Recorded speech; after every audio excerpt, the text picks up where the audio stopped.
Welcome to Fantasy Audiobook. Before the spiritual energy of rebirth is revived, invest in the future empress. Chapter 1. In Zhongcheng No. 2 Middle School, during the morning self-study time, the classroom was filled with the sound of people reciting English. On the blackboard, a few big words were written in chalk, and there were only 59 days left before the college entrance examination. The students in Class 3 were all reciting and reviewing seriously, making efforts to change their own destiny. However, among this group of students, a handsome boy was lying on the desk, snoring rhythmically, and even drooling. The teacher couldn't stand it anymore, so he took out a piece of chalk from the desk and hit the boy's forehead accurately. Yizan opened his eyes, and his eyes were confused. Where is this? Am I not on the battlefield of the defense war of the Demon City? How could I appear here? The sound of reciting foreign languages in a messy way came into his ears, which made him very irritable. What time is it? The alien beasts have begun to invade China, and there is no use reciting English. Can I communicate with the alien beasts in English? In anger, Yizan slapped the table and said, "Stop reciting. It's so noisy." Yizan's voice was so loud that it even drowned out the voices of his classmates reciting English, which also angered the English teacher in the stands. The English teacher walked in front of Yizan with his slender legs and looked down at Yizan. "Yizan, do you think the classroom is your home? Not only do you sleep by yourself, but you also don't let others review. Go out and stand." From Yizan's perspective, he could only see half of the teacher's face, and the rest was blocked by her broad mind. He was stunned. Isn't this his English teacher? It seems that he has been dead for more than 10 years. The grass on the grave is more than 1 meter high, and he actually appeared in front of him. "Teacher, you are not dead," Yizan said instinctively.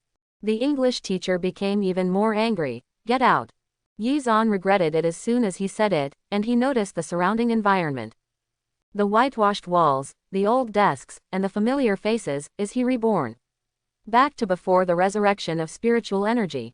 His brain was working quickly, adapting to the current state, and his legs also took steps, and he walked to the door of the classroom honestly to accept the punishment.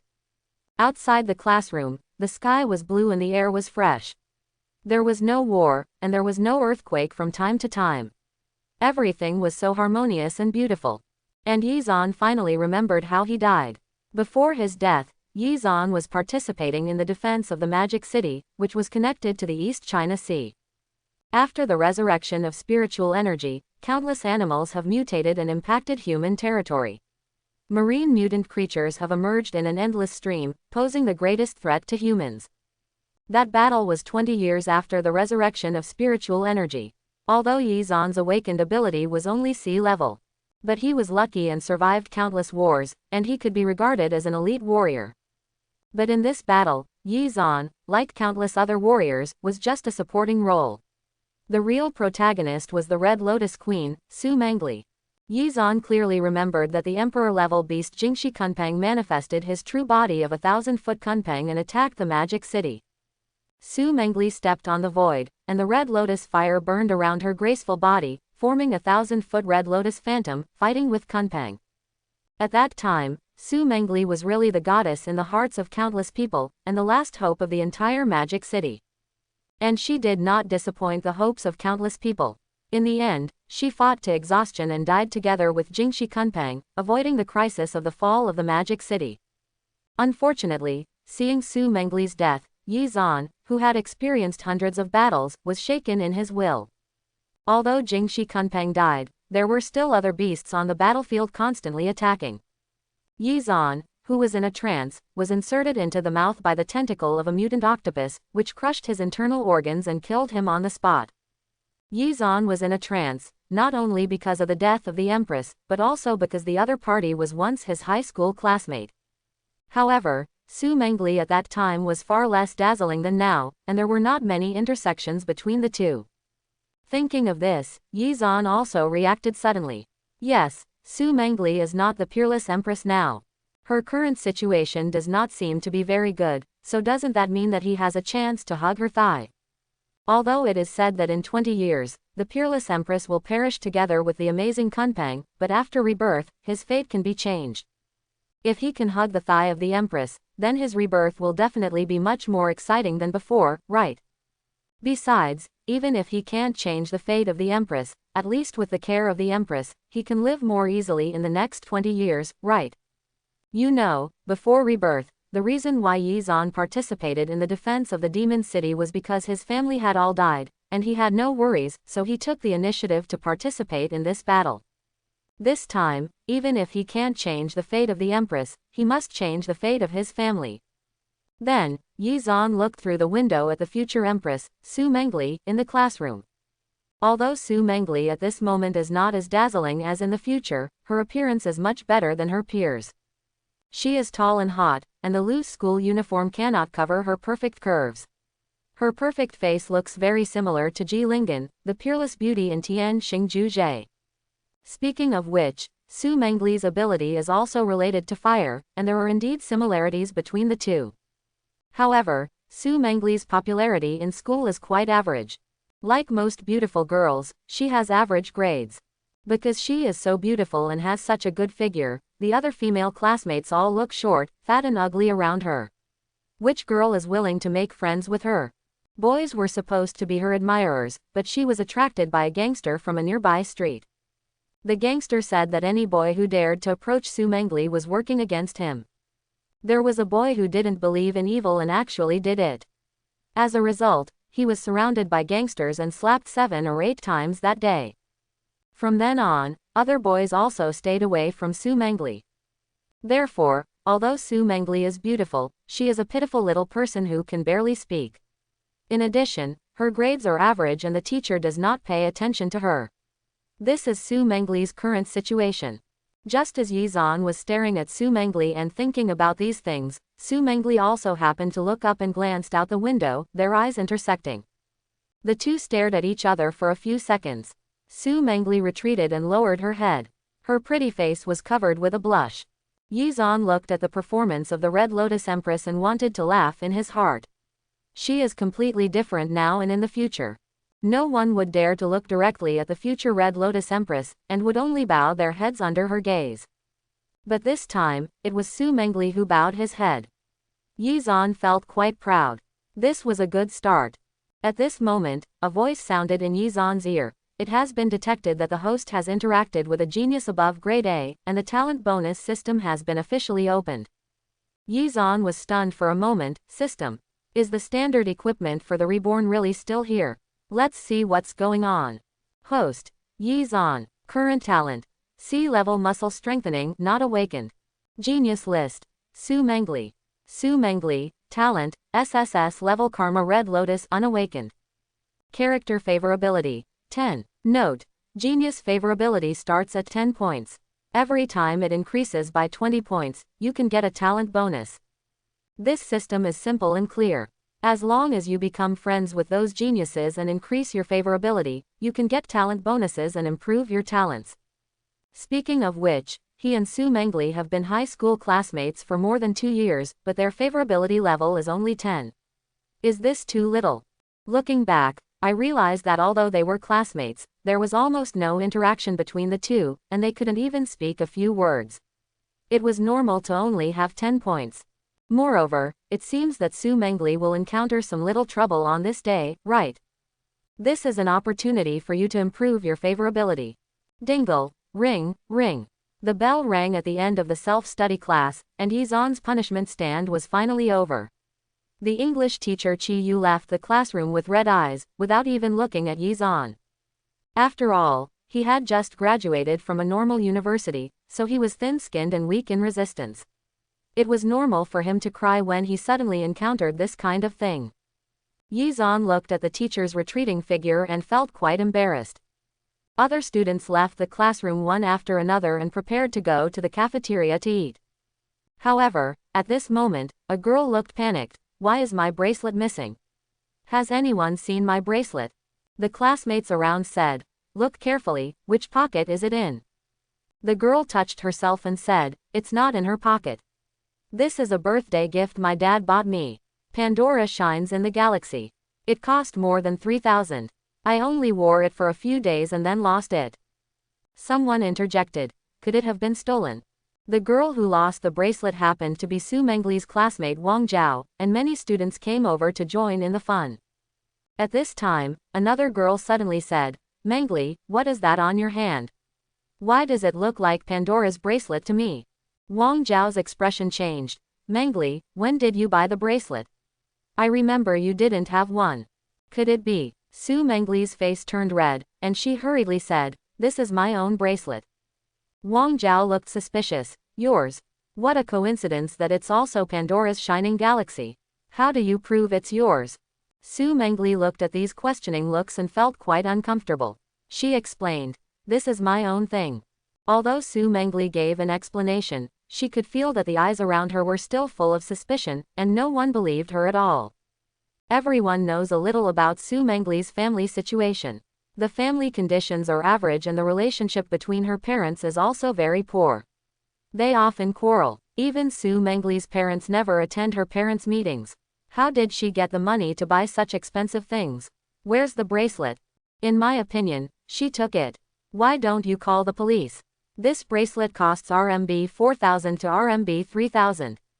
Doesn't this constitute a theft? Tisk, tisk, tisk, there is a thief in our class.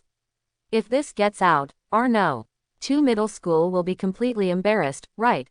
Not only that, I heard that Su Mengle was still fooling around with those gangsters in school.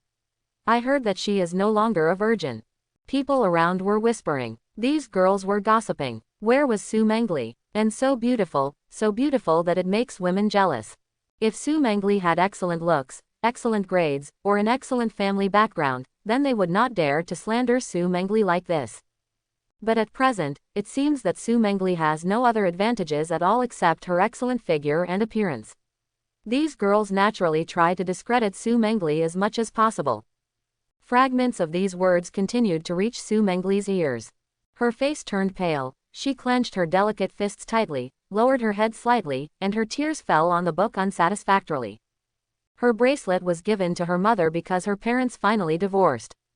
My father felt sorry for himself and bought himself a mobile phone and this bracelet, which brought an end to the relationship between father and daughter.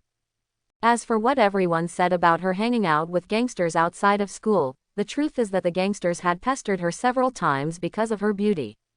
She had finally gotten rid of him. Until now, she was pure and innocent, but a girl of the same age said that she was no longer like this. How could she not feel aggrieved and sad? Wang Zhao still refused to give up. Su Mengle, it's useless for you to cry. Did you steal my bracelet? If so, return the bracelet to me and I won't pursue it anymore. Su Mengle looked at the other party with tearful eyes, struggling in her heart. She could continue to deny it. Is there any point in just denying it? This will only make her continue to be questioned and abused even more. It's better to admit it, give her the bracelet, and escape from this place, Su Mengle thought in despair, preparing to admit to this unfounded crime.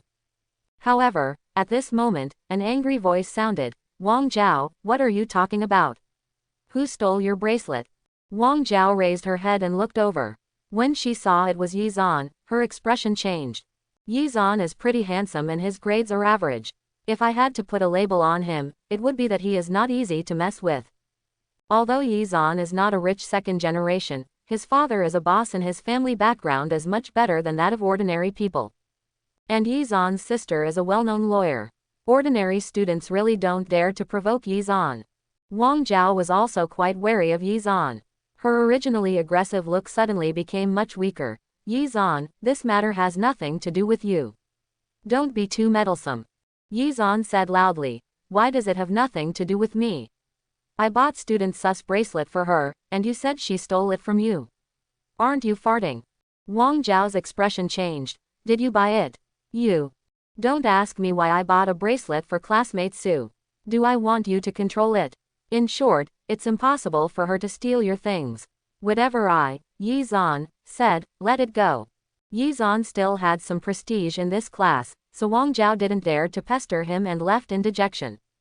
At this moment, Su Mengle felt as if she had just woken up from a dream. To her, what happened just now was like being in a desperate situation.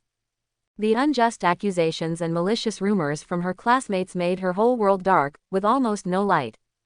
And Yi Zhan's appearance was like a ray of light, dispelling the endless darkness and allowing her to see the light.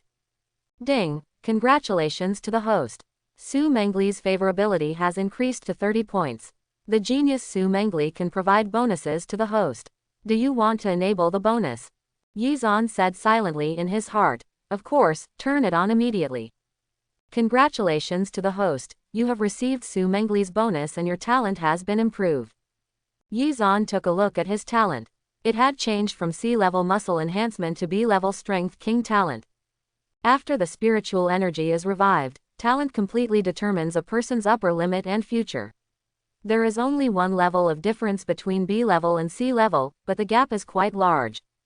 C-level muscle strengthening requires a lifetime of hard work to develop it to 100% strength. It can have a strength of 1,000 kilograms. Once it reaches this level, it is impossible to progress and has reached the extreme. As for the B-level king of strength talent, when the ability is developed to 30%, it can crush and strengthen muscles. If it is developed to 100%, it can have 50,000 kilograms of strength. At the same time, the muscles and bones of the whole body have been strengthened, and it can block a speeding car with its body.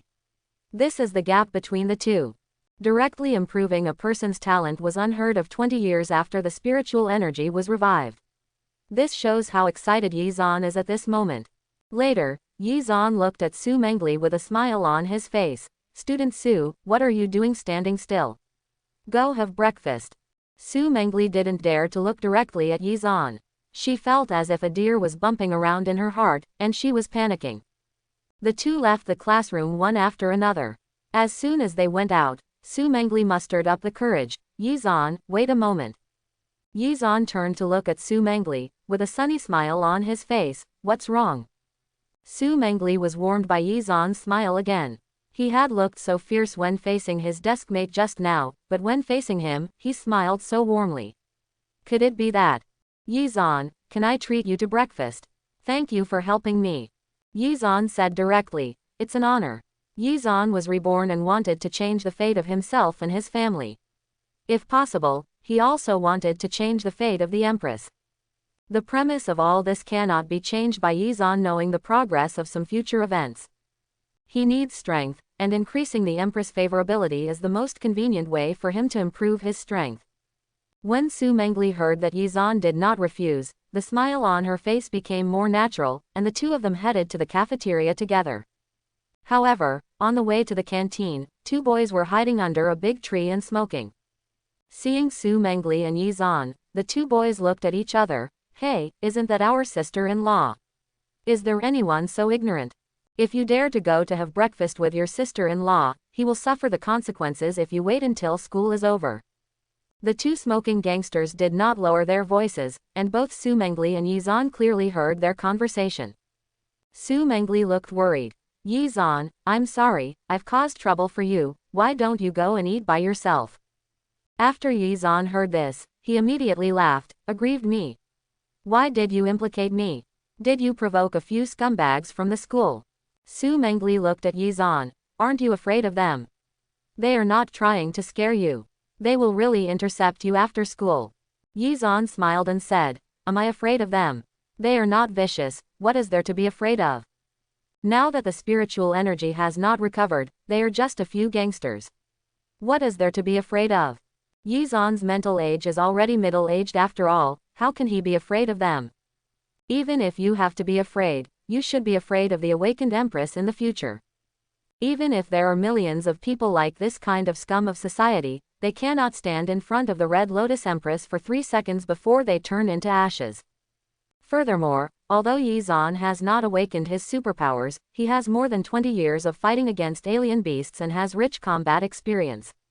After all, after the C-level muscle strengthening has been developed to the extreme, there is no way forward. All Yizan can do is to constantly hone his fighting skills, so as to defeat his opponents faster and live longer. Yizan can fight 10 of these gangsters without any difficulty. Yizan also did not lower his voice when he spoke, and the two smoking delinquents clearly heard what Yizan said. They originally wanted to inform the boss, and together with the boss, they would surround Yizan after school was over. After hearing this, how could they endure it? They had cigarettes in their mouths and cursed in their mouths. You little fool, you are so crazy. Then, the two of them rushed towards Yizan, wanting to beat Yizan directly. Yizan looked at their actions full of flaws, shook his head slightly, then suddenly reached out to cut into the empty door, grabbed one of them by the ear, and pulled hard. The delinquent boy felt that his ear was pulled by more than 10 centimeters. He let out a heart-rending scream, covered his ears and fell to the ground. Another bad boy kicked Yizan in the abdomen. Yizan grabbed the opponent's leg and pulled hard. This guy's body was directly pulled into a split by Yizan. For someone who has never practiced splitting, he suddenly did the split passively, and the pain can be imagined. He also lost his balance and fell to the ground, covering his crotch with both hands, and kept screaming. Immediately, Yizan looked at Su Mangle, who was still in a panic, and said with a smile, "Look, they are just like this, so what if there are a few more? Why should I be afraid of them? It should be that they are afraid of me." Quote. Ding, the favorability of the genius Su Mangle has been increased to 35 points. Note, every time the favorability is increased by 20 points, the talent can be strengthened once. Yizan heard the system prompts and was not surprised. The gangster pursuing Su Mangle had brought a lot of shadow to Su Mangle. Now Yizan just taught the opponent's younger brother a lesson and increased his favorability by 5 points. When he defeats the opponent's boss, there will surely be a wave of gains, right? At this moment, Su Mangle looked at Yizan sincerely and said, "Thank you. This is the first time I have discovered that these people are so weak." Yizan smiled and said, "You're welcome, let's go eat and ignore them." Su Mangle nodded vigorously and followed Yizan to the cafeteria. As usual, Yizan ordered a basket of steamed buns, a bowl of porridge, and a plate of side dishes. He didn't deliberately save money for Su Mangle, nor did he deliberately build it. It was just normal. Su Mangle looked at this scene, and the smile on her face became more and more natural. She knew that Yizan couldn't deliberately order expensive dishes, but if Yizan only spent 50 cents to order a few steamed buns, she would be very embarrassed. Yizan's performance made her feel very comfortable. After breakfast, Yizan and Su Mangle returned to the classroom. Looking at the mark on the blackboard that there were 59 days until the college entrance examination, Yizan's expression became slightly solemn. Yizan knew very well that 10 days before the college entrance examination, due to various abnormal events caused by the spiritual energy recovery, the official finally officially announced that some kind of change had occurred in this world, which was called the spiritual energy recovery. With the revival of spiritual energy, all living things in the world have changed and gained certain potentials, which people call superpowers. 7 days before the college entrance examination, it was officially announced that the Awakening Spirit Ball developed by the Chinese Academy of Sciences would be released in various cities. At the same time, this year's college entrance examination students will be the second batch of large-scale awakening members after the army. Strong young people make the country strong. These college entrance examination students already represent the future of the country. It is normal for their awakening priority to be second only to the military. The Awakening Spirit Ball can activate human talents and directly test the talent level.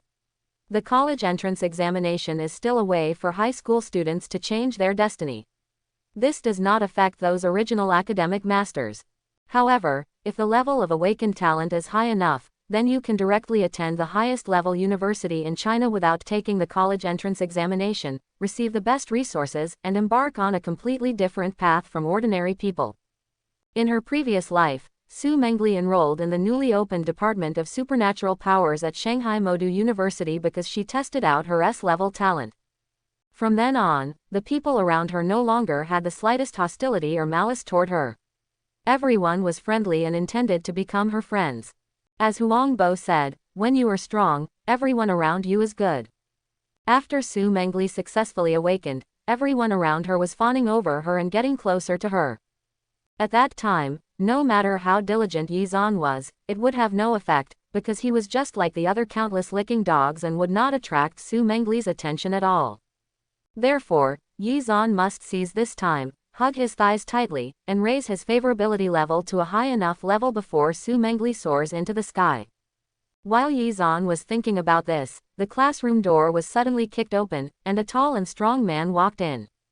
He was wearing short sleeves, vaguely revealing the 2 green dragons tattooed on his arms. Behind him were 5 or 6 younger brothers. This man was the local ruffian Zhang Biao. Zhang Biao is a scumbag. He was once a student of Zhongcheng No. 2 middle school. He was expelled for fighting a few years ago. Now he is a street gangster who stays in the detention center every now and then. Ordinary students are wary when they see Zhang Biao. After Zhang Biao entered the door, he came to Yizan's seat aggressively. "Your name is Yizan." Yizan looked at Zhang Biao calmly. "I am Yizan, what do you want to do?" Zhang Biao was irritated by Yizan's reaction. In his opinion, Yizan should be trembling with fear and should not be so calm. He slapped the table and warned, "Boy, I'm warning you once, stay away from Su Mangle from now on, or I'll beat you every time I see you." Yizan smiled disdainfully, and then said, "Who do you think you are?" "What the hell?" Zhang Biao was irritated and wanted to take action. A younger brother behind him grabbed Zhang Biao and said, "Brother, this is a classroom. There are so many people. If he sues the principal, things will become big." After hearing this, Zhang Biao suppressed the anger in his heart, pointed one finger at Yizan, and said, "Good boy, wait for me after school." After Zhang Biao finished speaking, he left angrily. Zhang Biao himself also knew the seriousness. If he blocked someone at the school gate and beat him up, even if he called the police, he would be detained for a few days. But if you make trouble in school and hit someone in the classroom, the nature is much worse. You will have to stay in jail for at least half a year. Therefore, Zhang Biao decided to wait until school was over and block Yizan at the school gate. The classmates in the class were whispering at this moment, and Su Mangle was a little worried. She hesitated for a moment, then tore off a piece of paper from her homework book and threw it to Yizan. Yizan opened the note and wrote a line on it. "I'm sorry, why don't I stay with you after school?"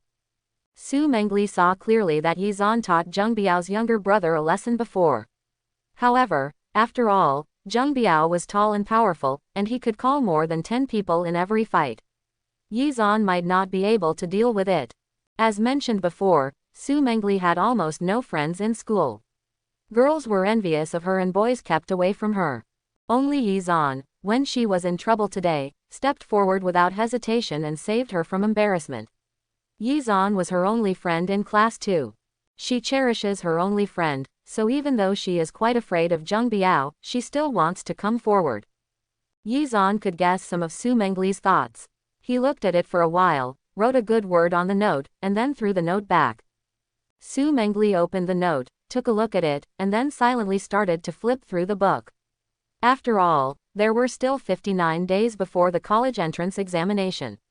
Even if her grades were not good, she still had to work hard.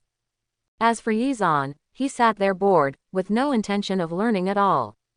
Although his talent is only B-level, the colleges he can attend based on his talent alone are already better than his college entrance examination scores of 400 to 500 points, so why bother to work hard?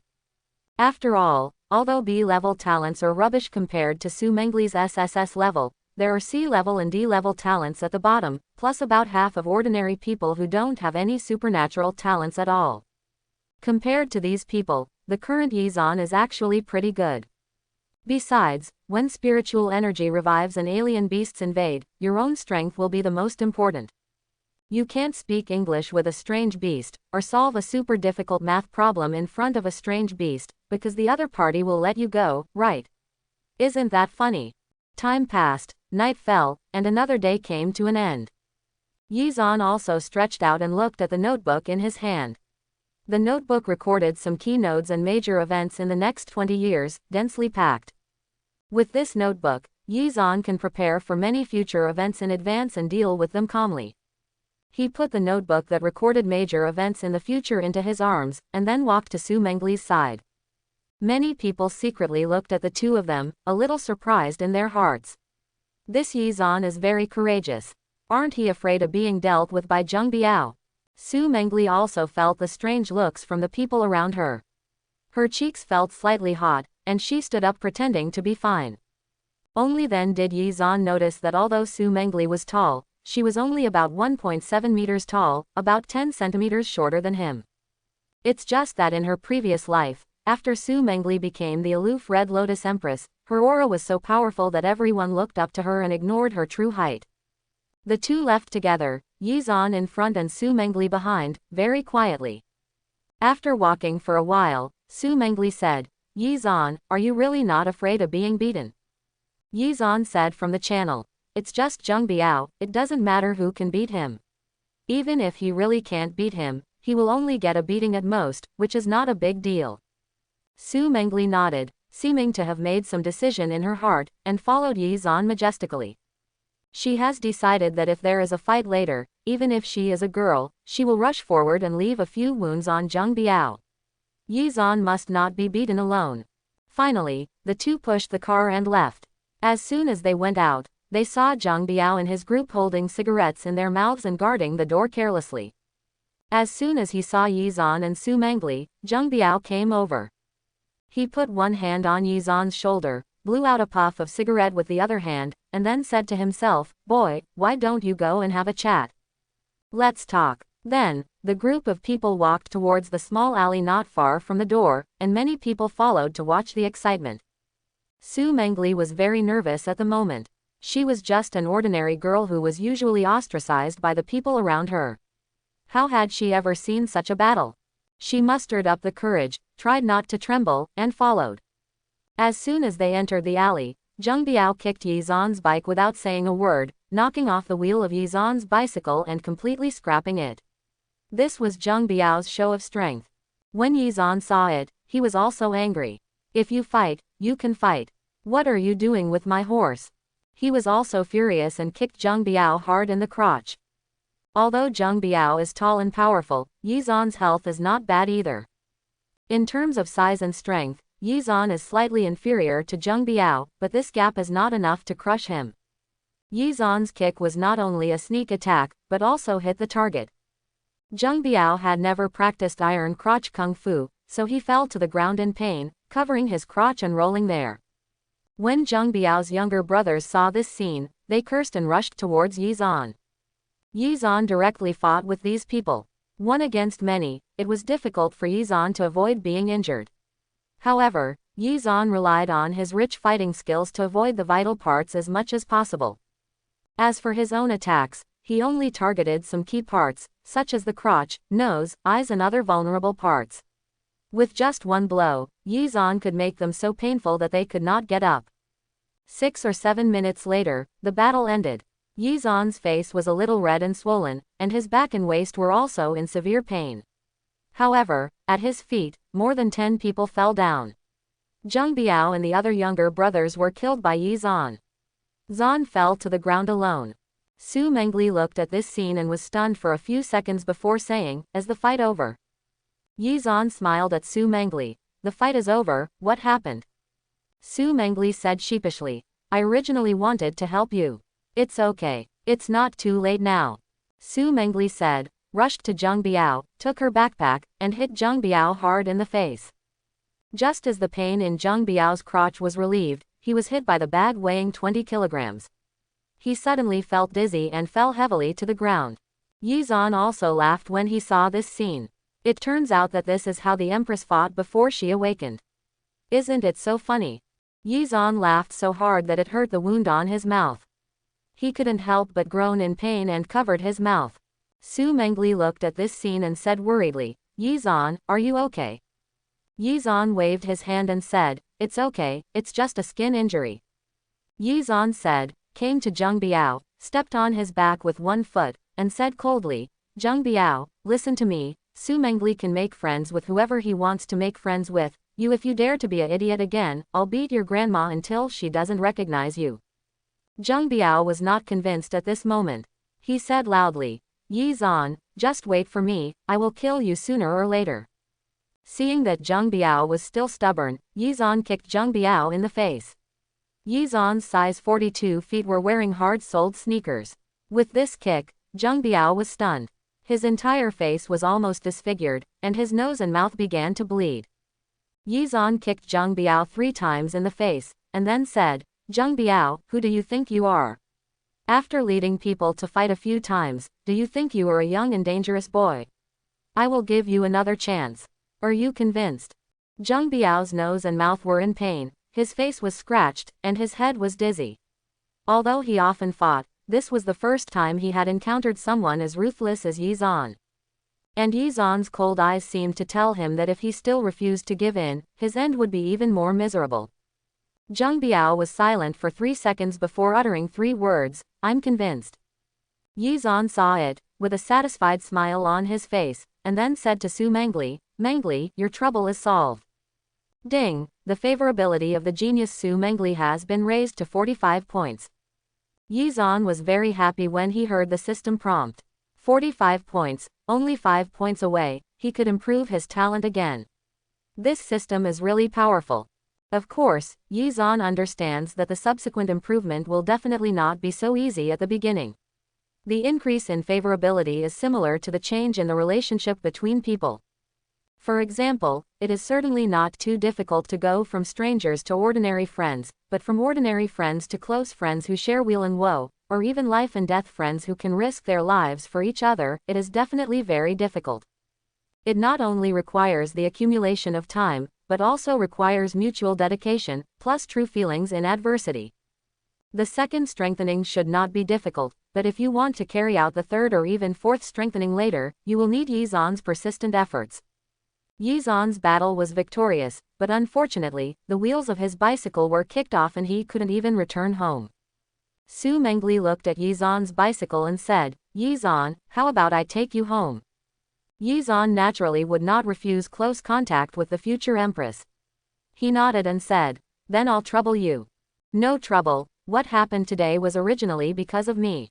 Yi Zan originally planned to ride the bicycle with Su Mangle on his back, but Su Mangle felt that Yi Zan had been seriously injured in the fight just now, so he must let him sit. Yi Zan couldn't refuse, so he sat in the back seat of the empress's bicycle. The road home was not smooth. The car shook and shook. In order to prevent himself from falling, Yi Zan could only reach out and hold Su Mangle's waist. Su Mangle felt Yi Zan's movements, and her face suddenly turned red. Yi Zan's hands seemed to have magic power, making her body limp, losing all her strength, and the car became slower and slower. Yi Zan saw it and said, "Classmate Su, I must be very heavy, right? It's too hard for a girl like you to carry me, so let me ride." Su Mangle really wanted to say, "If you take your hands away, I can still ride," but she couldn't say this, so she responded, then stopped the car and changed people. Yi Zan is an experienced driver. He has first-class skills and drives very fast. This is because the road is not very flat and Su Mangle's butt is relatively delicate. Sometimes the bumps are a bit big, and Su Mangle inevitably makes some imaginative muffled sounds. 20 minutes later, the car stopped in front of Su Mangle's house. Su Mangle got out of the car with some resentment and rubbed her butt. "Yi Zan, can you ride slower next time? The speed is too fast." Yi Zan said sheepishly, "Sorry, I'll pay attention next time." Su Mangle said, "Then I'll go back first. You can ride my car home." Su Mangle's house is much closer than Yi Zan's house, so what Su Mangle said about sending Yi Zan home was actually Yi Zan taking her home first and then riding her car back. Yi Zan nodded and was about to leave. Suddenly, waves of rhythmic moans came from the room. Su Mangle's house is an old house from decades ago, with a yard and average sound insulation. The woman's voice was quite penetrating, and both Yi Zan and Su Mangle could hear it clearly. Su Mangle's face suddenly turned pale. Yi Zan also looked at Su Mangle and said, "Are they your parents?" Su Mangle shook her head. "My parents divorced a few days ago, and the house was awarded to my mother." Su Mangle's parents were divorced. It was obvious that Su Mangle's mother was with an unknown man in the house. Yi Zan looked at this scene and sighed, not knowing what to say. Su Mangle glanced at her house, then turned and walked out. Yi Zan quickly said, "Where are you going?" Su Mangle said weakly, "Find a place to stay for a while." At this moment, Su Mangle looked quite fragile and powerless. Her parents were divorced, her mother brought an unknown man to the house, and she and her classmates heard the news. She had mixed emotions, not only sadness, but also shame and anger. She never even wanted to step into this house again because she felt dirty and disgusting. Yi Zan couldn't help but feel a little distressed when he looked at Su Mangle. At this moment, he didn't just want to increase his favorability, but he felt sorry for Su Mangle from the bottom of his heart. Thinking about it, Yi Zan said, how about you go to my house to stay for a few days? Su Mengli looked at Yizan. Your home? Yizan immediately said, yes, my house is relatively big, and there are several bedrooms available. My parents are both at home, so you don't have to worry about what will happen to me. Su Mengli was a little moved, but she still hesitated. If I go, will it be inconvenient? Yizan promised. There is nothing inconvenient. My parents are very nice people. I have brought friends back home before. Su Mengli thought for a while, shook her head and said, let's forget it. It was indeed a bit strange for a high school girl to live in someone else's house for no reason. Su Mengli refused because she was not worried about what Yizan would do to her.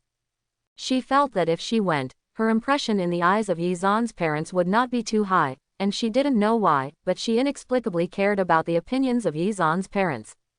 Yizan heard Su Mengli's rejection, thought for a while, and then said, by the way, I thought of a good place, my sister's place. My parents bought a house for my sister, but it's too far away from her law office. She only goes there on weekends. There's no one there now. It's just right for you to live there. Quote. Su Mengli heard this and said, isn't this too much trouble? Yizan said directly, it's okay. I'll call my sister and tell my sister. I have the key to the house over there. It's no trouble. Su Mengli really didn't want to stay in her own home. She wanted to finish the college entrance examination as soon as possible and leave that home as soon as possible. And Yizan tried his best to help her. She had no reason to refuse, but she just kept this kindness in her heart silently. Then, Yizan called his sister Yi Shui. Sister, a friend of mine is in trouble. Can I stay with you for a few days? Sister Yi Shui's charming voice sounded, girls can do it, but boys can't. Yizan smiled and said, that's no problem. Yi Shui was a little surprised and said, brother, you actually have a girlfriend. When will you bring her to meet her? Yi Shui's voice was loud enough that Su Mengli next to her could hear it clearly, and her ears suddenly turned red. Yizan said directly, she's not my girlfriend, she's a classmate of mine. Yi Shui retorted, just a classmate? Are you so diligent in arranging accommodation for others? Your sister and I are a gold medal lawyer, how can you deceive me? If she is not a girlfriend, then she is pursuing her, am I right? Yizan couldn't refute Yi Shui's words, so he hung up the phone directly and explained, classmate Su, don't take my sister's words to heart, in short, just go and live there. You heard it from my sister's side too. It's totally fine. I'll take you there now. Quote. Su Mengli nodded gratefully. She didn't say thank you again. She never said thank you for a great favor. She just needed to keep this kindness in her heart. Then, Su Mengli got into the back seat of the car again, and the bicycle drifted away. As soon as the two left, inside the house, a strong man in his early 30s hugged a still charming woman. The woman looked dissatisfied. What are you doing? Why do you do it when my daughter comes back from school? The man smiled obscenely. Your daughter is so beautiful, so her wealth should not go to outsiders. The woman was a little angry and said, you beast, do you have any thoughts about her? The muscular man opened the bag he carried with him, took out a wad of $100 bills, and threw it on the woman. Then, he said coldly, what's wrong with me having thoughts about her? Isn't this normal? I'm more than 10 years younger than you, and I'm so rich. If you didn't have such a beautiful daughter, do you think I would really be attracted to you, a yellow-faced woman? If you cooperate honestly, from now on you mother and daughter will enjoy spicy food and I guarantee that you will have enough food and clothing. If you refuse, you mother and daughter will drink the northwest wind. Quote. After hearing this, the woman hesitated for a moment, looked at the white cash, and finally said, okay, I promise you, but on Mengli's side, you must not be violent and take your time. Don't worry, I won't force myself to do this. I don't want to go to jail. Yizan naturally didn't know that Su Mengli had such a past. In fact, Yizan knew very little about Su Mengli's affairs at the time. Before she tested her SSS level talent, her life was far more difficult than outsiders imagined. Especially her mother's sweetheart, who coveted her and threatened her. Although she failed to succeed, it caused great mental pressure on her. After Su Mengli tested out her SSS level talent, the first thing she did was to return home and burn her mother's best friend to ashes with the Red Lotus fire. Her mother saw this scene in person and was so frightened that she went insane and was admitted to a mental hospital. Yizan was riding a bicycle, carrying Su Mangle. The cool breeze blew the boy's shirt and the girl's hair, which was quite romantic. Yizan also enjoyed the time along the way. The speed slowed down, and Su Mangle's butt no longer had to bear the pain of bumps. 20 minutes later, the car stopped at the door of a unit building in a high-end community. Yizan took out the keys from his body and took Su Mangle upstairs. Yizan's family is quite well off, so the place where his sister lives is not bad, with a flat floor of 160 square meters, 3 bedrooms, 2 bathrooms and 1 living room. Su Mangle looked at the spacious and bright living room, the high-end and elegant chandeliers, and the glowing white floor tiles, feeling as if she was in a dream.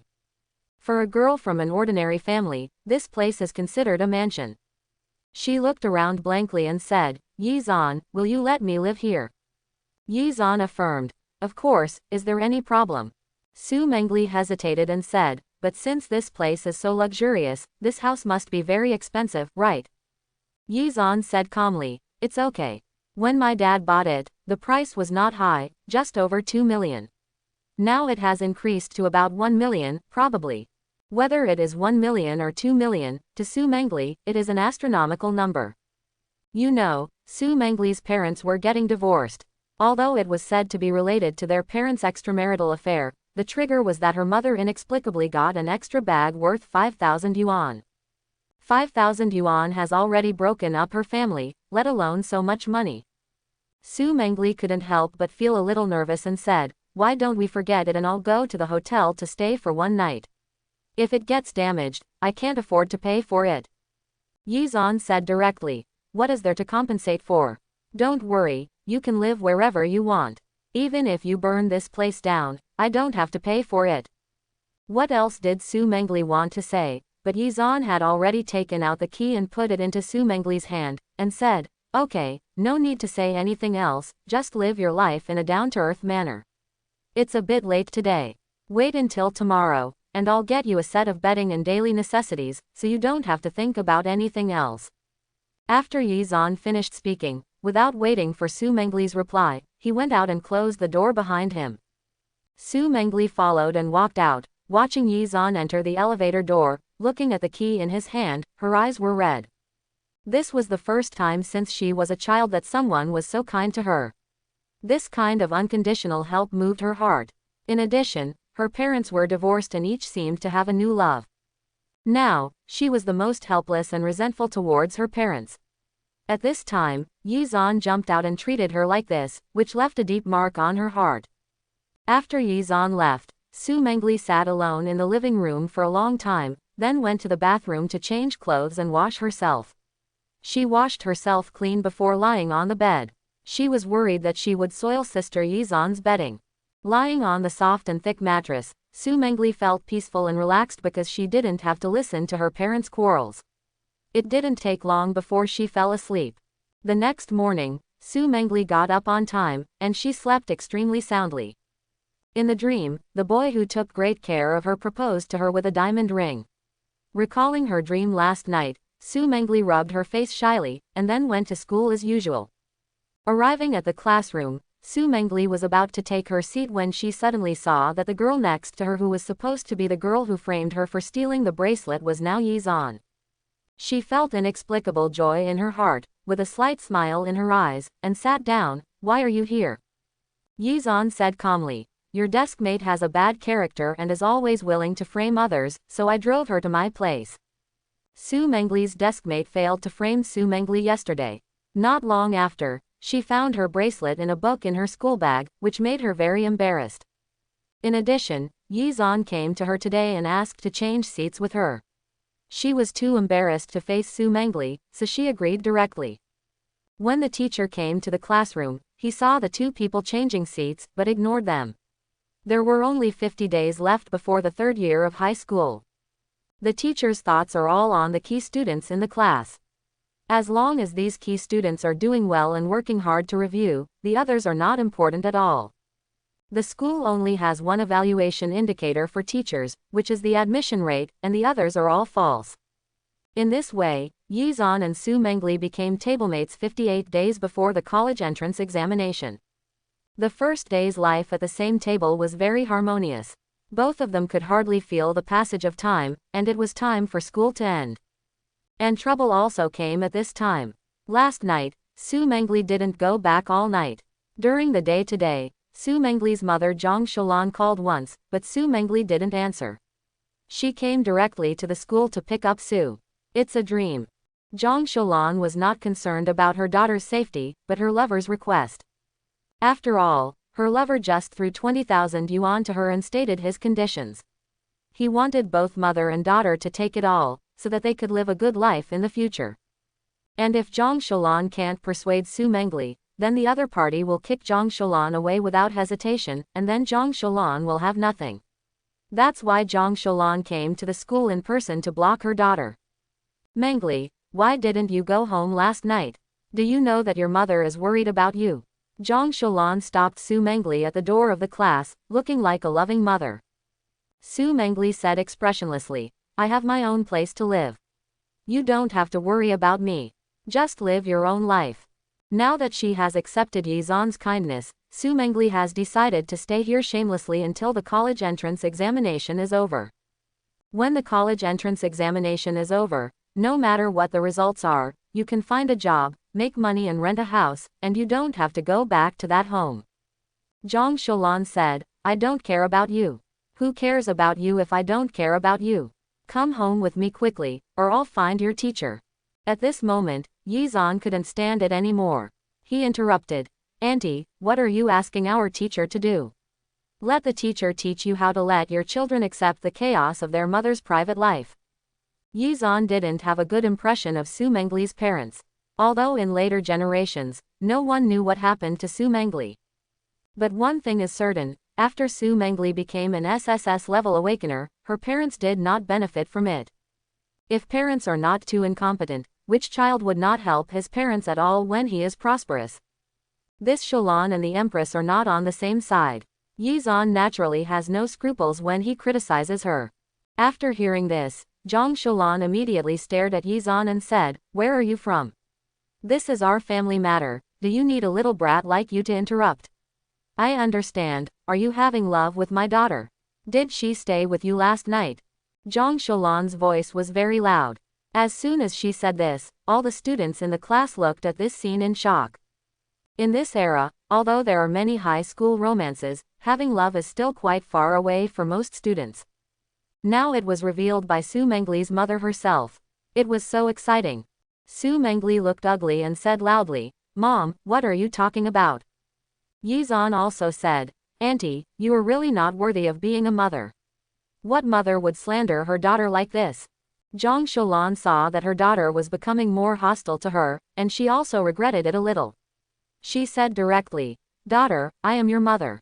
Aren't I afraid that you will learn bad things? Come on, let's go out and talk. Zhang Sholan said, pulling Su Mengli away. Yizan saw him and followed him. Soon, a group of 3 people arrived outside the school. Zhang Sholan glared at Yizan. Why are you still following me? What qualifications do you have to take care of my family affairs? This time, Su Mengli was no longer silent. Yizan is my friend, he has this qualification. Zhang Sholan said angrily. I said you must have found someone, your elbows are turned out, right? I tell you, boys of this age are simply unreliable. I was just confused and followed your father. Look at what kind of life I am living now. In today's world, if you don't have money, you are worse than a dog. Yizan looked at Zhang Sholan and said, Auntie, Su Mengli and I are not in the relationship you imagined. Even if we are, I still meet your requirements. Zhang Sholan glanced at Yizan. What do you mean? Yizan familiarly began to introduce himself. My father is the boss of a company, and my sister is a gold medal lawyer. Our family lives in a single family villa. Even if we really become boyfriend and girlfriend, I can guarantee that she will not. I will worry about food, rice, oil and salt. After hearing this, Zhang Sholan's expression changed. Is what you said true? If my daughter really catches a rich husband, that is great news, and she will have hope for the rest of her life. Su Mengli looked at her mother who changed her face, and a trace of boredom flashed in her eyes. whether it's true or not, it has nothing to do with you. Yizan, if you bothered me yesterday, I'd better go home and stay. Su Mengli didn't really want to go back, but she felt her mother was too embarrassed. If Zhang Shulan stayed in front of Yizan for one more minute, she felt that she had become ugly in front of Yizan. She didn't want to continue. Su Mengli had already spoken, but Yizan didn't say anything else. He just said, "Okay, be careful on the road and call me if you need anything." Su Mengli nodded and followed Zhang Shulan home. Yizan was originally going to go home directly, but unexpectedly, his sister Yi Shui called, "Brother, didn't you let your little girlfriend live with me? Why is there no one at home? You guys went on a date." Quote. Yizan explained, "Where is it? She stayed all night yesterday and has gone back today." Yi Shui also said in surprise, "Just staying for one day? What's going on?" Yizan said calmly, "It's not convenient to talk on the phone. Let's talk in person. I miss you too, sister." Half an hour later, the siblings met at a hot pot restaurant. Yi Shui, as usual, was wearing a white suit and looked like a legal beauty. She is tall, and wearing high heels. She is much taller than Su Mengli. In terms of appearance, Yi Shui is also quite capable, only a step behind the future empress Su Mengli. Unfortunately, Yi Zan knew that his sister's fate was not so good. Yi Shui is a lawyer who originally had a very good social status and had many suitors. However, after the spiritual energy was revived, the awakened people became the protagonists of the world, and other industries, even the elites, were reduced to foils, and the same was true for Yi Shui. Later, because Yi Zan provoked an enemy, the safety of Yi Zan's parents was threatened. In order to protect her family, the confused Yi Shui chose a suitor to marry and wanted to seek shelter for her family. Unfortunately, Yi Shui chose the wrong person. Not long after the two got married, the awakened one took advantage of his being an A-level ability user to pick up girls. As for Yi Shui, he got tired of playing it not long after they got married and didn't take it seriously at all. And that guy didn't help the Yi family to solve the trouble. Yi Shui was quite angry and often quarreled with him. Later, during a quarrel, the other party beat Yi Shui to death. After all, the Yi family still had some energy at that time, and Yi Shui was a well-known lawyer. The Yi family mobilized public opinion and wanted to seek justice for their daughter. Unfortunately, at that time, the world was dominated by the awakened ones after all, and the threat of alien beasts had already appeared.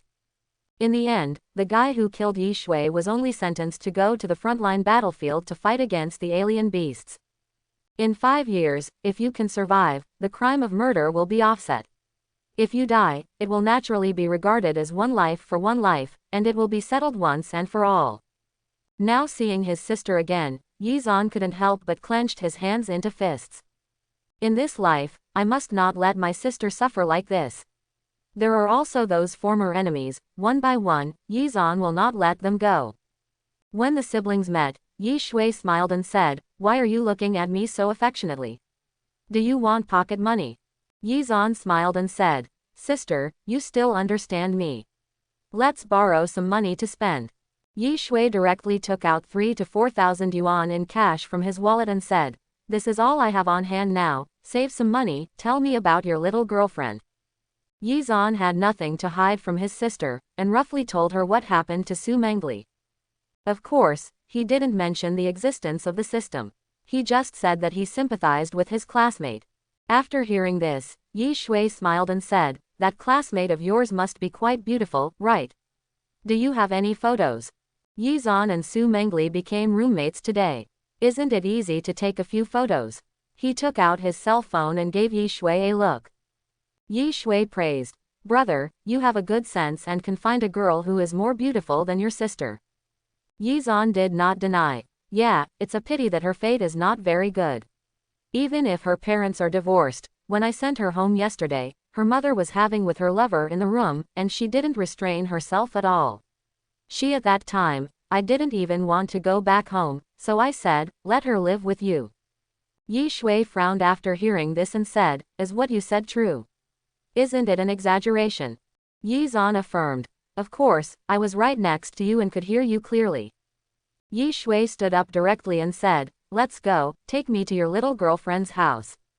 Yi Zan was stunned for a moment. Go to Su Mengli's house. What to do? It's too late to explain, we'll talk about it on the way. Yi Shui said, walking out with wind in her steps. Yi Zan was stunned for a few seconds before following him. In the car, Yi Zan said, Sister, can you explain why now? Yi Shui said calmly, you said, your girlfriend Su Mengli's mother doesn't know when her daughter is out of school. Of course I know, Yi Zan affirmed. Yi Shui nodded and said, isn't that right? She knew the time, but she still did it. What mother would have such a unique fetish? Yi Zan shook his head, probably not. Yi Shui affirmed, yes, no, then who asked her to do this? It must be her lover. I am a lawyer and have studied criminal psychology. The lover of Mengli's mother deliberately made such a noise when Mangle came home. There was only one reason. He had thoughts about Su Mangle. In fact, the reason why he was with Su Mengli's mother was to control and obtain Su Mangle through Su Mengli's mother. I have seen several cases of adoptive fathers or stepfathers violating their daughters. The case of your little girlfriend is very typical. Even if it hasn't happened yet, I'm sure there is a trend. As a future sister-in-law, I must protect my future siblings. Quote. After Yi Zan heard this, he immediately cursed, how could there be such a man? Doesn't her mother know this? Yi Shui said, of course she knows, and if my guess is correct, she should have compromised. This kind of person is not worthy of being a mother at all. Yi Shui is worthy of being Zhongcheng's top lawyer. She sees people's hearts very clearly. Although Yi Zan was reborn, he is not as transparent as Yi Shui. Yi Zan said directly, in that case, let Mangle live with you. It's better not to go back to that home. By the way, drive faster. If it's late, I'm afraid something will happen to Mangle. Yi Shui said helplessly, brother, look at the dashboard. My sister has already reached 120 miles. She will take off any faster. At Su Mengle's house, Su Mangle was sitting with Zhang Sholan and Zhang Hai. Zhang Hai is Zhang Sholan's lover. He is in his 30s, tall, thin and lean, with a green beard on his chin, giving him a shrewd look. Zhang Sholan said, Mangle, this is your uncle Zhang, he will live with us from now on. After hearing what Zhang Sholan said, Zhang Hai said directly, what Uncle Zhang? Just call me Dad from now on. Zhang Hai looked at Su Mengle's perfect face and exquisite figure, and secretly swallowed his saliva. If he could capture such a masterpiece and be able to call him Daddy in bed, then his life would be worth it. After hearing this, Su Mangle put the bowls and chopsticks aside, stood up, and said, I have no appetite, you can eat by yourself. When Zhang Hai saw it, he reached out and grabbed Su Mengle's arm and said, we are like iron, rice and steel. How can we not be too late? How about Daddy feed you? Su Mengle's expression changed and she said loudly, don't touch me. She raised her hand to shake off Zhang Hai's arm. However, Zhang Hai was much stronger than Su Mangle and she couldn't shake him off at all. On the contrary, Zhang Hai exerted force on his hands and pulled Su Mangle towards his arms. He wanted to hold Su Mangle in his arms. Su Mangle noticed Zhang Hai's intention, which made her quite embarrassed. She directly picked up the bowl of porridge in front of her and threw it towards Zhang Hai. Zhang Hai blocked it with his arm, and the hot porridge was poured all over him, causing him to scream in pain and curse, you're looking for death. At this moment, the door of the Su family was suddenly knocked open, and then siblings Yi Zan and Yi Shui rushed in. Zhang Sholan looked at the siblings and scolded, what are you doing here at my house?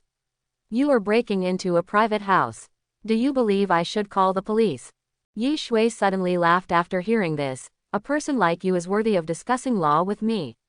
You are Mangle, right? I am Yi Zan's sister. I heard that you are in some trouble. Come with me. Go, I'll stay there for one night. Su Mangle also regretted coming back at this moment. She didn't expect that her mother's sweetheart would attack her so crazily. She didn't want to stay in this house for a minute. However, at this time, Zhang Hai wiped the rice porridge on himself and said, leave. This is her home, she can't go anywhere. Yi Shui took out his business card directly from his body and said, I am the founder of Luoxu Law Firm. I said she can leave. If you have any objections, feel free to go to court and sue me. When Zhang Hai heard this, he became angry and punched Yi Shui directly, saying, sue you. I'll beat you to death. Zhang Hai's fist failed to land on Yi Shui. After all, Yi Zan was not a decoration. He stretched out his hand to hold Zhang Hai's arm, and then punched Zhang Hai in the abdomen. Zhang Hai is a fitness coach with strong muscles. He is much stronger than the high school students Yi Zan dealt with before.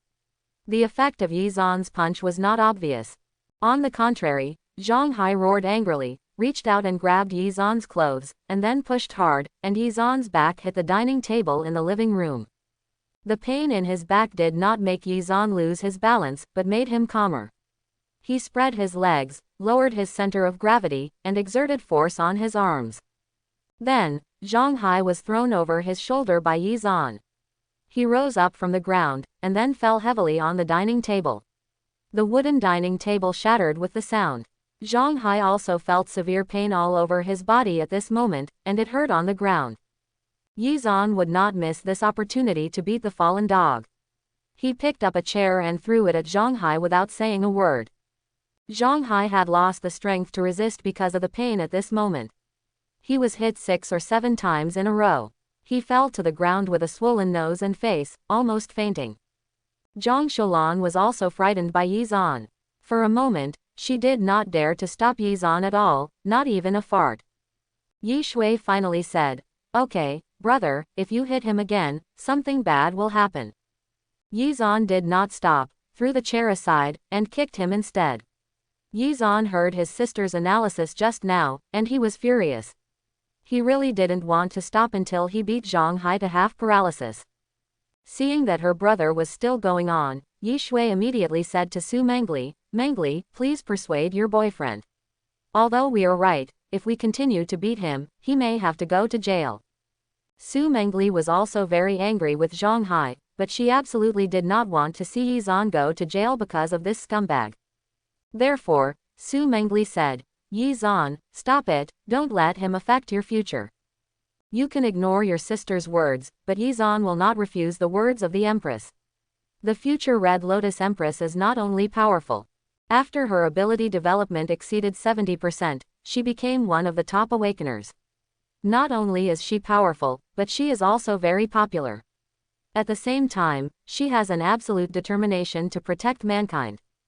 Therefore, Yi Zan invested in her and respected her, not only because of her strength, but also because of her character." Therefore, Yi Zan stopped immediately and said, "This old dog got a good deal." Yi Shui looked at this scene and said disappointedly, "Brother, you are too different. When your sister asked you to stop, you didn't react at all. When your girlfriend asked you to stop, you stopped immediately." Yi Zan glanced at his sister and said, "Mangle is the person involved. Of course, she has the final say on how to teach this old dog a lesson." Yi Shui smiled and said, "Okay, you were right." At this time, Zhang Sholan finally came to her senses. She pointed at Yi Zan and cursed, "I want to call the police." "Wait for me, you rushed into my house and injured my man. I want you to go to jail." Yi Shui said calmly, "Call the police, right? We are always here to accompany you. It is right for my brother to beat people, but why did he beat people? What happened in this family?" Zhang Sholan said angrily, "This is my home, you don't need to care about it." However, Su Mangle said, "No, it's necessary. Before you came in, this man touched me, I can testify."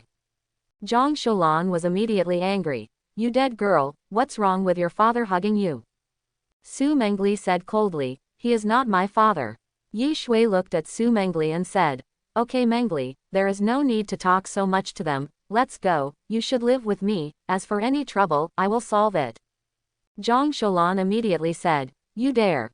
Su Mangle, you are my daughter, if you leave this home, don't recognize me as your mother in the future." Su Mangle's expression was moved when she heard this, even though she had felt that her mother seemed to have changed, but the mother-daughter relationship of more than 10 years was not so easy to give up. Seeing this, Yi Shui said, "Mangle, make a decision when necessary. As long as you make a decision, I, as your sister, can solve other problems for you. But if you can't make up your mind, there's nothing I can do. Look at this guy on the ground. Do you really want to live under the same roof with him? Next time, Yi Zan and I may not be able to come so timely. When he was touching you, what was your mother doing? Yi Shui's words awakened the dreamer. Just now, Zhang Hai intended to pull Su Mengli into his arms, but Zhang Shulan did not stop him, but watched silently. What will happen next time? Su Mengli finally said, Sister, I'll go with you. Yi Shui smiled and said directly, Okay, let's go. Zhang Shulan scolded, You unfilial daughter, stop right there. Zhang Shulan said, trying to pull Su Mengli, but Yizan pushed her away and turned away. At this time, Yi Shui threw her business card on the ground and said, This is the phone number of my law firm. You are welcome to sue me. The people left, and only Zhang Shulan and Zhang Hai, who was beaten up, were left at Su Mengli's house. Zhang Shulan helped Zhang Hai up and said, What should we do now? How about I call the police? Zhang Hai slapped Zhang Shulan in the face and said, Call the police. Call your mother's head. What if your daughter says I molested her? Do you want me to go to jail? Zhang Shulan was slapped, but she didn't dare to resist. What should I do now? Zhang Hai said angrily, Shut up, I'm in so much pain, take me to the hospital first, I will never let that little fool go, ouch. In the car, Yi Shui was driving, and Yizan and Su Mengli were sitting in the back seat. Yi Shui smiled and said, You two are so rude. No one is sitting in my passenger seat. Do you think I'm the driver? Su Mengli was a little embarrassed and said, I'm sorry, Yi Shui immediately said, You took it seriously. I was just joking. By the way, the boyfriend-girlfriend thing was also a joke. You are Yizan's classmate, just like him, call me sister. Su Mengli said gratefully, Thank you, sister. If it weren't for you just now, I really don't know what would have happened. Yi Shui smiled and said, You don't need to thank me, I was just talking. Thanks to Yizan just now, brother, when did you become so good at fighting? Is Bruce Lee possessed? Yizan said directly, That old dog is nothing. I only beat him when my anger level was full and the small universe exploded. Yi Shui nodded and said, Yes, you are so angry that you become a beauty, and you deserve a commendation. Yizan also smiled after hearing his sister's words. The fight just now was too intense and he didn't have time to pay attention to the system. Only then did he notice that Su Mengli's favorability level had increased from 45 points to 55 points, and Yizan's talent could already be improved again. Thinking about it, Yizan said silently in his heart, Use the talent bonus number of times. Congratulations on the successful upgrade of the host's talent. The host's talent has been upgraded from B-level Power King to A-level Vajra Indestructible Body. Yizan was quite excited when he saw the system prompt. He finally reached level A. There is a huge gap in potential between different levels of talent. C-level talent can only be considered the lower level among awakened ones, B-level talent can be considered the middle level among them, and A-level talent is already the best among them.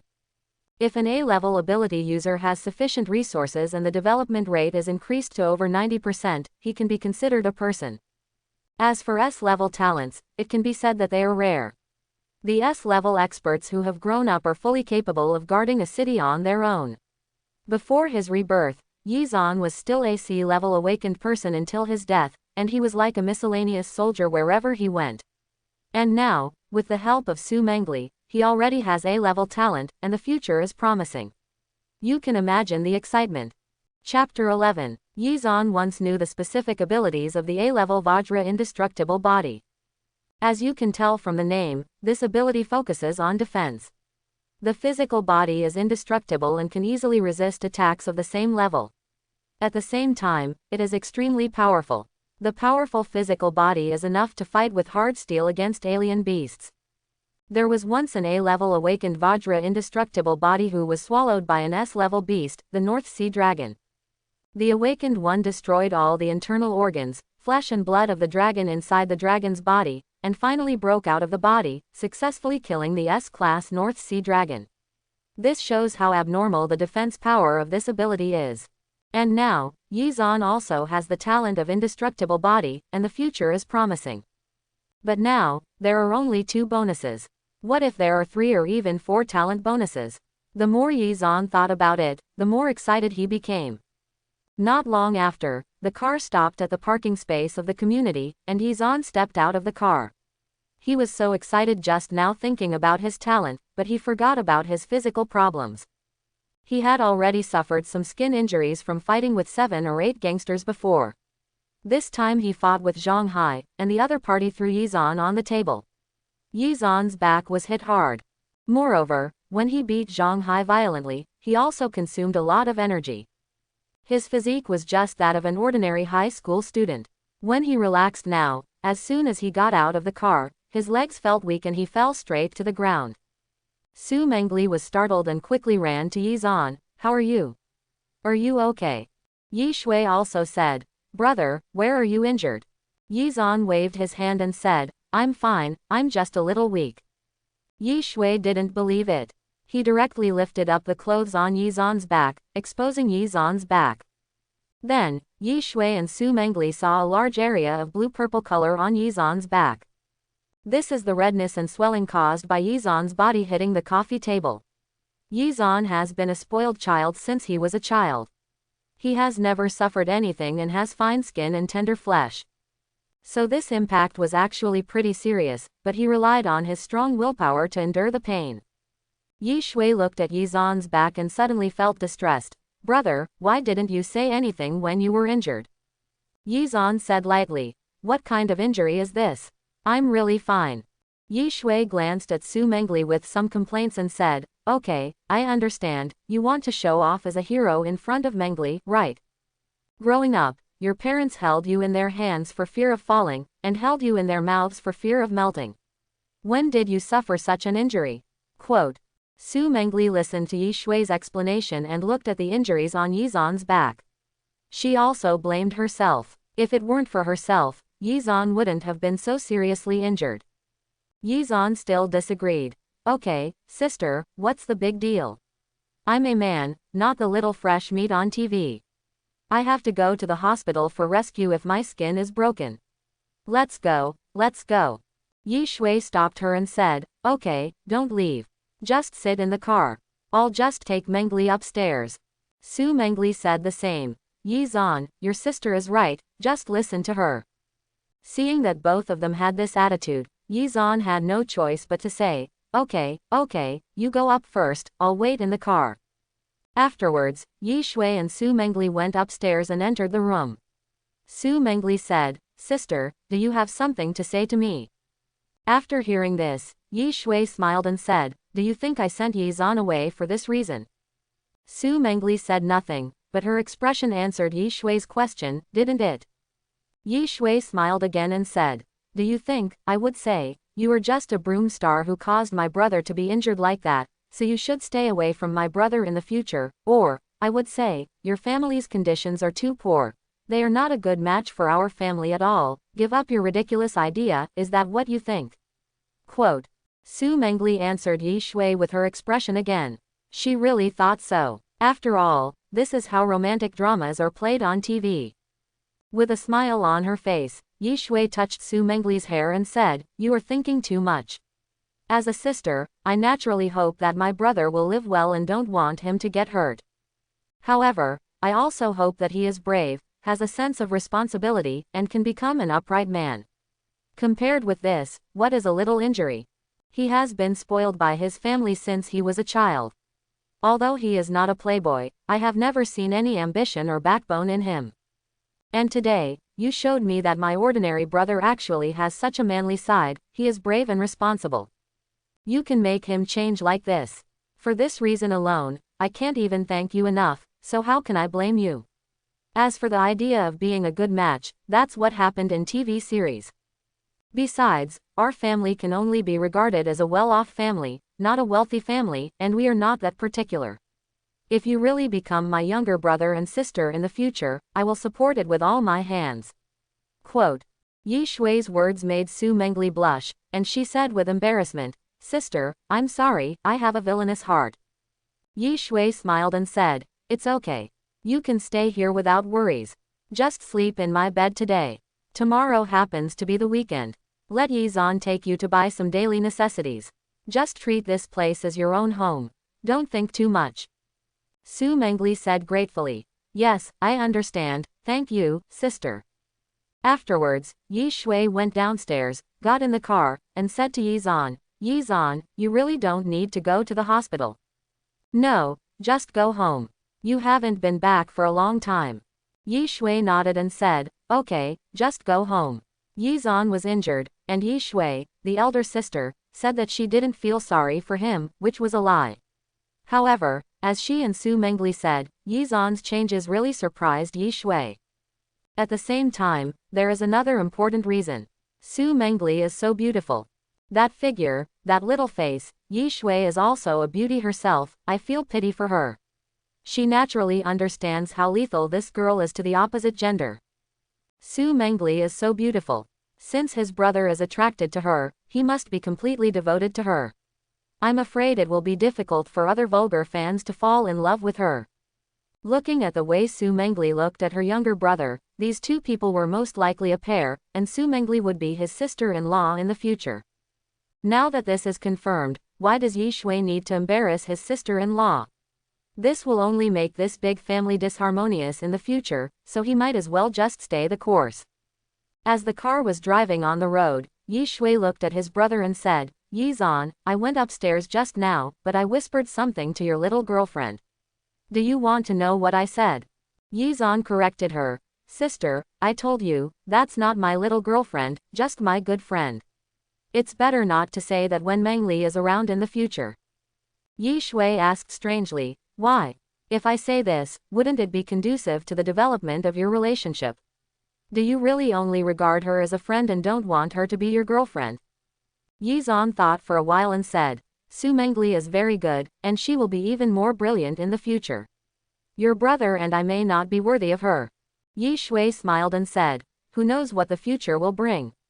She will shine brightly, and as my younger brother, Yi Shui, you will be equally good.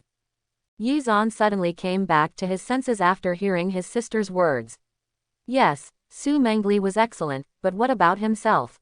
Will it be bad? In her previous life, there was absolutely a huge difference between herself and Su Mengli. One was an empress who protected a country, and the other was an ordinary soldier. The gap was too big. So much so that after Yi Zan came back from rebirth, he only wanted to hug his thighs and have a good relationship with Su Mengli.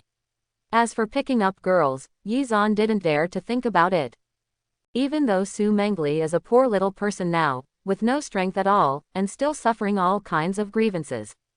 But in Yi Zan's eyes, she was always blessed by the aura of the future empress, which made her shine so high that no one dared to look directly at her. But now, Yi Zan suddenly realized that he now possesses the A-level talent of indestructible body. Maybe when the spiritual energy recovery is announced, the favorability level increases to 70 points, and his talent is upgraded one level, he will be able to reach S level. At that time, even though I was still not as good as Su Mengli, I was still at the level of a rarity. And that is far from the limit. As long as he continues to work hard, it is possible for Yi Zan's talent to be upgraded to SSS level. What's more, this is just Su Mengli's genius, how about binding other geniuses? How high can Yi Zan improve? Beyond the limits. Unprecedented. Yi Zan was a little confused for a moment. Perhaps, in the future, he would be the savior of the entire human race. On the other hand, during this time together, Yi Zan also felt sorry for this girl from the bottom of his heart. He hoped that he could personally participate in Su Mengli's future and share her joys and sorrows instead of letting her be embraced by others. Thinking of this, Yi Zan was full of fighting spirit. From today on, he would no longer just please and hug Su Mengli. He wants to pursue her, make her his wife, and give him 3 or 5 children in the future. The next morning, Yi Zan said hello to his parents and went out to his sister's house early. Although he could see Su Mengli every day these days, Yi Zan's eyes still lit up when he saw her again. Without makeup, there was no flaw on her face, and she looked as tender as water. Her 3,000 black hair accentuated her charm. Unfortunately, her school uniform sealed her figure. Yi Zan looked at Su Mengli for a few seconds, which made Su Mengli blush. She lowered her head and said shyly, "What are you looking at?" Yi Zan smiled and said, "It's nothing. Aren't we going to buy daily necessities today? Wouldn't it be inconvenient to wear a school uniform? But I was in a hurry when I came here and didn't bring any other clothes." Yi Zan smiled and said, "It doesn't matter, let's go buy clothes first."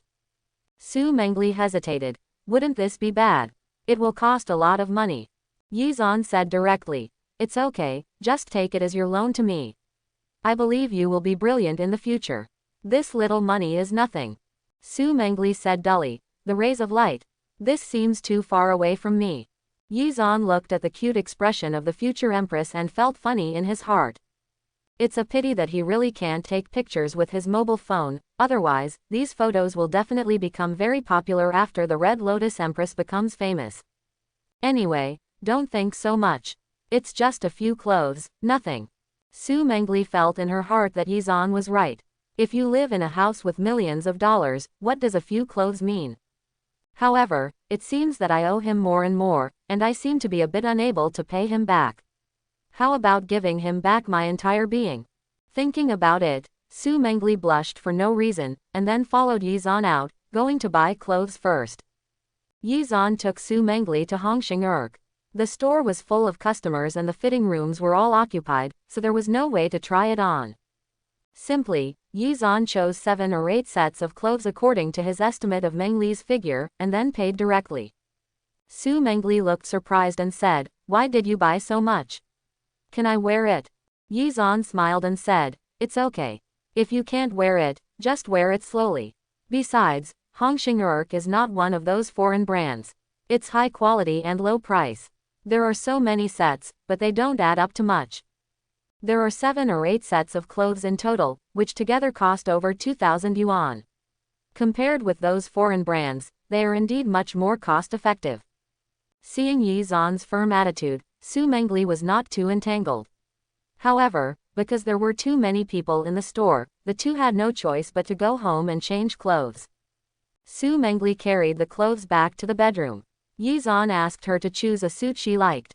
Then the two went to the supermarket to buy daily necessities. Yizan sat in the living room and watched TV. After more than 10 minutes, Su Mengli came out.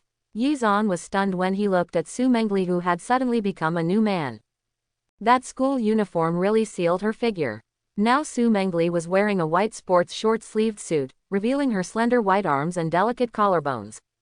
Under her collarbones, there was the deep ravine. Su Mengli was wearing denim shorts, revealing her slender waist. Her legs were slender and straight, and her snow-white calves were a bit thinner than Yizan's arms. And Su Mengli's figure is not just slender. Her flesh has grown to where it should be, her breasts are full, her buttocks are perky, and her curves are perfect. In short, Su Mengli now gives people the impression of being impeccable in just 4 words. Gain 1 point and you will be fat, lose 1 point and you will be thinner. This is what you are talking about with this kind of figure and this kind of appearance. Su Mengli looked at Yizan, whose eyes were straight, and her heartbeat couldn't help but accelerate. She hesitated for a moment and then said, "Is it okay if I wear this suit?" Yizan said directly, "Of course, that's great, let's go." The two went out together. When they entered the elevator, the boys' and the girls' hands accidentally touched each other. Su Mengli blushed immediately and immediately withdrew her little hand. Then, the elevator door closed, and there were only Yizan and Su Mengli in the elevator. Yizan mustered up his courage, found the position of Su Mengli's little hand, and hit it with 1 strike. This time, Su Mengli's face turned red to the roots of her ears, and her heart was racing. She was both shy and a little happy at the same time. Finally, the elevator door opened, and there was someone waiting at the door. The boys and girls were startled, and the hands they held together immediately separated. Not long after, the two came to a nearby large supermarket to buy daily necessities, such as bed sheets, bedding, pajamas, slippers, toothbrushes and toothpaste, towels and bath towels, all necessities for daily life.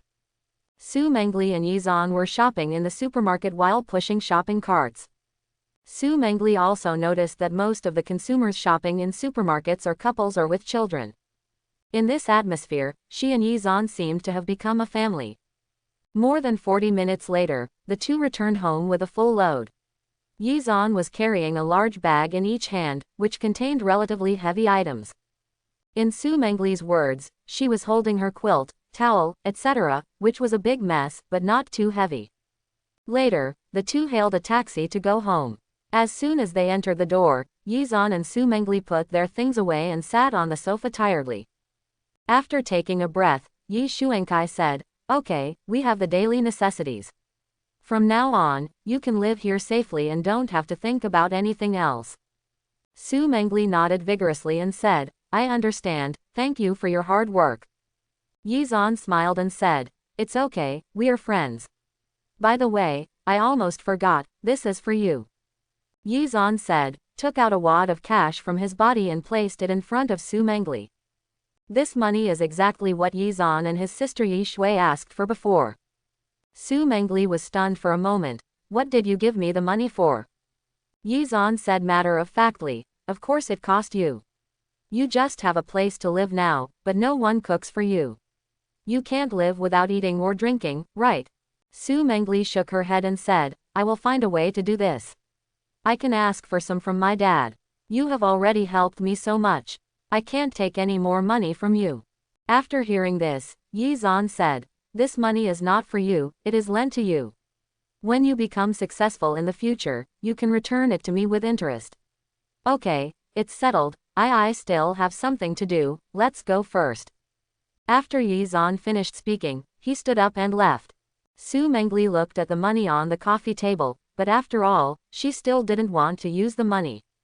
Therefore, she called her father Su Guodong. Dad, where are you? I want to see you. Su Guodong was quiet for a moment and said, let's meet at the Golden Arch near your school at noon. Dad will treat you to a hamburger. Su Mengli responded, yes.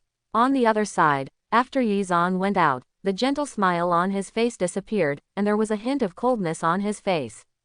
After he was reborn, he was not a well-behaved and obedient high school student. Even though he was always warm in front of Su Mengli, that was because the other party was the future empress. Before Yizan was reborn, he struggled in a chaotic world invaded by alien beasts. He survived for so long with his sea-level superpowers. In addition to luck, it was also related to his tough character. After returning from rebirth this time, Yizan knew very well the importance of strength. Holding Su Mengli's thigh tightly and improving his potential was the most important thing. Besides, there were some things that Yizan needed to do.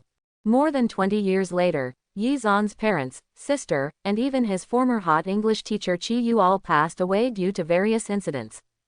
Some of their deaths were caused by natural disasters, and some were caused by man-made disasters. Now that he was reborn, Yizan naturally wanted to change the fate of these relatives and friends. After all, the first person to have trouble was his sister Yi Shui.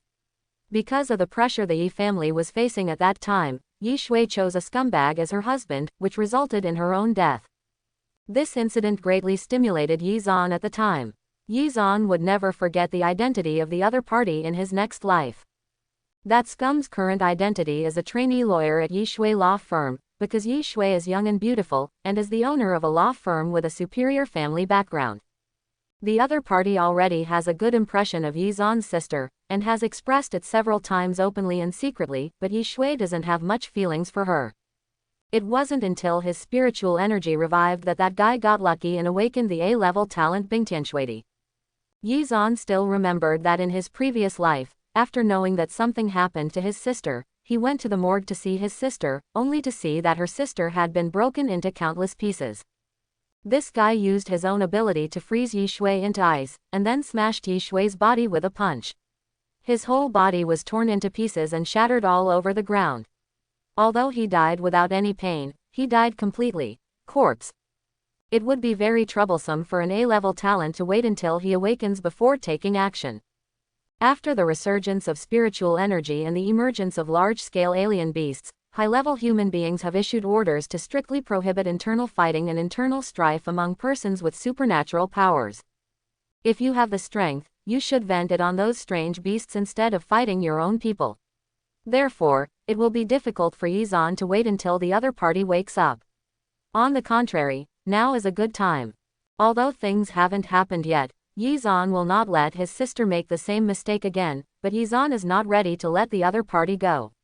Just because the other party has killed his sister once, Yizan is not ready to hold back. As a low-level superpower who could live for more than 20 years after the spiritual energy was revived, Yizan's heart was definitely ruthless enough and he would not give his opponent the slightest chance. In the law firm, Yi Shui was sitting in her office. Then, intern lawyer Zhou Yang walked in. Boss, do you have anything to do with me?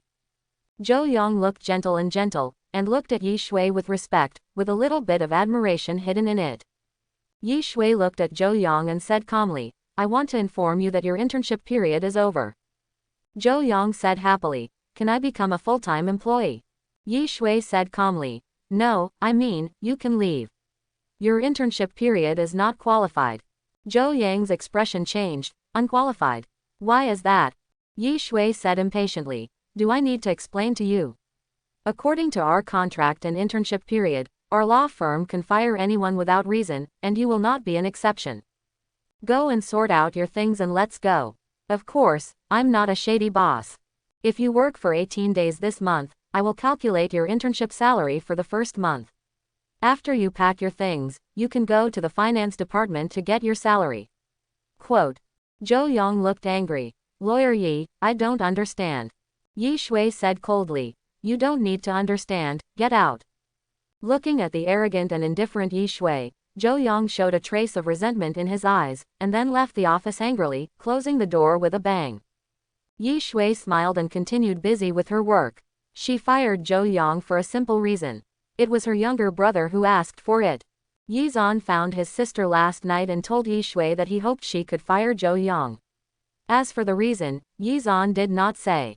Although Yi Shui was quite curious as to how Zhou Yang could interact with his younger brother, Zhou Yang was just a newcomer to the law firm and his performance in all aspects was average.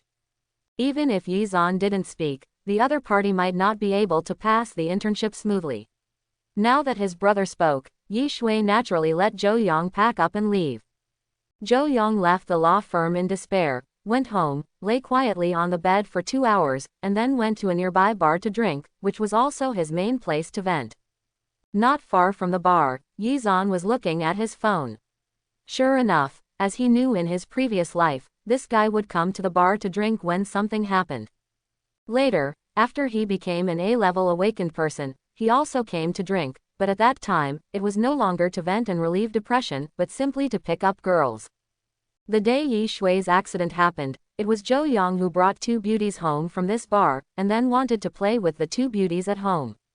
Yi Shui was naturally very angry and slapped the 2 women and told them to get out. Zhou Yang, on the other hand, directly turned Yi Shui into an ice sculpture and then smashed it into pieces. You must know that the house where the incident happened is the house where Su Mangle lives now, and it belongs entirely to Yi Shui. Zhou Yang lives in Yi Shui's house and shamelessly brings a woman home.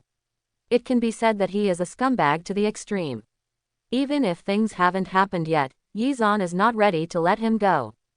At this moment, Yi Zan was wearing a cap, sunglasses, and even a mask. He was covering his whole body tightly, looking for opportunities to take action. In modern society, the law is sound and surveillance is everywhere. If Yi Zan wants to kill someone, he actually has a lot of worries.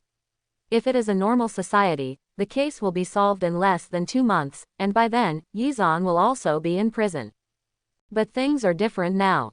In about a month, the government will announce the recovery of spiritual energy. Why will it be announced? Because more and more abnormal events are happening. Without giving everyone an explanation, people are panicked, which is not conducive to the stability of society. According to Yi Zan's knowledge, a shocking and abnormal event will occur in Zhongcheng in at most 3 days. At that time, Zhongcheng's police force will basically focus on this abnormal incident. After that, abnormal incidents will happen one after another. A mere case of Zhou Yang's death did not have much social influence. The police did not have the energy to investigate it. Therefore, Yi Zan did not have to worry about being found out. Time passed little by little and the sky gradually darkened. Yi Zan was still waiting near the bar. He was a very patient hunter. Finally, at around 9 o'clock, Yi Zan finally arrived at Zhou Yang. At this moment, Zhou Yang looked drunk and was still cursing, Yi Shui, you stinky fool, you actually fired me. Just wait for me. When I get rich, I will pay you back tenfold. Stinky fool son.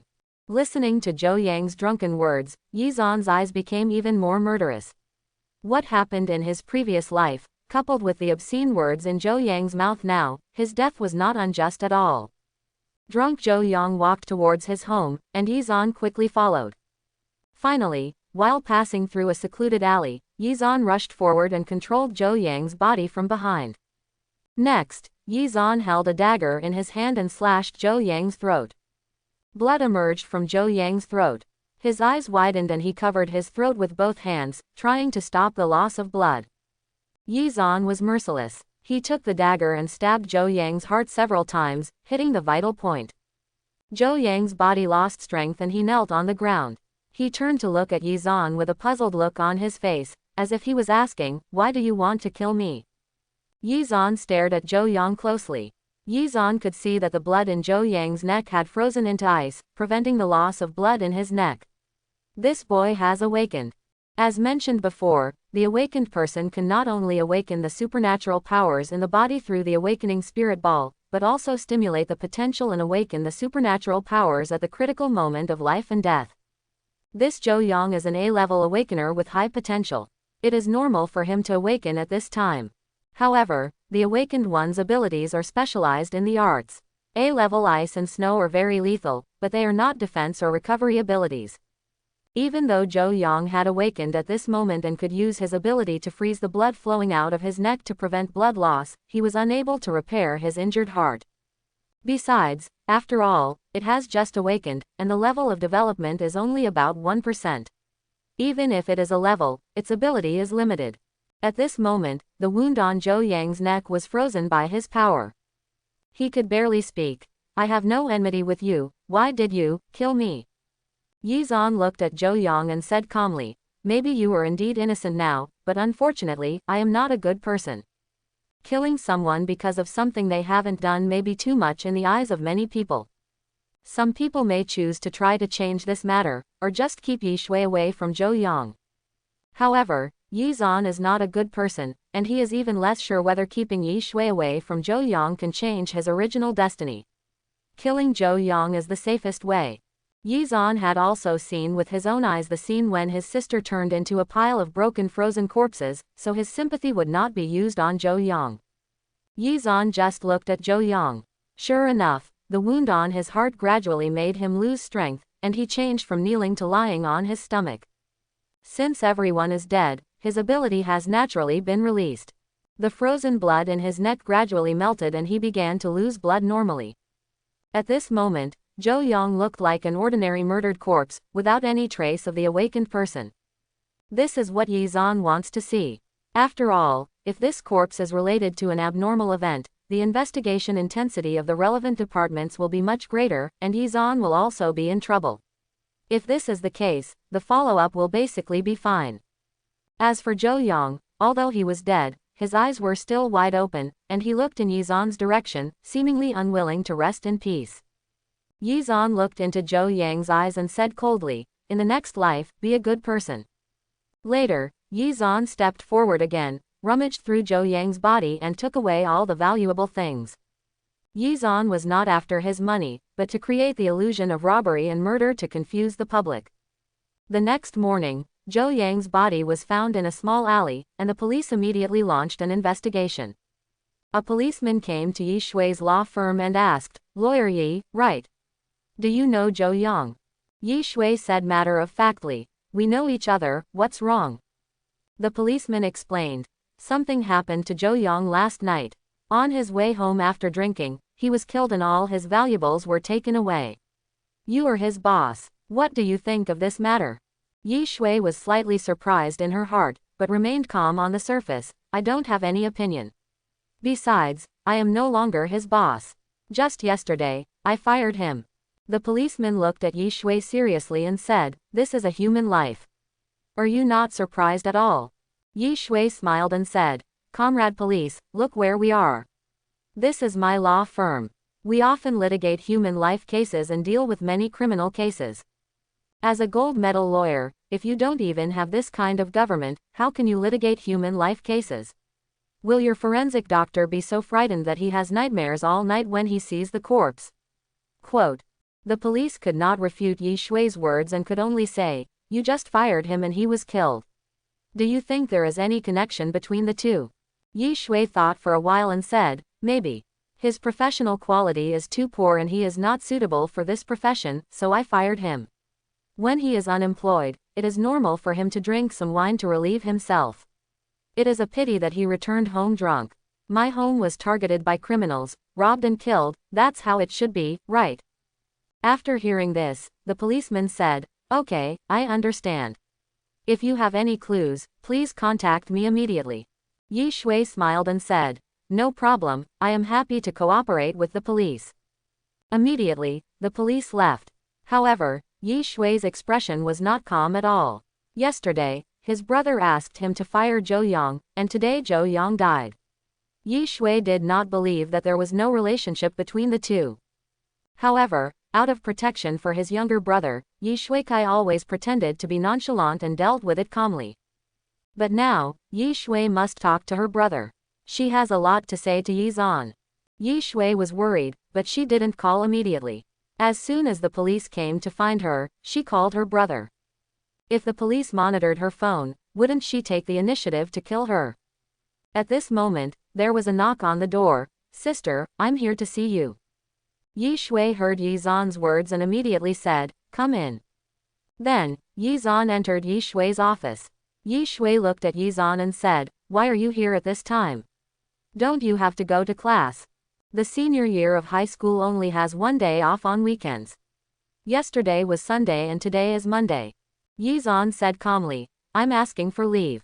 Isn't my back injured? I'll rest for 2 days. Yi Shui said, okay, you can sit down. Yi Zan sat opposite Yi Shui, and the two siblings looked at each other. Yi Shui said slowly, don't you have anything to say to me? Don't worry, my sister is safe here. Yi Zan didn't hide anything and said straight to the point, I did it.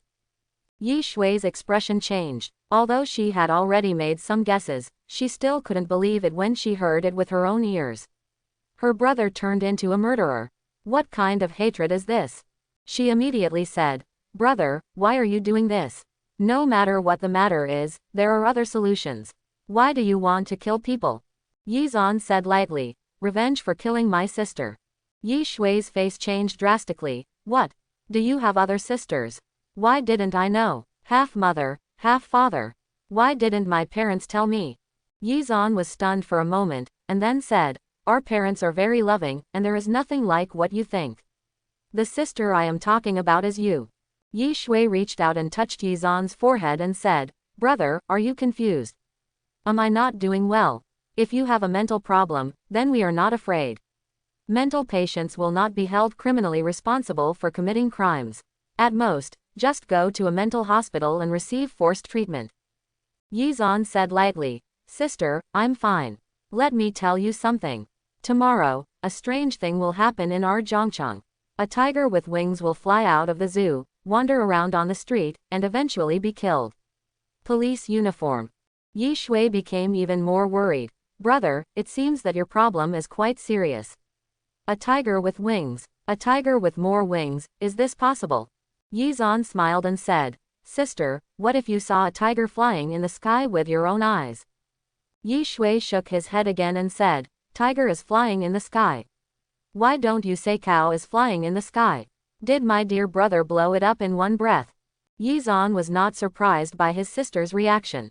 After all, his sister had very good grades and was not one of the 9-year compulsory education students.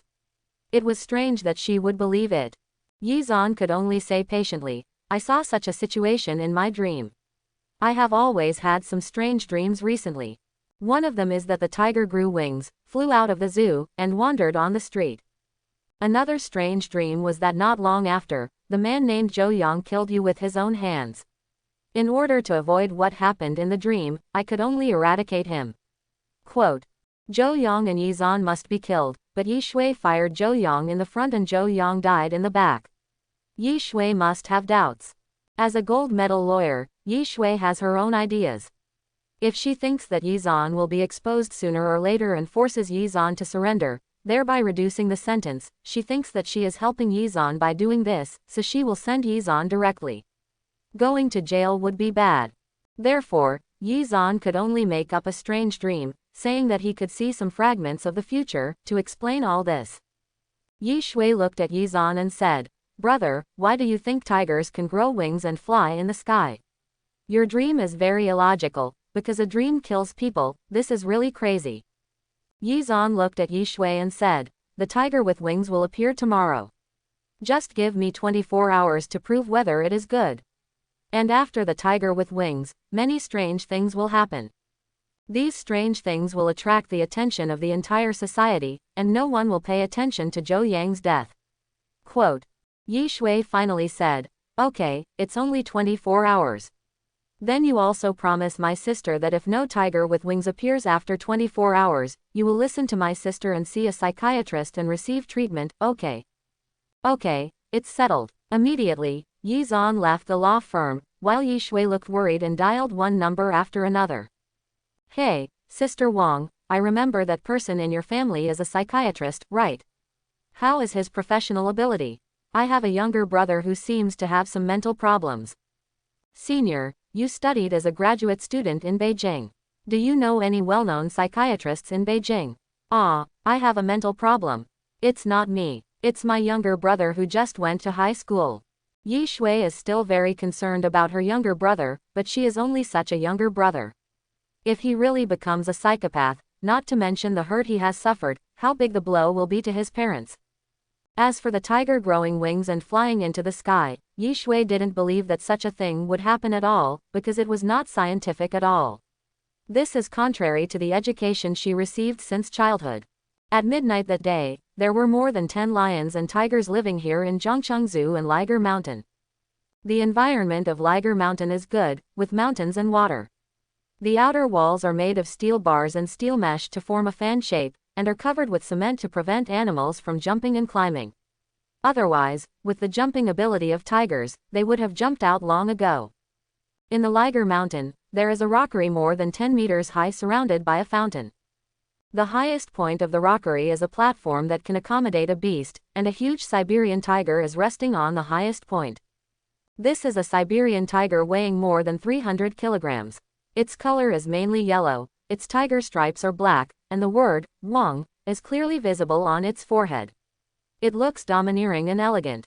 This Siberian tiger originally rested with its eyes squinted, but occasionally stretched out and licked its paws with its tongue, just like an enlarged version of a cat. However, in the middle of sleeping, the Siberian tiger suddenly opened its eyes.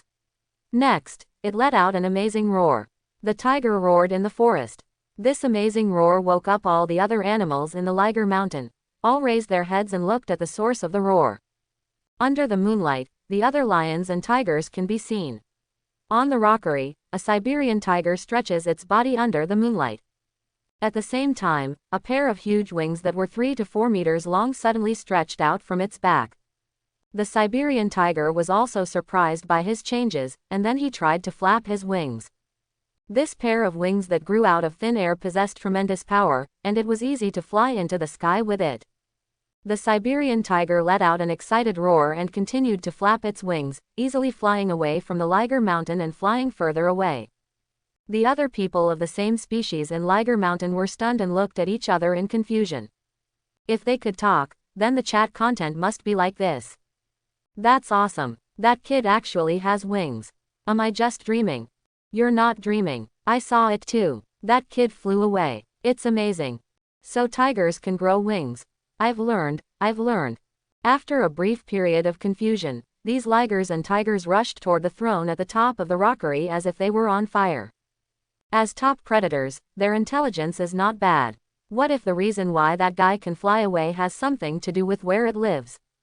From then on, this throne became a battleground for these ferocious beasts in the Liger Mountain. The Siberian tiger, which had wings, flapped its wings excitedly and flew around the zoo before leaving the zoo. Because of the mutation, its intelligence has improved a lot and it has become a veritable beast. It feels that the world is so big, and it wants to see everywhere, and cannot stay in one corner, trapped in this zoo. The Siberian tiger was flying in the air, looking down at the great rivers and mountains of the motherland, feeling very good. Time passed quickly, and before I knew it, it was dawn, and the Siberian tiger was also hungry. After all, flying consumes a lot of energy, and it had been flying all night. Just at this time, the smell of meat came. The Siberian tiger was attracted by the smell of a food street, and its body gradually lowered its height. Food street. The whole street is full of restaurants, with all kinds of food. There is no shortage of street food. There is also a lot of big fish and meat, so even in the morning, there are many customers. However, at this moment, a Siberian tiger landed from the sky and jumped directly onto the roof of a car. This sudden movement immediately attracted the attention of many people, causing them to exclaim in surprise. A boy who was bringing his girlfriend and milk tea was shocked and said, "Tiger, why does it still have wings?" His girlfriend was shocked. "What nonsense are you talking about? Let me go." It turns out to be true. A large number of people in the food court looked at this scene in shock. Some are timid. Although this tiger with wings is shocking, a tiger is a tiger after all, and that thing eats people. So, while looking at this strange tiger, they ran away. Some young people are more bold and do not realize that no matter whether the tiger has wings or not, that thing can eat them at any time. They didn't care about this at all and excitedly took out their mobile phones to take pictures. Some people usually like to live broadcast online, so they took out their mobile phones and started live broadcasting. Some people are very sensible. How can a tiger have wings? Is it making a movie? Where is the director? In my opinion, this is the kind of 3D projection that is more popular now. It is made with computer special effects. It looks just like the real thing. While people were talking about it, the tiger jumped off the roof of the car and continued to move forward. The people nearby were startled and fled back. The scene suddenly became chaotic. The people around Siberian tiger Xian were so noisy that he suddenly let out a roar. The clouds follow the dragon and the wind follows the tiger. With this whistling sound, there seems to be a strong wind blowing around. At the same time, the powerful aura of the king of beasts also awakens the fear instinct imprinted in the genes of these people. This is bloodline suppression. Some people were so scared that they were paralyzed and fell to the ground. Some people panicked and fled in all directions. This is the oppression of an apex predator. The Siberian tiger looked at these embarrassed humans with a hint of contempt in his eyes, then walked to a meat shop and ate as much as he wanted. It grew up in a zoo and was raised by humans. Its wild nature has been almost tamed by humans. At the same time, as an exotic beast, its IQ is much higher than that of ordinary tigers. It knows very well that even if it has wings now and can fly into the sky, once it eats these seemingly weak and hairless monkeys, it will definitely end badly. The broken pieces are all light.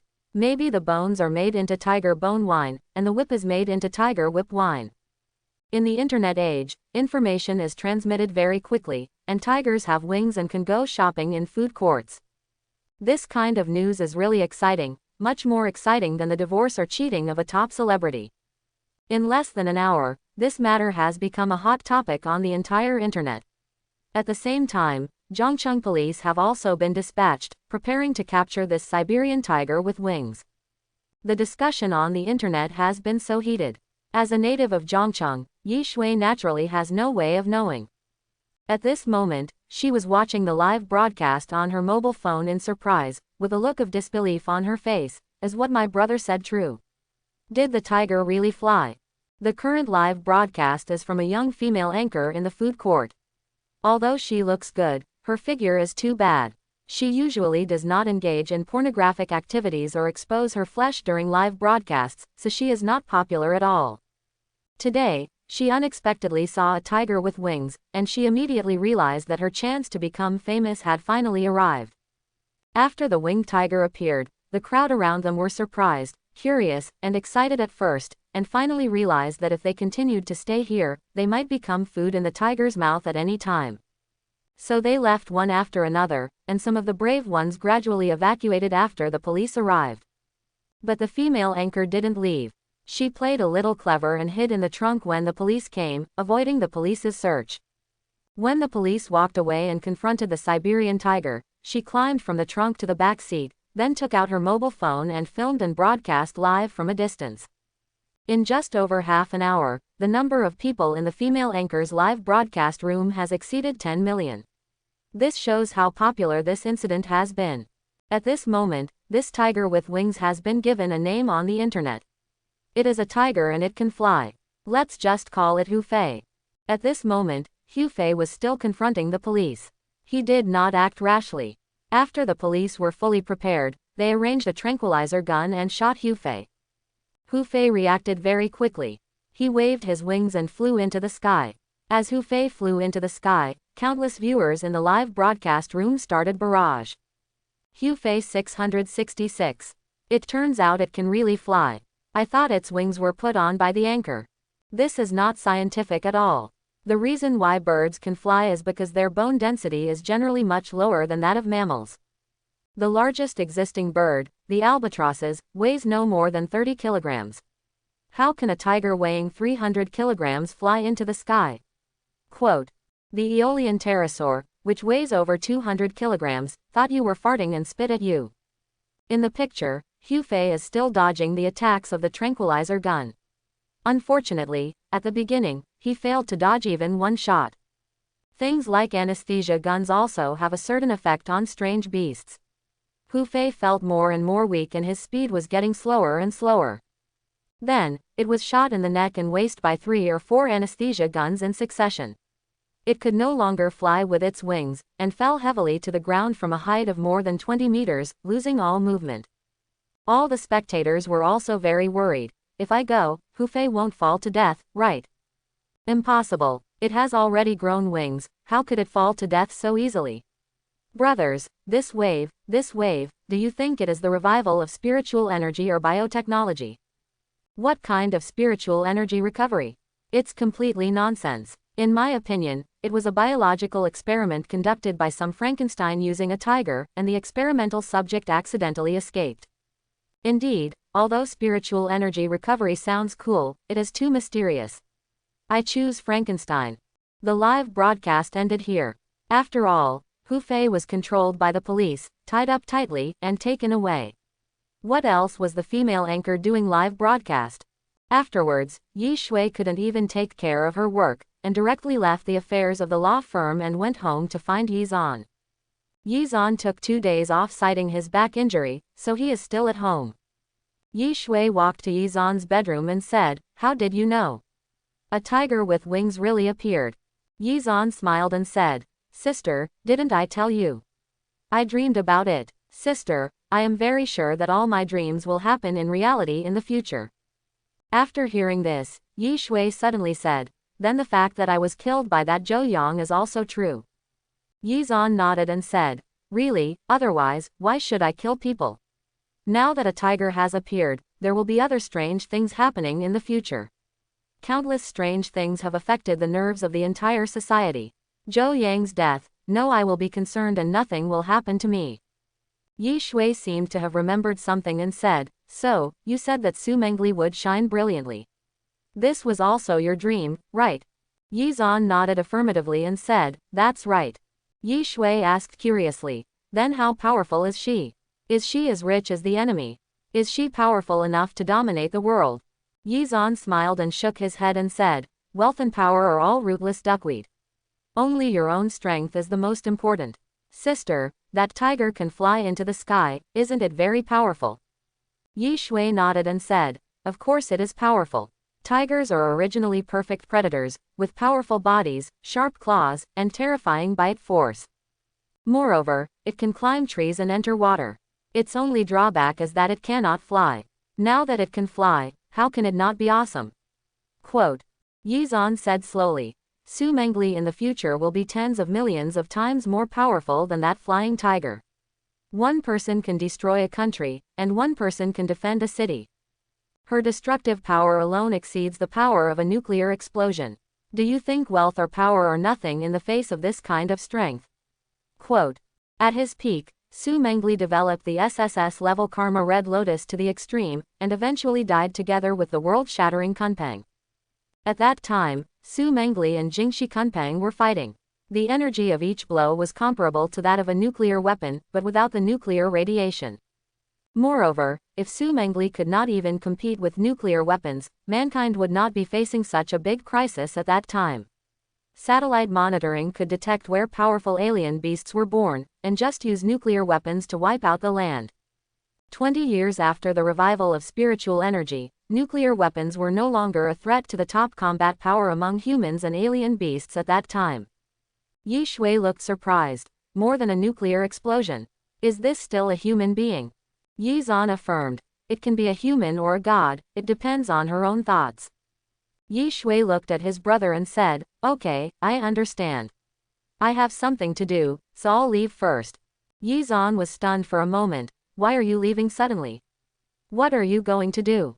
Yi Shui said matter-of-factly. Go find my future sister-in-law and build a good relationship. No, if Mangle is really that powerful, you are not worthy of her. Forget it, Mangle will no longer be my sister-in-law, she will be mine. Good sisters, that's it. Yi Zan was not surprised at all by Yi Shui's reaction. He was also happy to see this scene. Naturally, the more harmonious the relationship between sister-in-law and sister-in-law, the better. At this time, Yi Zan's cell phone rang, and it was Su Mangle calling. Yi Zan, have you heard? A flying tiger has appeared in our Zhongcheng. Yi Zan smiled and said, I heard it, it is indeed magical. Su Mangle said with some anticipation, what a cute big cat. It's exactly the same as the cat I had when I was a child. It would be great if I could adopt it. After Yi Zan heard this, he immediately laughed and solved the case. No wonder in later generations, the mount of the Red Lotus Empress was a very ordinary flying tiger. It turned out to be because of this. In her previous life, after the spiritual energy recovery was announced and Su Mangle was tested to have an SSS level talent, she had not much contact with most ordinary people. But Yi Zan once heard that Su Mangle's mount was a tiger with wings and was weak. It was estimated that it was about the same strength as Yi Zan at the time. Many people think that Su Mangle's mount is too weak. You must know that the mounts of several other top superpowers are not only cool, but also have amazing combat capabilities. The weakest one is equivalent to an A-level awakener. Only Su Mangle's mount is very weak. It turns out that she had a black and yellow cat when she was a child. Now Hu Fei is an enlarged version of her pet, but with an extra pair of wings. No wonder she likes it so much. If Yi Zan's guess is correct, after waiting for more than a month, the official arrangement will be for high school students to activate their talents uniformly. If Su Mangle is tested to have an S-level talent, she will take the initiative to ask the officials for the flying Siberian tiger. Thinking about it, Yi Xuandao, don't worry, I believe your dream will come true. Su Mangle laughed at herself. How is that possible? That's a tiger. Yi Zan smiled and said nothing more. At this moment, she also had a deeper understanding of Su Mangle's character and missed the past. She had a cat at home when she was a child. Later, the cat accidentally swallowed rat poison and died. She has never forgotten that cat, and she has never raised another cat. Until now, when she saw Hu Fei, because she looked so similar, she then took Hu Fei as her mount. And after she took Hu Fei as her mount, she never rejected Hu Fei because of his weakness. The other people's mounts are all capable of being independent. Only Su Mangle's mount has its only ability to fly, and the key is that it doesn't fly very fast. If there was an emergency, Su Mangle would not ride Hu Fei in order to rush on his way, but would directly carry Hu Fei and fly in the sky. Anyway, at that time, with Su Mangle's strength, even carrying Hu Fei on her shoulders would not have any impact on her speed. Yi Zan had seen this scene on the internet. Someone accidentally photographed the Red Lotus Empress rushing on her way. She was a majestic Red Lotus Empress, with flames all over her body and an unparalleled temperament. However, on her slender arms, there was a huge tiger with wings lying on it. Because the speed was so fast, the strong wind made it difficult for the tiger to open its eyes. Hu Fei had a miserable look on his face, which was quite funny. Soon, the class bell rang. Su Mangle said something to Yi Zan and hung up the phone. Soon, at noon, Su Mangle was about to eat something, but at this time, a voice said, Mangle. Su Mangle said unexpectedly, Sister, why are you here? Yi Shui smiled and said, I'll accompany you on behalf of my brother. I'll treat you to dinner at noon. What do you want to eat? Su Mangle was a little embarrassed and said, Sister, Yi Zan lend me some money, or I won't bother you. Yi Shui smiled and said, What's the trouble? I also want to eat, so why don't we eat together? Let's go. Yi Shui said, pulling Su Mangle away. Su Mangle looked at the enthusiastic Yi Shui and inexplicably thought of what happened the day before yesterday. She called her father the day before yesterday, and he agreed and said he would have dinner with her at noon. She also wanted to take the opportunity to ask for money from her father. She had despaired of her mother and could only put her hope in her father. Unfortunately, Su Guodong didn't come at noon that day. He sent a message to Su Mangle, saying that something happened and he couldn't come. Su Mangle felt very sad and never replied to Su Guodong. Later, Su Guodong called her, but she didn't answer the call. Just as Yi Shui was taking Su Mangle to a nearby restaurant, Su Guodong appeared. Next to her was a woman and a boy similar in age to Su Mangle. Mangle, my father did have something to do the day before yesterday and let you go. I'm sorry. Today, my father is here to make it up to you and treat you to a big meal. Su Mangle looked at Su Guodong and said, Dad, why are you here? Su Guodong smiled and said, Dad, aren't I here to apologize to my precious daughter? Is this your classmate? We just happen to be together, I'll treat you to dinner. Yi Shui is several years older than Su Mangle, but she did not wear the suit she wore at work today, but in casual clothes.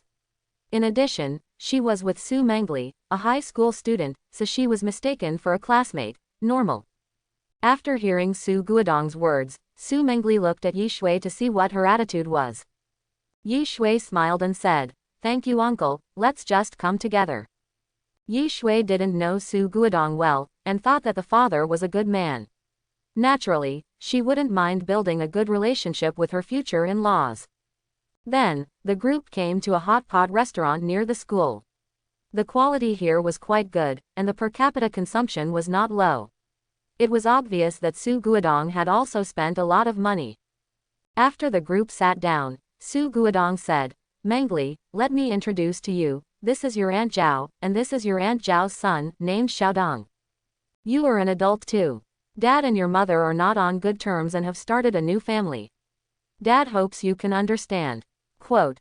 Su Mangle looked at Su Guodong and said, Dad, I can understand what you said, but it doesn't mean I want to accept it. Su Guodong was stunned for a moment, with a hint of embarrassment on his face. Yes, you are right, take your time, take your time. At this time, Su Guodong's second wife Chen Landau said, Xiaodong, go and sit next to Mangle. You are the same age, so communicate more. Chen Xiaodong followed his mother's surname. He looked at Su Mangle and almost drooled. He immediately sat next to Su Mangle and said, Mangle, what do you want to eat? I'll give you some. Su Mangle looked at Chen Xiaodong with a hint of disgust in her eyes and said, No, I can order whatever I want.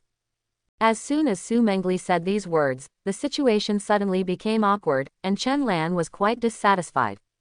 She stood up directly and said coldly, Su Guodong, come out with me. I have something to tell you. Su Guodong put down his chopsticks in embarrassment, and then followed Chen Lan. At this time, Yi Shui said, I feel uncomfortable in my stomach. I need to go to the toilet. Then, Yi Shui stood up and left the room, leaving only the cold-faced Su Mangle and the drooling Chen Xiaodong. Near the bathroom of the hot pot restaurant, Su Guodong and Chen Lan stood there. Chen Lan looked dissatisfied. What's going on with that loser in your family? Why does she have such an attitude towards my son? Is this what you call a close relationship? Although Chen Lan was also married for the second time, her family's conditions were much better than those of Su Guodong. Normally, she would not look down on Su Guodong. However, Su Guodong found Chen Xiaodong with Su Mangle's photo and told him that as long as he helped Su Guodong pursue his mother, Su Guodong would introduce his daughter to him. In the future, the two families would get married and let Su Mangle give her he becomes his wife. When Chen Xiaodong saw Su Mangle's photo, he was immediately shocked. He forced his mother to death to let her and Su Guodong be together.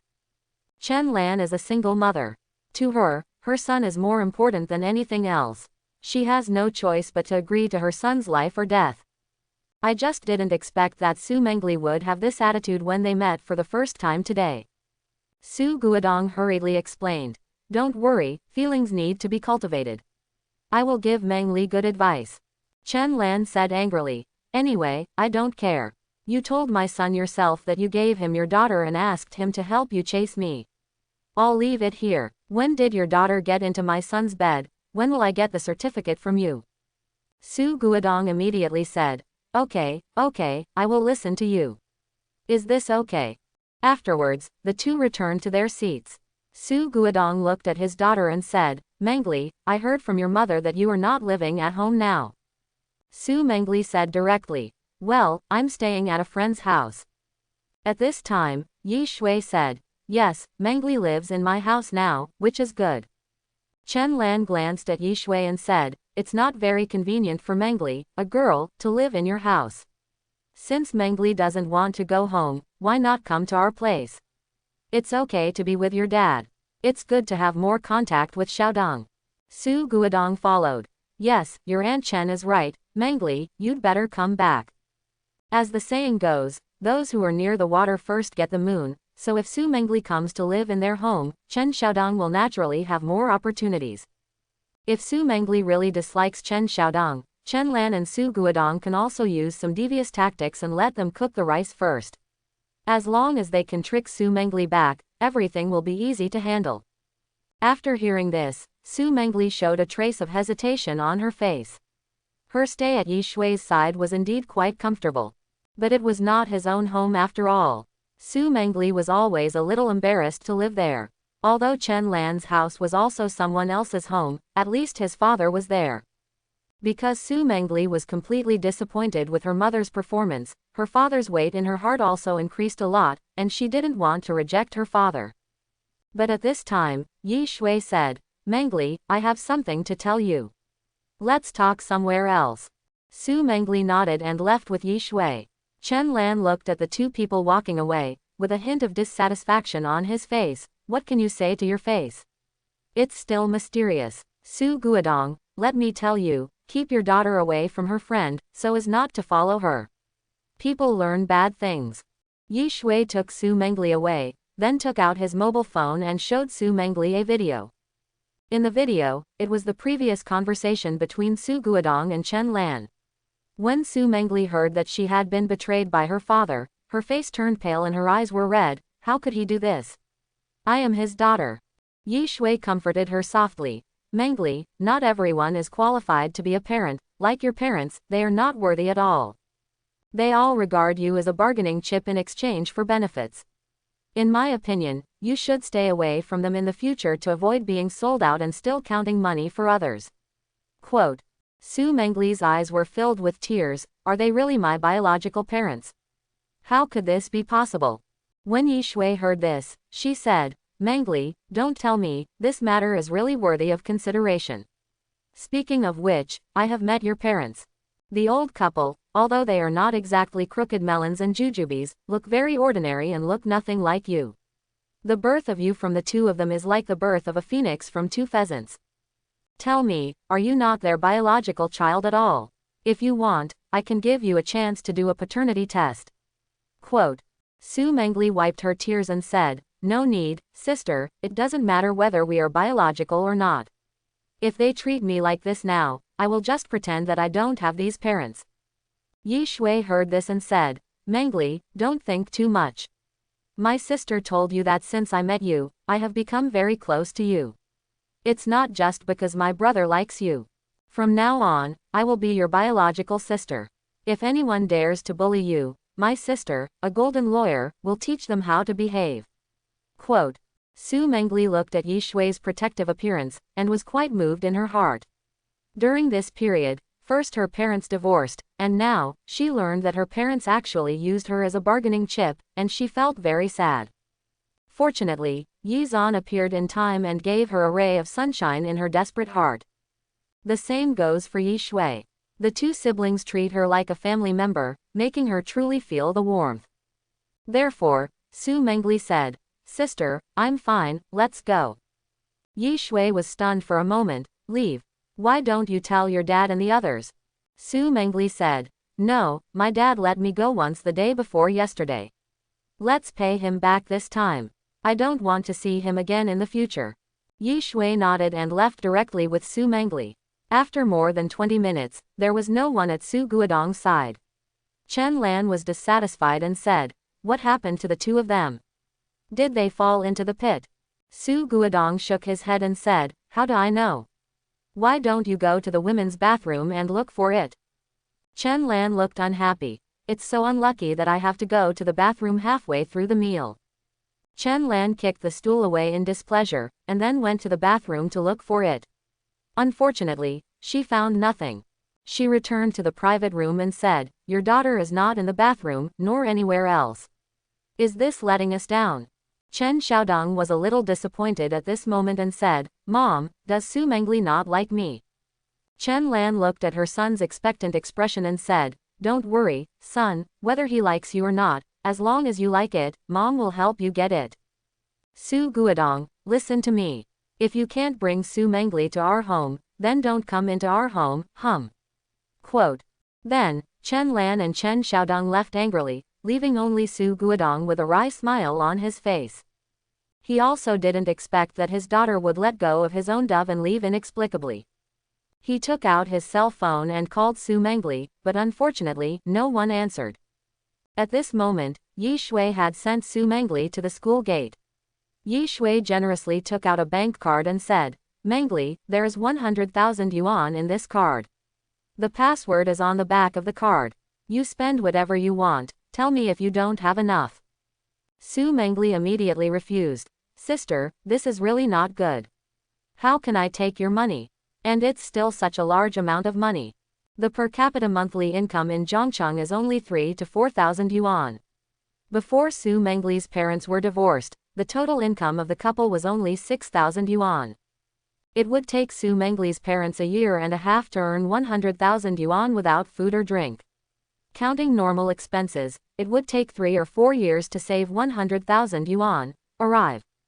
But now Yi Shui casually took out such a sum of money, how could Su Mengli accept it? Yi Shui said, "Mengli, my sister just said that she really treats you as her sister. What happened to her giving her a sum of money? Besides, my sister's law firm's monthly profit is more than this amount. So, feel free to take this 100,000 yuan without thinking too much. I just hope you live a comfortable life." Quote. After Yi Shui finished speaking, she put the card into Su Mengli's hand and left quickly. Su Mengli looked at the bank card in her hand with mixed emotions. She really didn't expect that after experiencing so many unlucky things, she would break through the clouds and see a rainbow. Money is not everything, but nothing is impossible without money. If you have money, you will have enough security. This applies to everyone. Without the help of siblings Yi Zan and Yi Shui, based on Su Mengli's current situation, her parents would treat her as a tool and want to use her in exchange for benefits. What could she do no matter how sad and desperate she was? She is still a high school student, and she needs money for food, clothing, housing, and transportation. Even if she saves money, she still needs money. When the time comes, she has no choice but to choose one of her parents. While ensuring that she does not starve to death, she must also protect herself and not be taken advantage of. This kind of situation of surviving in the cracks is very difficult when you think about it.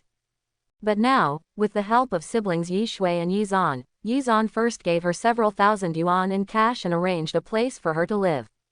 And Yi Shui gave her a bank card worth 100,000 yuan. This money, let alone the college entrance examination, is enough to cover 4 years of college tuition and living expenses.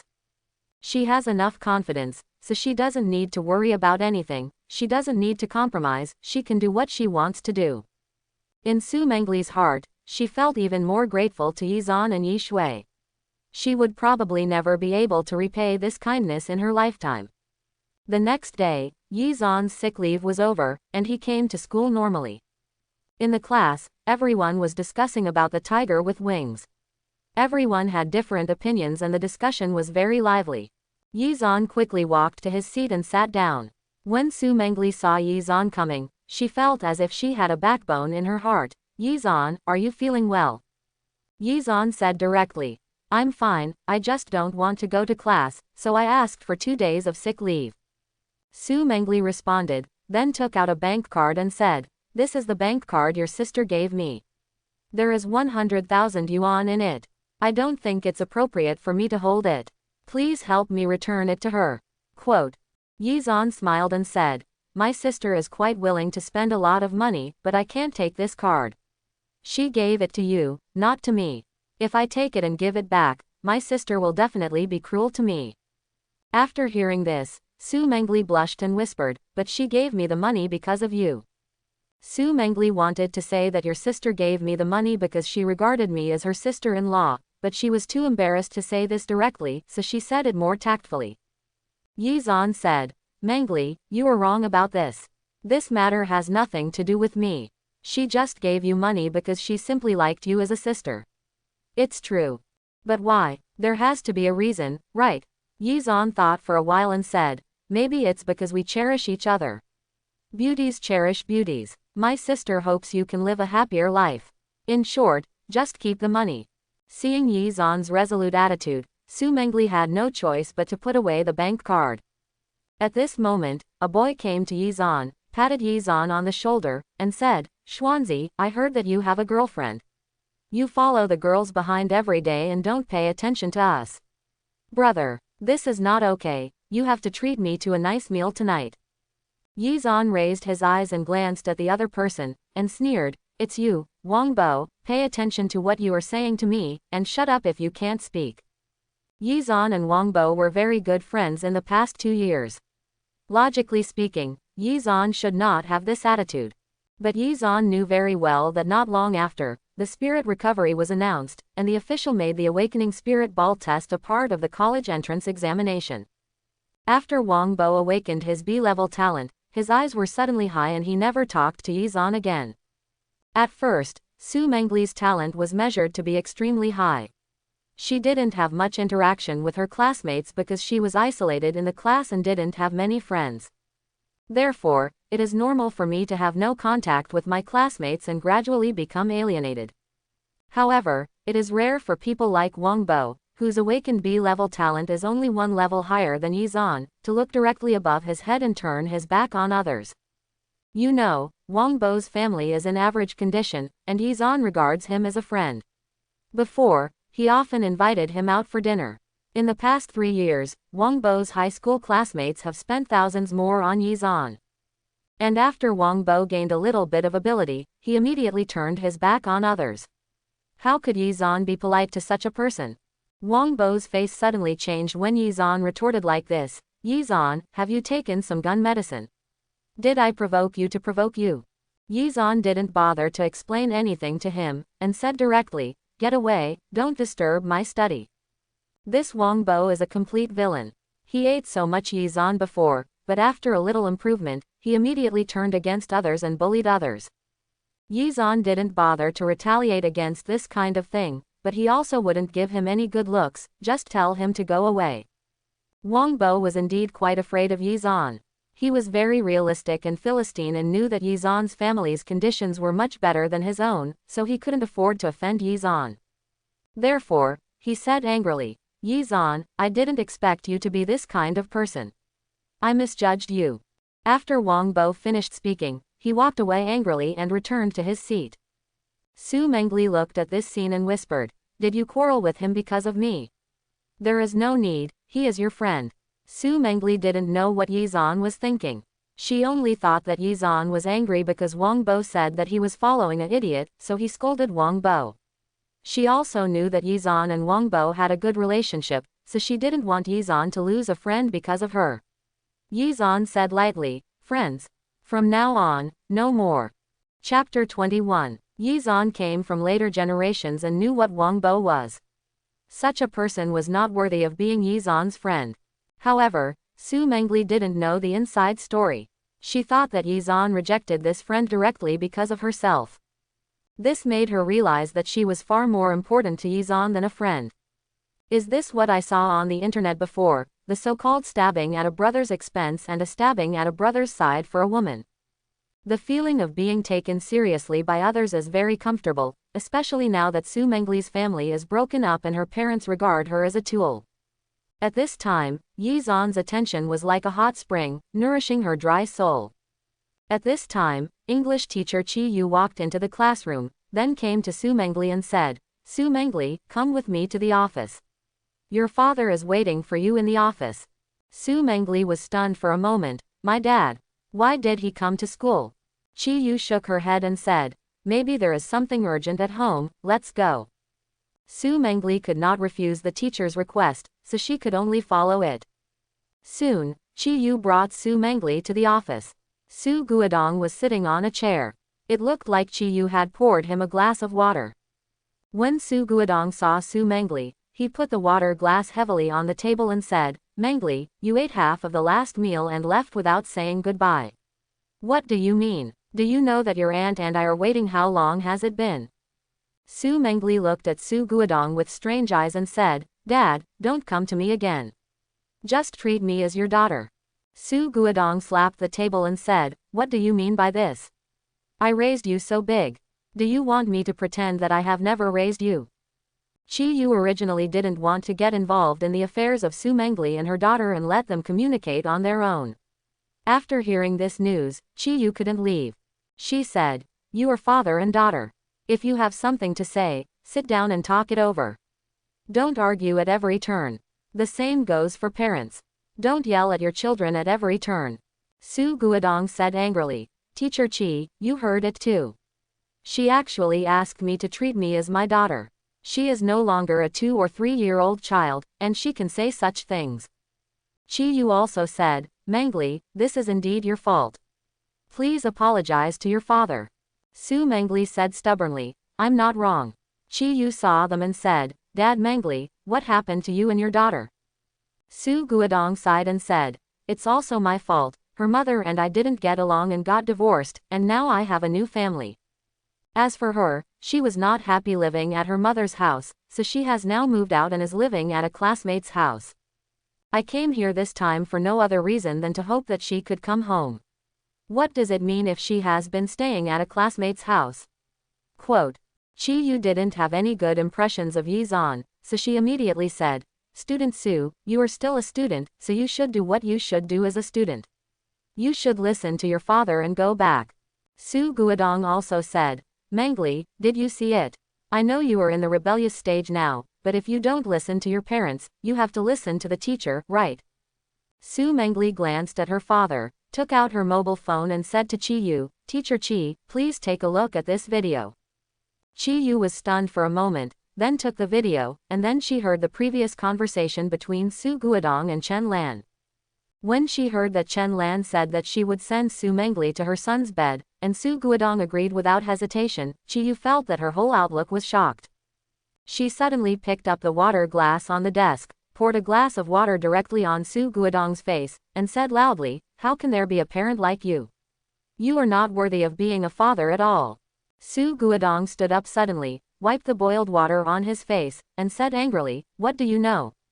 Xiaodong is a pretty good kid, and his family conditions are also good. If a family gets closer and closer, they will definitely live a good life. This is a happy life that I have arranged for my daughter. Do you need to take care of it?" Quote, Chi Yu mercilessly exposed Su Guodong's hypocritical face, "For your daughter. I think you are just doing it for yourself, right? Get out now, our school does not welcome parents like you." Although Chi Yu is young and has little teaching experience, and she was made angry and cried by Yi Zan's words before, she is definitely a good teacher, and at the same time, she is also a woman. She is more able to think from Su Mangle's perspective. If it were her, she would definitely stay away from Su Guodong and would never have anything to do with such a person. Su Guodong was furious, but this was a school. If the trouble continued, with Chi Yu's video in hand, he would be the only one who would be embarrassed. However, he still didn't want to give up like this. He couldn't do it hard, so he had to do it softly. Su Guodong looked at Su Mangle and begged, "So you heard our conversation, so that's fine. Dad tells you that when your mother and I divorced, we didn't get anything at all. Now Dad is counting on you, Aunt Chen. If you don't go back with Dad, Dad won't even have a place to live.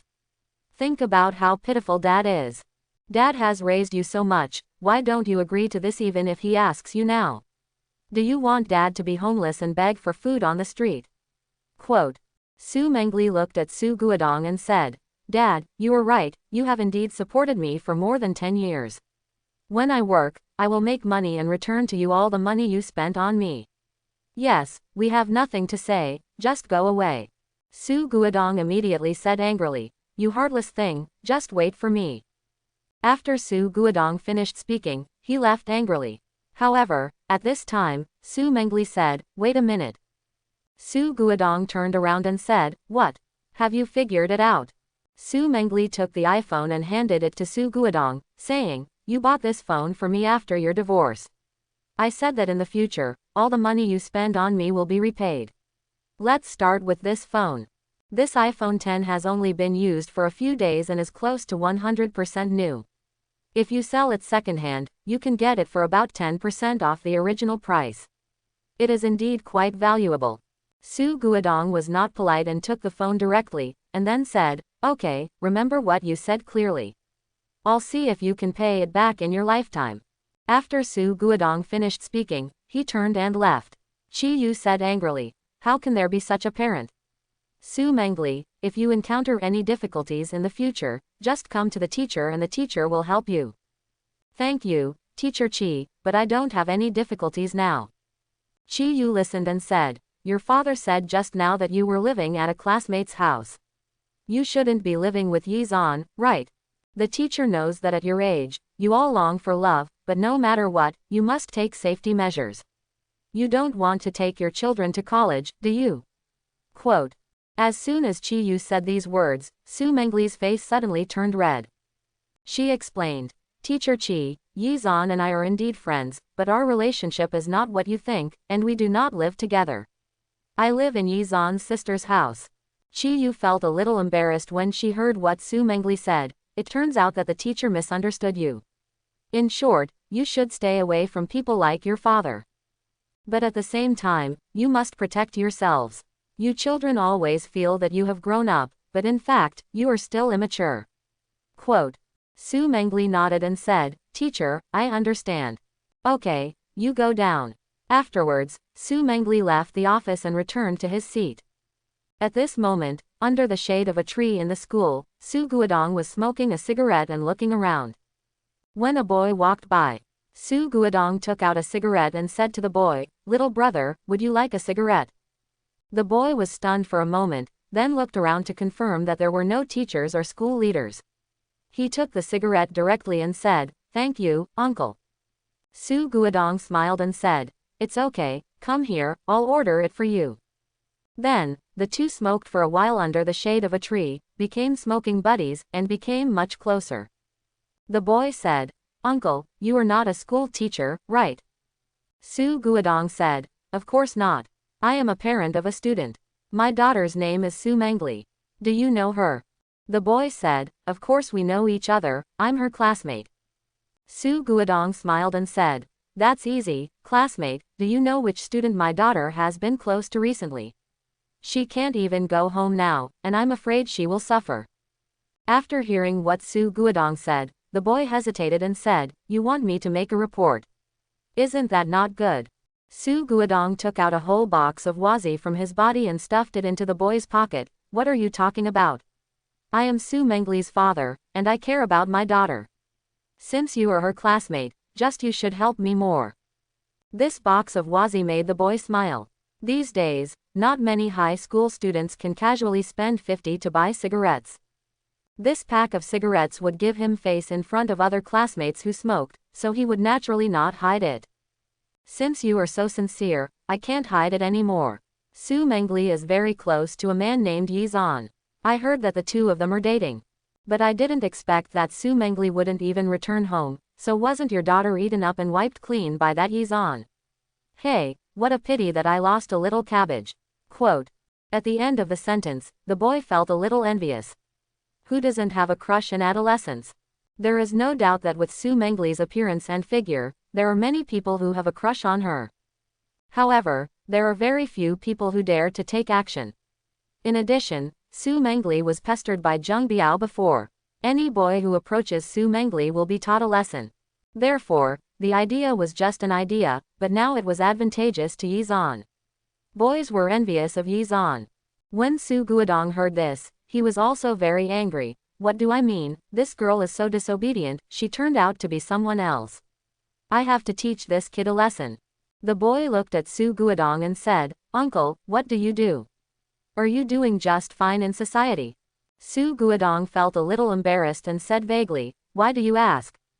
If he had done well, he wouldn't have made his daughter's life miserable, let alone get divorced." The boy laughed and said, "Yi Zan is not easy to mess with. His father is a boss and his sister is a gold medal lawyer. I heard that he is very famous. If you really go to him, you may not know who will teach him a lesson. After Su Guodong heard this, he said harshly, "Oh, isn't it just that he has a few bad money? After all, he is a young boy, how can I be afraid of him? Just wait and see." Su Guodong said harsh words and walked away. The boy looked at Su Guodong walking away and said with a smile, "This uncle is quite tough." After school in the evening, Yi Zhan rode a bicycle to take Su Mengli back to Yi Shui's home as usual. Not far behind their bicycles, an electric bicycle followed the two of them in a leisurely manner. The person riding the electric bicycle was naturally Su Guodong. Instead of blocking Yi Zhan and Su Mengli at the school gate, he planned to catch them in bed and wait until they got home to catch them on the spot. Yi Zhan had previous experience, and the speed of the car was gentle and very stable, perfectly protecting Su Mengli's butt. Of course, for safety reasons, Su Mengli still held Yi Zhan's back with both hands. Both Yi Zhan and Su Mengli enjoyed their time on the road. On the bicycle, the boys and girls seemed to be in a separate world, completely isolated from the outside world. They can still feel each other's warmth. At this time, they seem to have only each other in the world, making people immersed in it and unwilling to extricate themselves. Finally, the car arrived at the community. Yi Zhan parked the car, then entered the unit building with Su Mengli and waited for the elevator. At this time, a voice said, "Where are you going?" Su Mengli's face suddenly changed slightly. "Dad, why are you here?" Su Guodong said coldly, "Why am I here? Why do you think I am here? Do you still want to show off your face? You are living with a boy. You have completely embarrassed our Su family." Su Mengli said angrily, "I didn't." Su Guodong said angrily, "You didn't. I've been following you since school, going home together, and coming to this community together. You still don't admit it now." Yi Zhan listened to Su Guodong's words and said coldly, "Wouldn't you know if we are living together if you follow us?" Yi Zhan said, pulling Su Mengli into the elevator, and Su Guodong immediately followed, "I want to see how you want to defend yourself." Soon, the elevator reached the 16th floor. The three of them got off the elevator. Yi Zhan knocked on the door, and then Yi Shui opened the door. Yi Shui originally had a smile on his face, but when he saw Su Guodong, his face darkened. "Why is he here?" Yi Zhan explained, "He followed us here secretly. He said that me and Mengli living together brought embarrassment to the Su family." After hearing this, Yi Shui immediately said, "Uncle Su, although you are Mengli's father, you can't talk nonsense. This is my home. Mengli and I live here. My brother is just dropping by. Mengli is back." Su Guodong didn't believe it and said, "Send it back along the way." "Then why does your family let my daughter live here? Are you so kind?" Yi Shui said helplessly, "If you don't believe it, why don't you come in and take a look? There are 2 sets of daily necessities here, one for me and one for Mengli. Take a look here, are there any boys' supplies? There's never been a man living here." Su Mengli also said, "Dad, don't use your narrow-mindedness to judge others. Their help to me is an unconditional contribution without any exchange conditions. But you regard me as the condition and bargaining chip for you to live a good life." Quote. Su Guodong didn't answer Su Mengli. He entered the room and looked around. As expected, there were only 2 sets of daily necessities in the room, not even a pair of men's slippers, let alone anything else. However, Su Guodong still refused to give up. He sat on the sofa confidently and said, "So what if we don't live together now? Does your kid have thoughts about my daughter?" Yi Zhan looked at Su Guodong and said, "So what?" Su Guodong said proudly, "Just admit it. Let me tell you, because my daughter is having a relationship with you, I am homeless and don't even have a place to live. I will give you 2 choices. First, break up with my daughter and let her accept my arrangement. Second, give me this house so that I have a place to live. Then I won't interfere with whatever you want to do in the future." Quote. As soon as Su Guodong said these words, Su Mengli looked angry. "Dad, how could you do this? Does your displacement have anything to do with me?" Su Guodong said confidently, "Of course. Isn't it because of this boy that you don't agree to be with Xiaodong? If you accept my arrangement and be with Xiaodong, won't I have a place to live now?" Su Mengli's face turned pale with anger. She pointed her finger at Su Guodong and was speechless. Yi Zan also understood what was going on.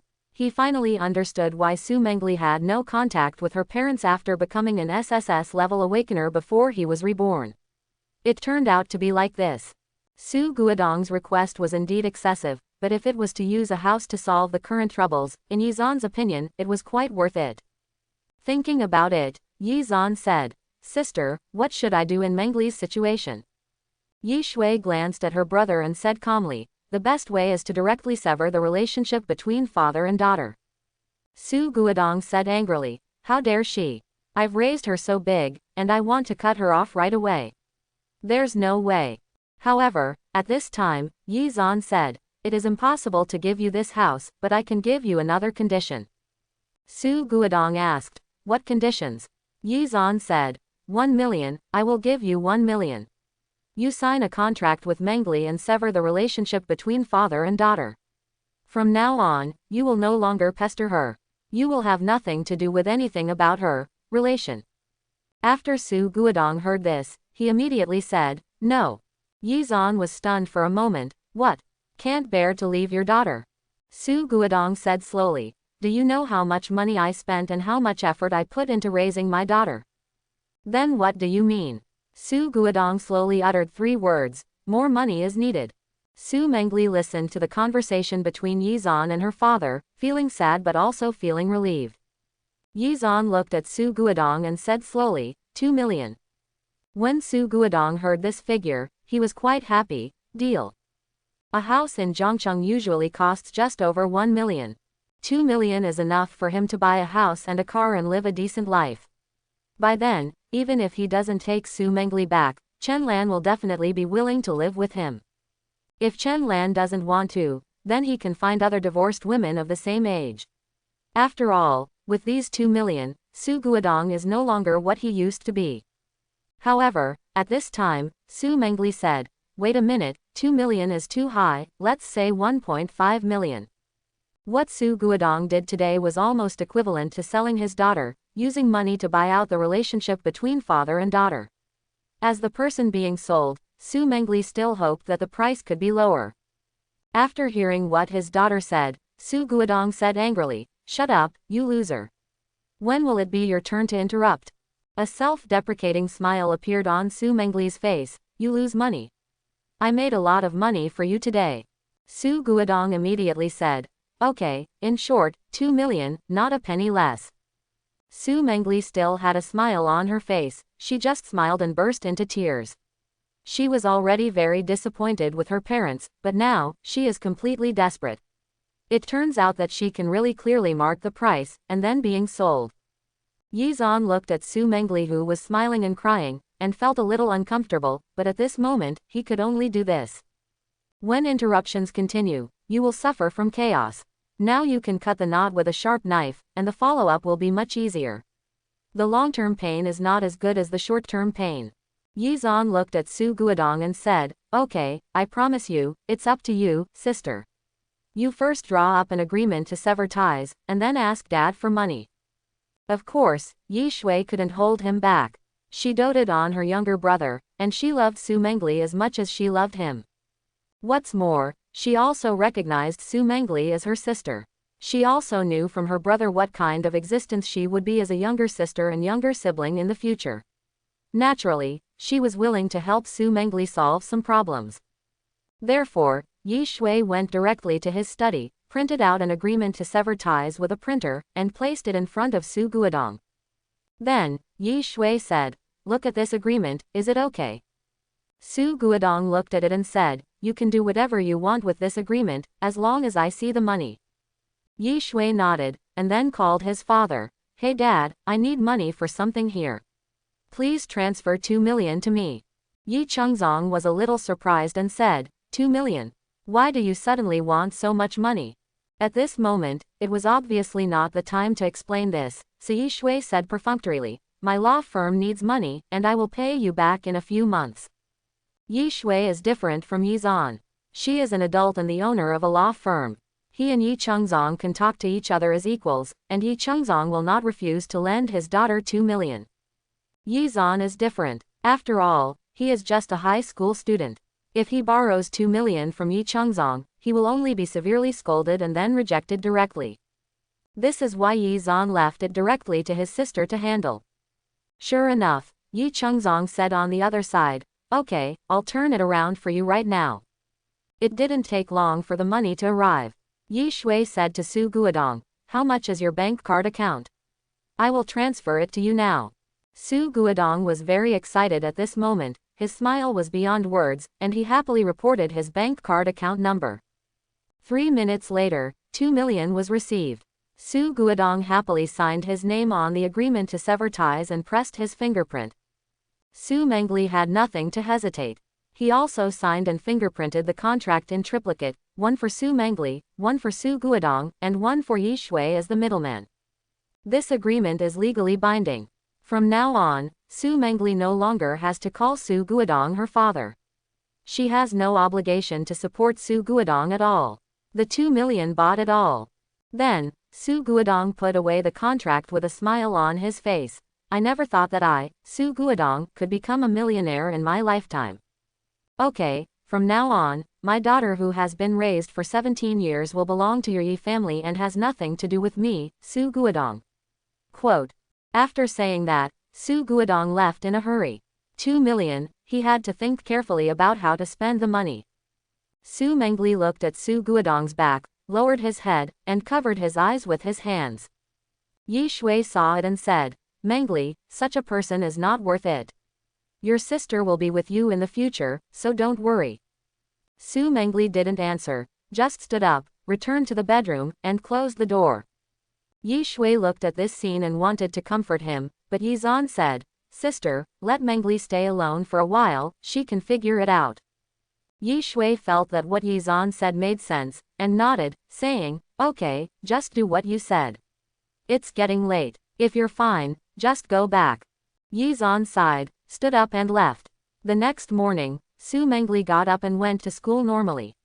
She didn't seem to be affected by what happened last night, but Yizan could feel that Su Mangle seemed to have broken free of a shackle. Her smile today was much more than usual, and it was more heartfelt. Obviously, severing ties with Su Guodong yesterday may be temporarily painful, but in the long run, it may not be a good thing. Yizan felt relieved when he saw that Su Mangle was fine. He found the notebook he had written down before and looked at the events in it. The spiritual energy was revived, and Hu Fei's incident was just the beginning in Zhongcheng. Such abnormal events also occurred in various other cities. It's just that after Hu Fei, in order to appease people's hearts, the superiors immediately blocked the news when each incident occurred, so the subsequent abnormal incidents were not as explosive as Hu Fei's. And Yizan knew very well that a second abnormal incident would occur in Zhongcheng today, and this incident would be much more serious than Hu Fei's one, with heavy casualties. There must be many incidents like this happening across the country. Because of this, the country will announce the spiritual energy recovery to the outside world, and let high school students use the awakening spirit balls to conduct unified test awakenings, so that more ordinary people can become awakened and have the ability to fight against alien beasts. This incident is already very far away in Yizan's memory. It happened in a large supermarket chain in Zhongcheng. This supermarket is very large and has all kinds of fresh food supplies, especially its various live seafood, which is quite famous. Yizan's family often goes to this supermarket to buy seafood, and just this afternoon, around 6 or 7 o'clock, it was the peak shopping period in the supermarket, and when there were many customers, a king crab woke up. Everyone knows what an ordinary king crab looks like. It is huge, stretched out with hard shells and edges, but what about a king crab that has grown dozens of times in size due to awakening? After awakening, the king crab is more than 2 meters tall and has a body diameter of more than 3 meters, like a huge millstone. Each of its 8 crab claws is 5 or 6 meters long. The crab claws are extremely hard and covered with barbs. Once the claws are removed, blood and flesh will fly everywhere. At that time, hundreds of customers were shopping in the large supermarket. The king crab suddenly woke up and started a bloody killing. 8 indestructible crab claws over 5 meters long are like killing machines, easily harvesting lives one after another. In the end, 50% of the hundreds of guests died from the claws of the king crab, and 20% died from being trampled, squeezed, etc. when they fled in panic. Only 30% of the people survived, and they were all injured to varying degrees. This shows how much destructive power this awakened king crab has caused. Although Yi Zan knew about this, he couldn't deal with it in advance. This supermarket had a lot of customers and new products were added every day. Yi Zan had no idea which of the awakened king crabs was, so it was impossible to kill the king crab in advance. The only way to deal with this matter in advance is to disperse the crowd before 6 o'clock in order to avoid hundreds of casualties. Yi Zan still remembers that after the king crab massacre incident in the supermarket, someone obtained some photos of the scene. In the photo, human corpses were scattered on the ground like pieces of minced meat, and the blood seemed to be free of charge, covering the entire supermarket with a layer of blood. If this was just a movie scene, maybe it would just make people feel excited and feel that the movie was shot very realistically and bloody.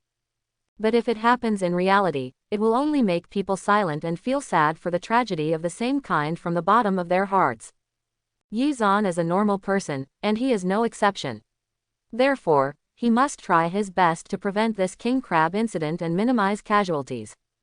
Time passed quickly. When it was time to eat at noon, Yi Zan said to Su Mangle, "Mangle, I have something to do this afternoon and won't come to school. Please help me and the teacher take a leave."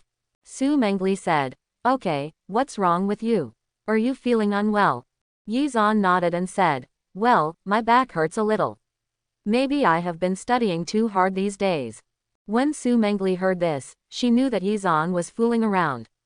The one who worked least hard in the class was Yi Zan. Afterwards, Yi Zan hurriedly went to eat something, and then headed to the supermarket. The king crab woke up around 6 o'clock, and Yi Zan had to evacuate the crowd before 5:30. In this way, when the king crab awakens, there will be no chance to kill anyone. And as long as the crowd is not in the supermarket, even if the awakened king crab rushes out of the supermarket, it will still cause casualties. But at least it wasn't in a crowded supermarket, and it wouldn't cause hundreds of casualties in a very short period of time. Moreover, although the awakened king crab is extremely lethal, as long as the police comes, it can deal with it calmly. After all, it is the budding stage of spiritual energy recovery, and the awakened beasts are relatively weak. The ability of this king crab beast is mainly reflected in the enlargement of its body, and its strength and physical strength have also been greatly improved. For ordinary people, it is like chopping melons and vegetables. But if you were to confront the police, it wouldn't be enough. If nothing else, get a large truck and hit the king crab head on. It wouldn't be able to bear it. After all, its body is not indestructible, and it cannot fly. As long as it is dealt with in time, it is actually easier than dealing with Hu Fei. Not long after, Yi Zan arrived at the entrance of the supermarket and looked at the supermarket. Near the only intersection of the supermarket, there was a busy street with a lot of people. At this moment, he could still see people coming in and out.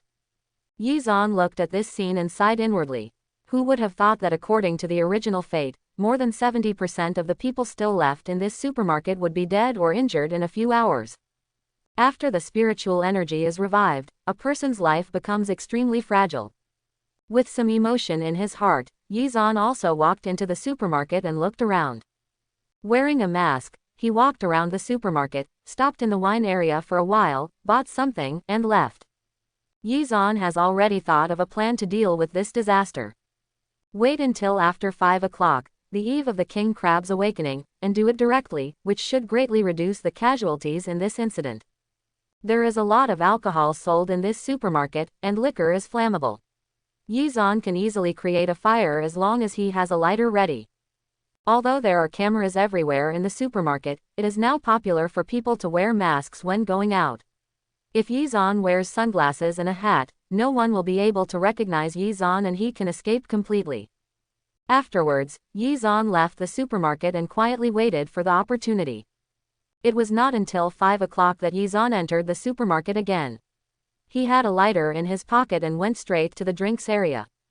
Next, Yi Zan selected 5 or 6 bottles of liquor, then pushed them with a shopping cart and changed places. Yi Zan definitely couldn't order it directly in the wine area. There were so many kinds of drinks there, and it was near the exit of the supermarket. The fire was so strong that people couldn't even escape. When the time comes, the king crabs don't have time to kill, and Yizan burns them all to death. What kind of saving is that? Yizan pushed 5 or 6 bottles of liquor to the kitchen supplies area, which is in the center of the supermarket. Once a fire breaks out, everyone in the supermarket will soon be able to see it. In addition, there are a lot of plastic products here.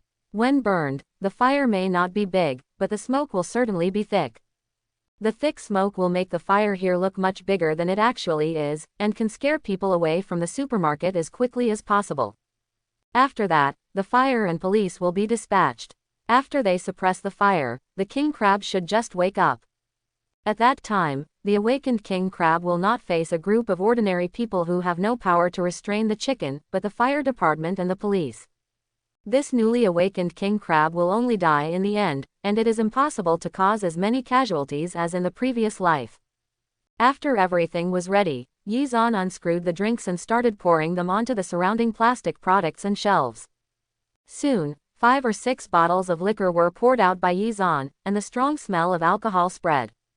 Someone around him smelled something was wrong and wanted to come over to find out. At this time, Yizan also walked a little further, and then lit the alcohol with a lighter.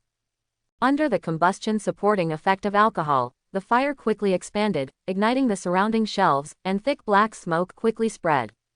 If there was such a big movement, if the supermarket security personnel didn't respond, they would probably go to jail afterwards. They quickly pressed the fire alarm bell, and the whole supermarket became chaotic for an instant. At the same time, the supermarket announcer also began to announce loudly, "Please note that there is a fire in the mall. Please evacuate through the emergency exit. This is not a drill. This is not a drill." Such thick smoke could be smelled from far away, so people were startled, threw away the goods in their hands, and evacuated quickly. Yizan mingled in the crowd and left the place as well. This time the fire was caused by him. There was a lot of noise, but the actual fire intensity was not big. Although in the panic, someone will still inevitably get hurt, but it's better than being slaughtered by a king crab, right? The crowd was evacuating quickly, and the supermarket's automatic alarm mechanism had directly reported the fire alarm to the fire brigade, which was also dispatched quickly. At the same time, the supermarket monitoring personnel also discovered that the fire was deliberately set, and they directly called the police. The police and fire teams were dispatched at the same time to deal with the fire. However, because of this sudden fire, the scene was chaotic and smoke was billowing.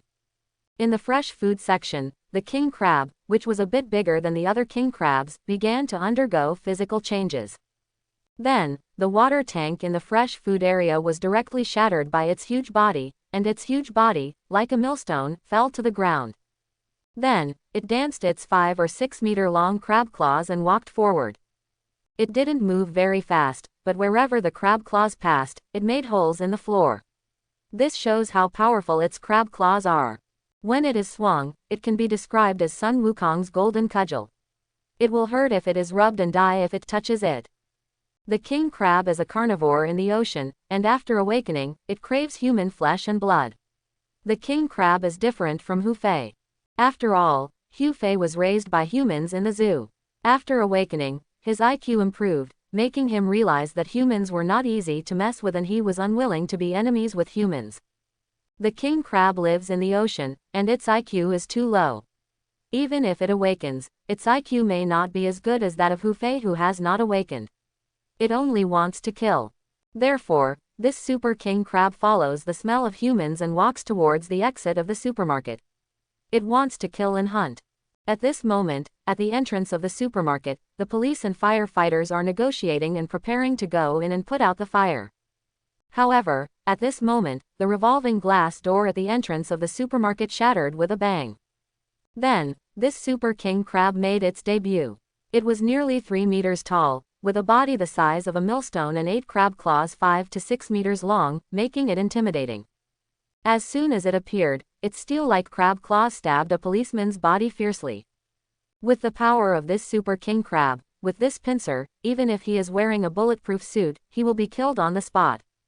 While everyone was surprised, a figure suddenly pounced on the policeman and pushed him away from under the crab claws.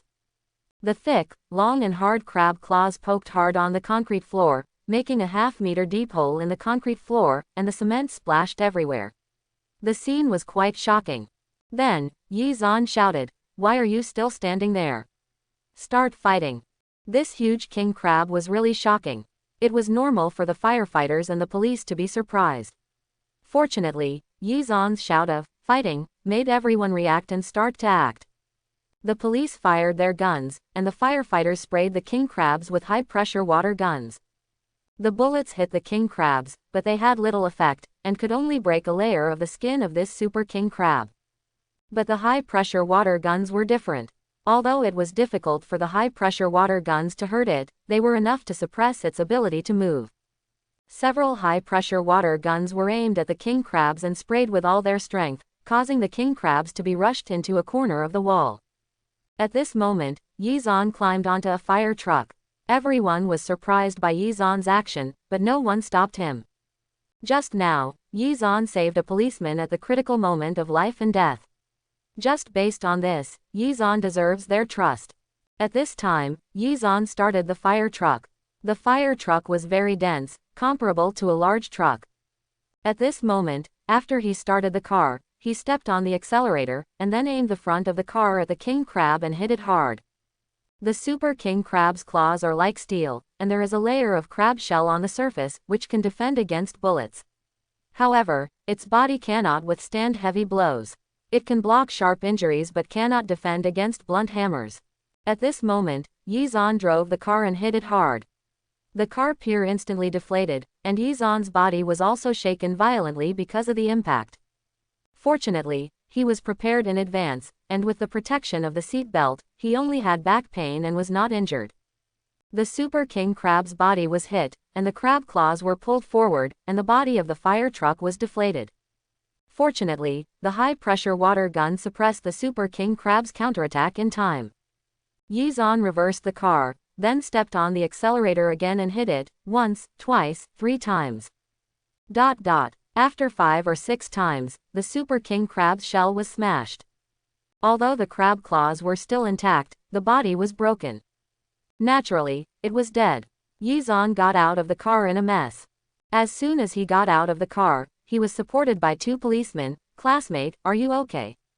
Yi Zan waved his hand and said, "Fortunately, my arm hurts a little. I'll be fine after a rest." He drove the car and hit the king crab several times. The seat belt made him sore all over and his shoulder felt like it was about to dislocate. "Thanks to you, if it weren't for you, I'm afraid several people would have died today."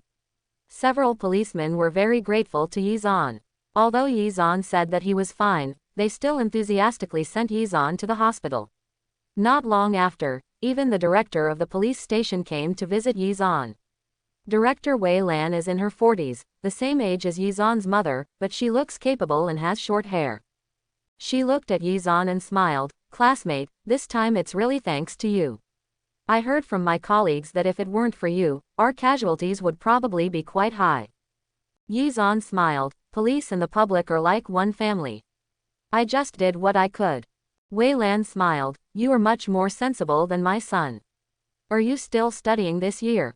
Yi Zan nodded and said, "Yes, I'm in my 3rd year of high school this year. Later, I'll arrange for someone to take you home. In addition, our police station is going to give you a medal for bravery and a considerable bonus as a thank you." Yi Zan immediately said, "Thank you, leader. You are the same age as my son. Call me Aunt Wei. By the way, do you know? Before the super king crab appeared, there was a fire in the supermarket. If it weren't for that fire, I'm afraid the supermarket would have suffered a lot of casualties this time." Wei Lan glanced at Yi Zan with a smile in her eyes. Yi Zan knew that the director of the security department probably knew that he had set the fire, but she might have guessed why he had set the fire, so she was not going to pursue the matter. Thinking about it, Yi Zan said, "Yes, a blessing in disguise. This supermarket is quite lucky." Wei Lan smiled and took out a business card. "Auntie knows that you are a capable child. This is Auntie's business card. If you have any problems in the future, call Auntie." "No problem." Yi Zan was very satisfied with Wei Lan's attitude. She did not delve into the arson, and did not dig into Yi Zan's secrets. As long as she is kind to this society and the result is good, she will support it. This is a good elder and a good leader. Wei Lan's attitude made Yi Zan understand that no wonder his country would hold on longer than other countries when spiritual energy revived and alien beasts invaded in the future. Only Daxia can work together from top to bottom to resist the alien beasts. Those other countries, especially an island nation, are surrounded by seas and cannot unite. Yi Zan remembered that the island country did not even last 5 years before being led by a world-destroying dragon whale and directly annihilated the country. Yi Zan nodded seriously and said, "Don't worry, Aunt Wei, if I have something to do in the future, I will definitely ask you for help." Wei Lan smiled and said, "Okay, it's getting late. You should still have to study in the evening, right? I'll arrange for someone to take you back." Next, the policeman whose life was saved by Yi Zan took Yi Zan home. In the police car, the policeman said, "Classmate Yi, I have to thank you again. If it weren't for you, I would probably be lying in the emergency room even if I didn't die." Yi Zan smiled and said, "You're welcome, the police and the people are united. Isn't the reason why you are in danger also to maintain order and protect the people? I should help you." The policeman smiled and said, "You are really good at talking. I see you are so calm in the face of danger and your skills are good. Are you considering applying for the police academy? With Auntie Wei taking care of you, it won't be a problem for you to get ahead in the future." Yi Zan smiled and said, "Okay, but everything has to wait until the college entrance examination is completed. It is impossible for Yi Zan to apply for the police academy. However, after a while, the spiritual energy will be revived and he will use the awakening spirit balls to create a large number of awakened people. Everyone will be like a dragon. By then, the pressure on the police will be great. Sha uses force to break the law, although most awakened people can still follow the rules. However, some awakened people, after awakening their abilities, act recklessly and put a lot of pressure on the police. When the time comes, the help of Yi Zan, a prophet and illuminator, will be indispensable." Finally, the police car drove into the school. The policeman dropped Yi Zan off the car and then left. When the police car drove in, it was free time before evening self-study, so many people saw this scene, including Yi Zan's classmates. Before, Yi Zan reprimanded Wang Bo in public, making him lose face. Today, he wants to regain his reputation. Wang Bo said loudly, "Look, Yi Zan got off the police car. Did he commit a crime and be caught?" Yi Zan and Su Mangle are now in a couple. There are many boys who are jealous of Yi Zan, and others have also started to take charge. Then something must have been done. Otherwise, why would there be a police car? Yi Zan, this kid, is very arrogant because of his family's dirty money. He has finally hit the wall, right? Haha, as a human being, don't be too arrogant, otherwise you will be in trouble sooner or later. Su Mangle was very angry as she listened to others arranging Yi Zan. She shouted loudly, "Don't talk nonsense. If Yi Zan were here, they might be a little wary," but Su Mangle's words had no deterrent effect. Wang Bo said disdainfully, "Su Mangle, who do you think you are? What we say about us is none of your business. It's different when I find a great boyfriend. I remember she was in our class, and she didn't even dare to speak loudly before. Haha, what is this called?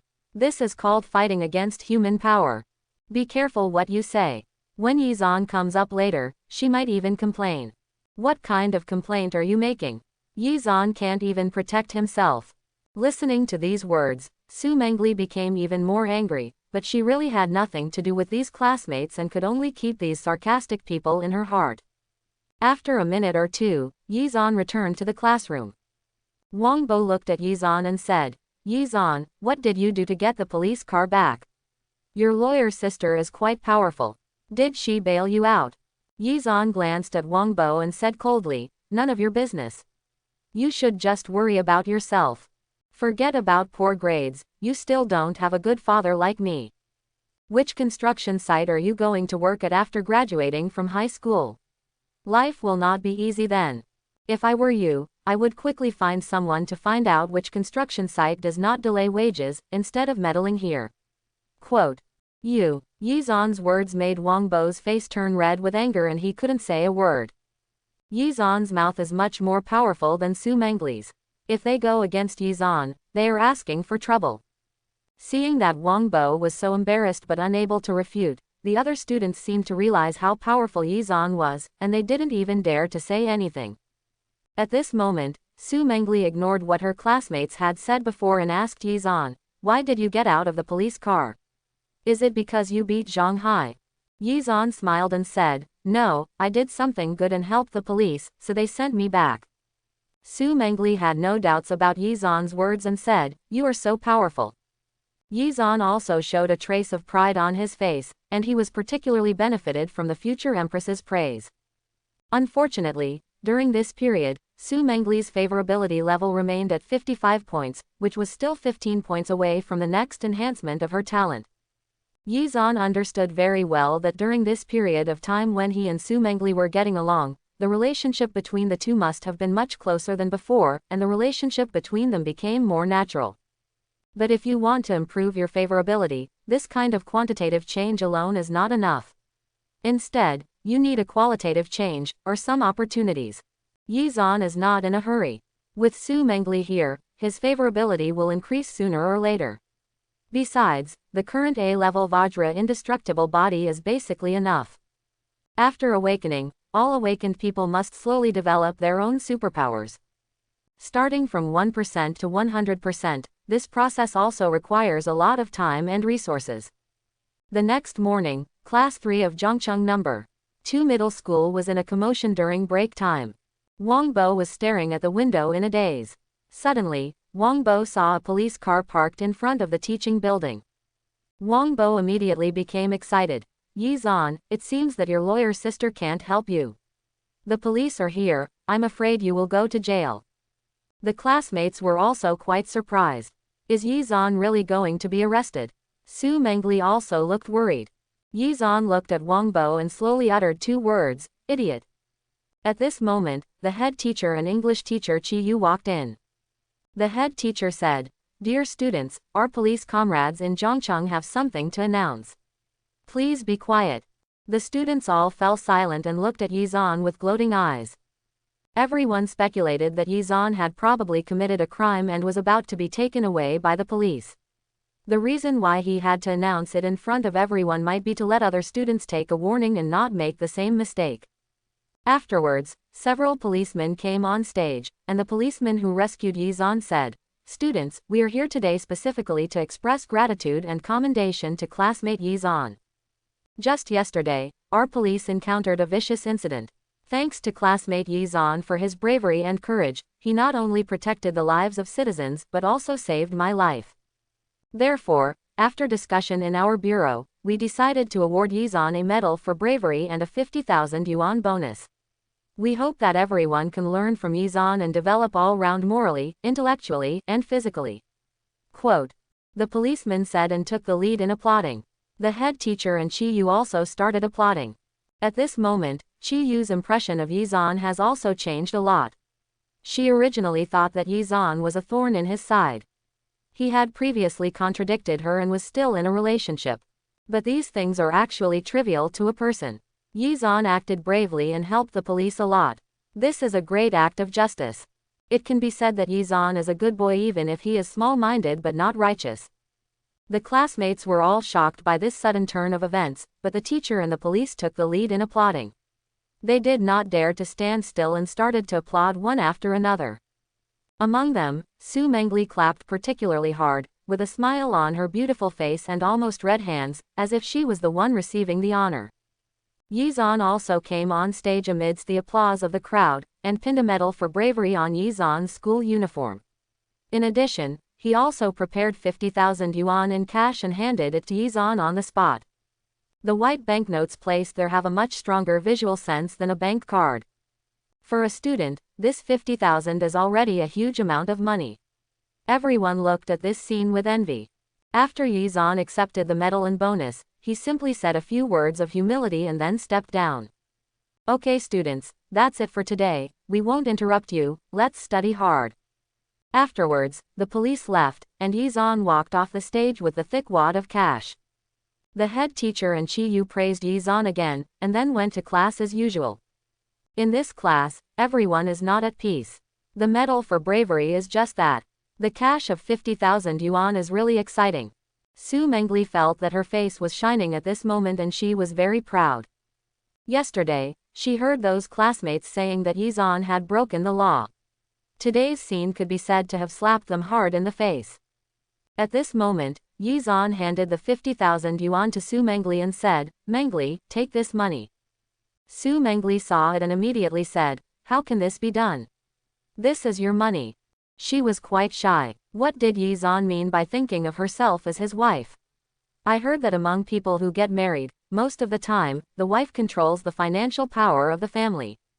Yizan explained, "Mengli, my family is not short of money, and the most likely reason why I brought this money home is that my parents were afraid that I would spend money recklessly, so they confiscated it directly from me." Su Mengli hesitated and said, "But with such a large amount of money, aren't you worried about something happening?" Yizan smiled and said, "What's there to worry about? Anyway, I ask you to keep it for me. Don't refuse." Su Mengli could only say, "Okay, then I promise you, I will help you keep this money. When you need it, you can come to me at any time." She was quite happy at the moment because she felt something, the feeling of being trusted. In a mahjong parlor in Zhongcheng, Zhang Sholan was playing mahjong with someone. One of her poker friends said, "Sholan, I heard that your ex-husband is rich." Zhang Sholan said disdainfully, developed, just because of him. I won't believe it even to death." Another person said, "It's true. I've also heard that he not only bought a building, but also bought a car. It's an Audi with 4 lapels. It costs 4 to 5 million. Yes, Su Guodong has never been very capable. I didn't expect that he would become rich in such a short time after the divorce." Zhang Sholan heard so many people saying this, and knew that this matter might not be true. But, how did this fool do it? Zhang Sholan and Su Guodong have been married for nearly 20 years. She knows very well about Su Guodong's little background. Where did he get the money?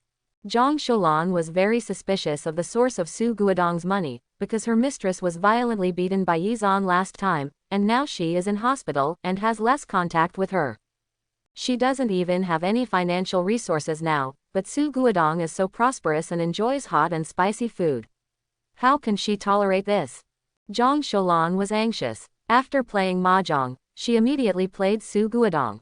"Su Guodong, I heard that you have become rich. You buy a house and a car. Why didn't I see you have this ability when you were with me?" Su Guodong listened to Zhang Sholan's words and mocked, "It's very simple. You stinky fool is just a broom star. If I divorce you, I will get rich all of a sudden."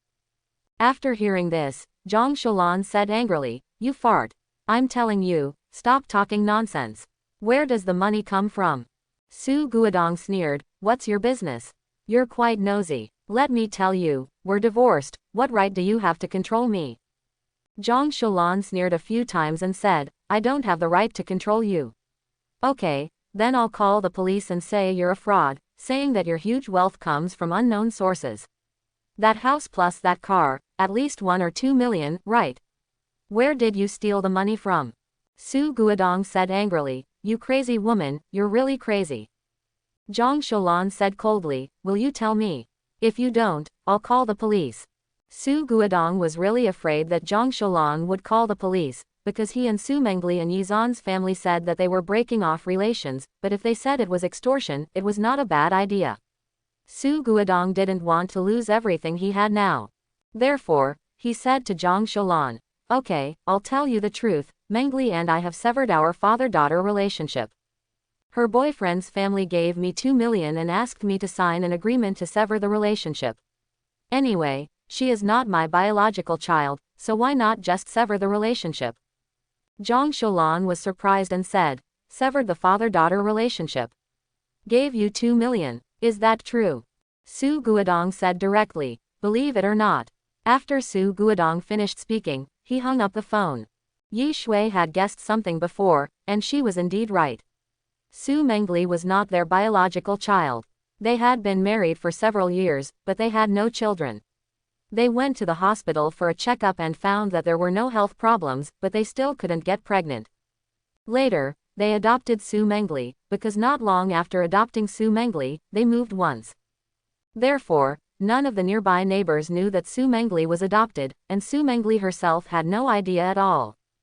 In fact, before the couple divorced, although they were not very kind to Su Mengli, they could still be regarded as a pair of qualified parents. It's just that after the divorce, each had their own plans, and there was no blood relationship between Su Mengli and them. At this time, the couple were squeezing Su Mengli as much as possible, hoping to use their daughter to bring more benefits to themselves. And this also made Su Mengli feel heartbroken, and their more than 10 years of nurturing Su Mengli came to nothing. As long as they are not so utilitarian and can treat Su Mengli better and show some affection, when Su Mengli awakens in the future, he will become one of the only SSS-level awakened people in a million. Then their status will also undergo great changes. They have good clothes and good food, which is the most basic. Based on Su Mengli's status, the circle they will come into contact with in the future will be people from the top class. They will be accompanied by a large number of bodyguards, and those who come and go will be the richest gentry. As long as they and Su Mengli, their daughter, still have some affection, all of this is within their reach. Unfortunately, they ruined it all for the sake of their immediate interests. Zhang Shulan looked at the hung-up phone and was very excited. Su Mengli's boyfriend actually spent 2 million to buy out the father-daughter relationship between Su Guodong and Su Mengli. Doesn't that mean that the mother-daughter relationship between herself and Su Mengli is worth 2 million? 2 million. It would take her 100 years to earn this money if she worked. But now, she just needs to cut off the relationship with a loser. And Su Mengli has seen through her, and now she doesn't even return home. What difference does it make if this mother-daughter relationship continues? She also wants 2 million. Immediately, Zhang Shulan immediately called Su Mengli. Unfortunately, after a while, the call was connected. Su Guodong said, "Why are you calling again? I tell you, believe it or not." Zhang Shulan was stunned for a moment, then said, "I called my daughter, why was it you who answered the phone?"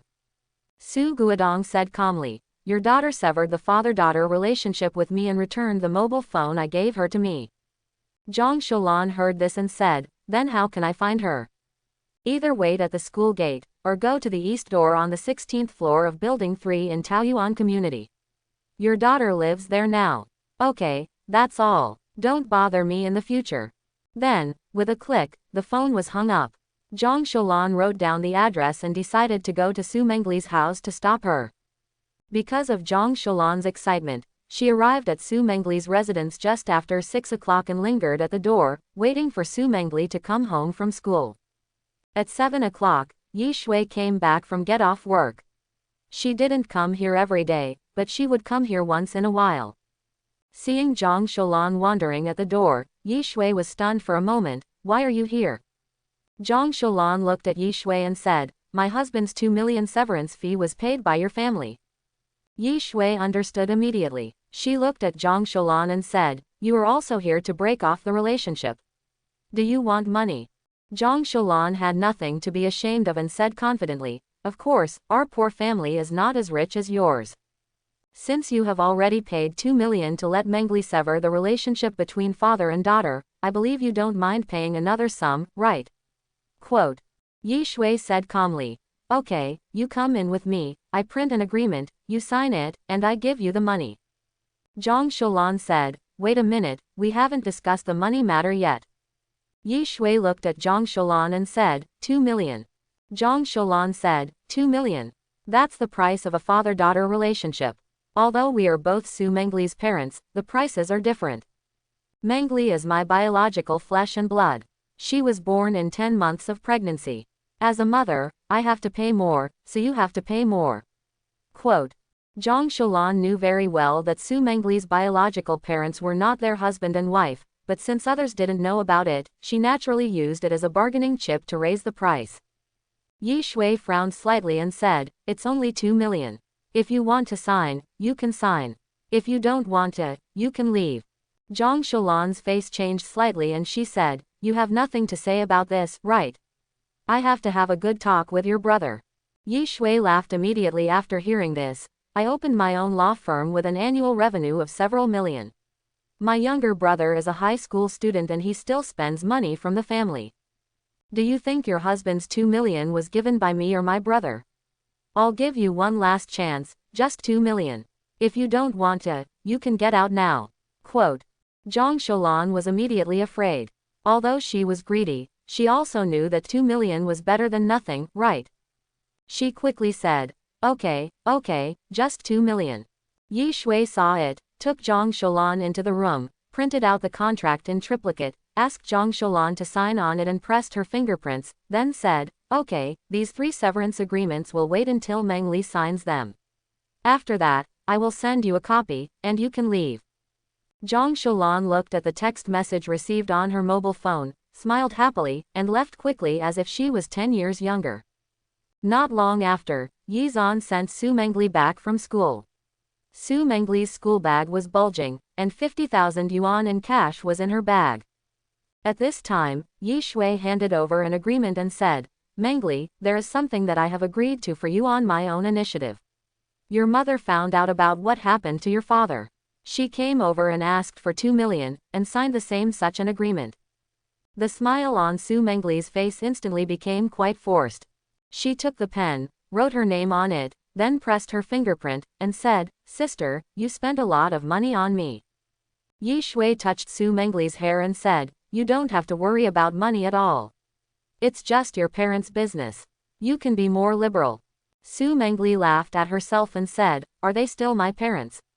This agreement clearly states that they are no longer. There is no relationship between us. Yi Shui said softly, don't think too much. You are my sister, and my parents are also your parents. Go home on the weekend and meet them. You will definitely like them. Su Mangle looked at the enthusiastic Yi Shui and couldn't refuse, so she could only say, okay.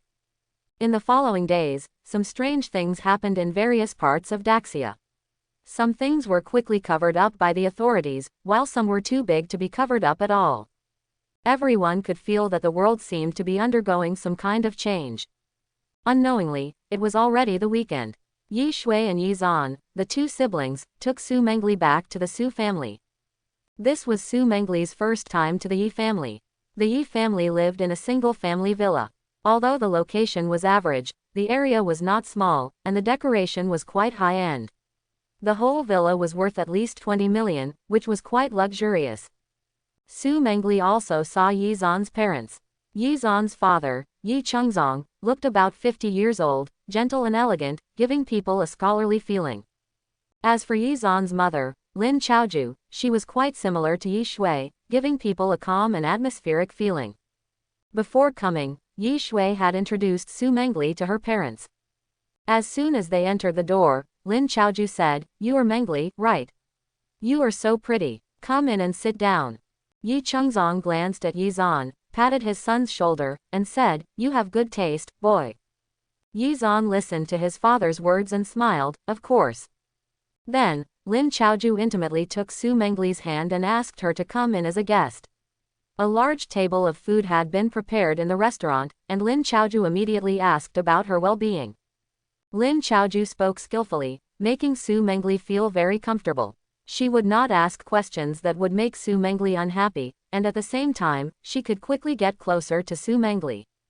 It has to be admitted that it is too easy for an older person, whose age and experience are far superior to those of a young person, to have a good relationship with a young person. It depends on whether the former has this idea. Lin Chaoju obviously knew something from Yi Shui and had a very good attitude towards Su Mangle.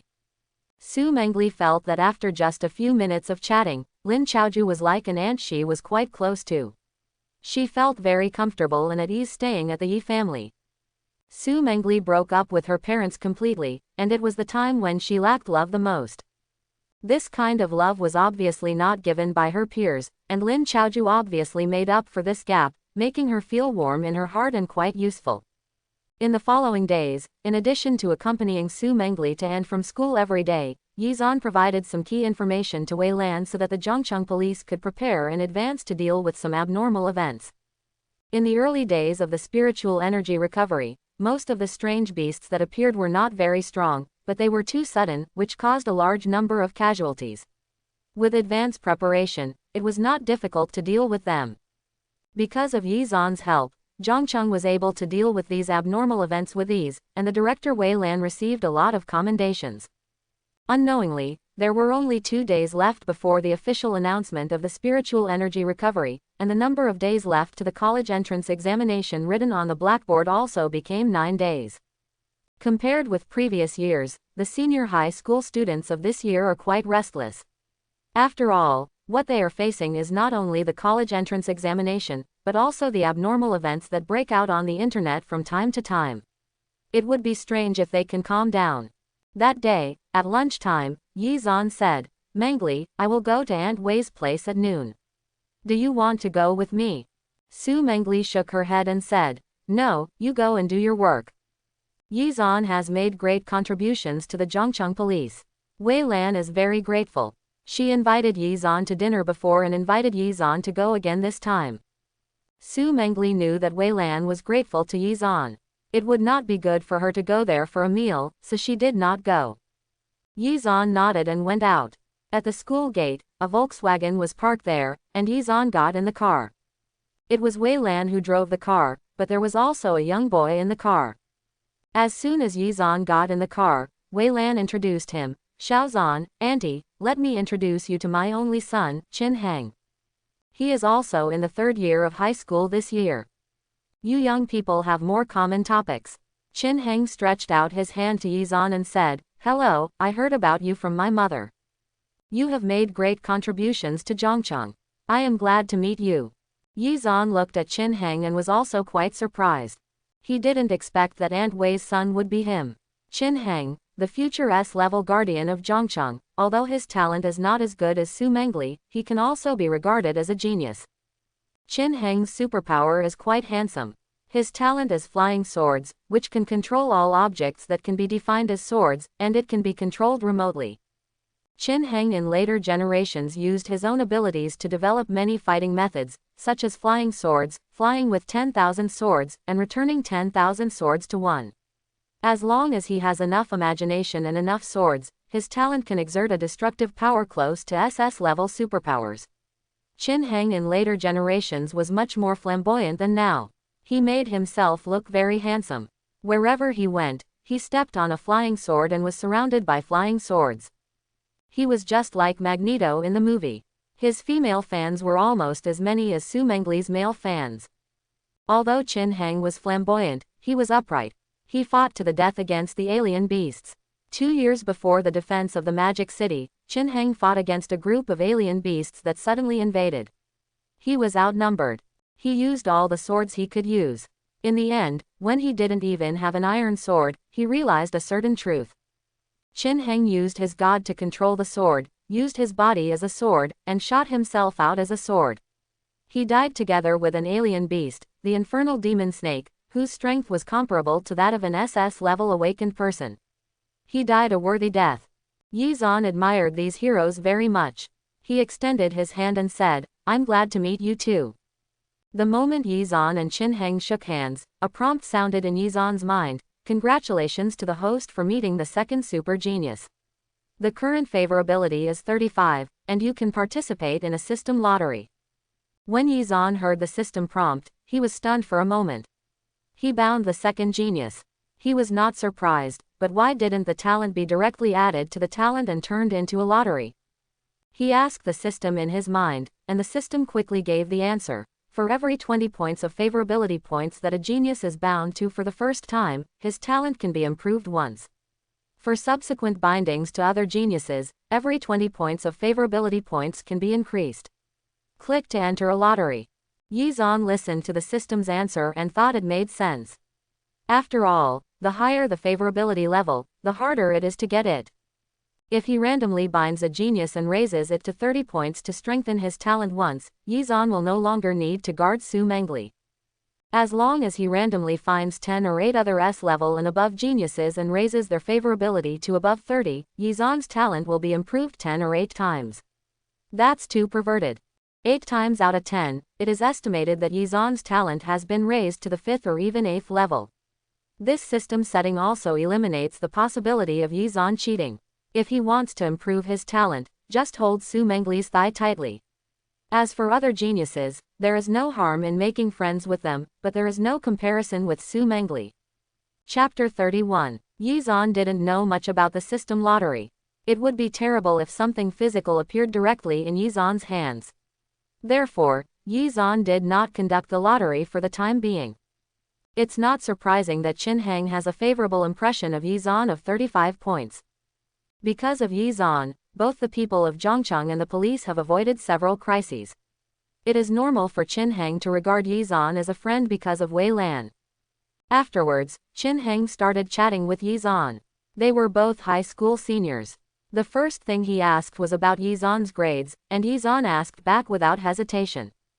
Obviously, both of them had average grades and were both poor academics.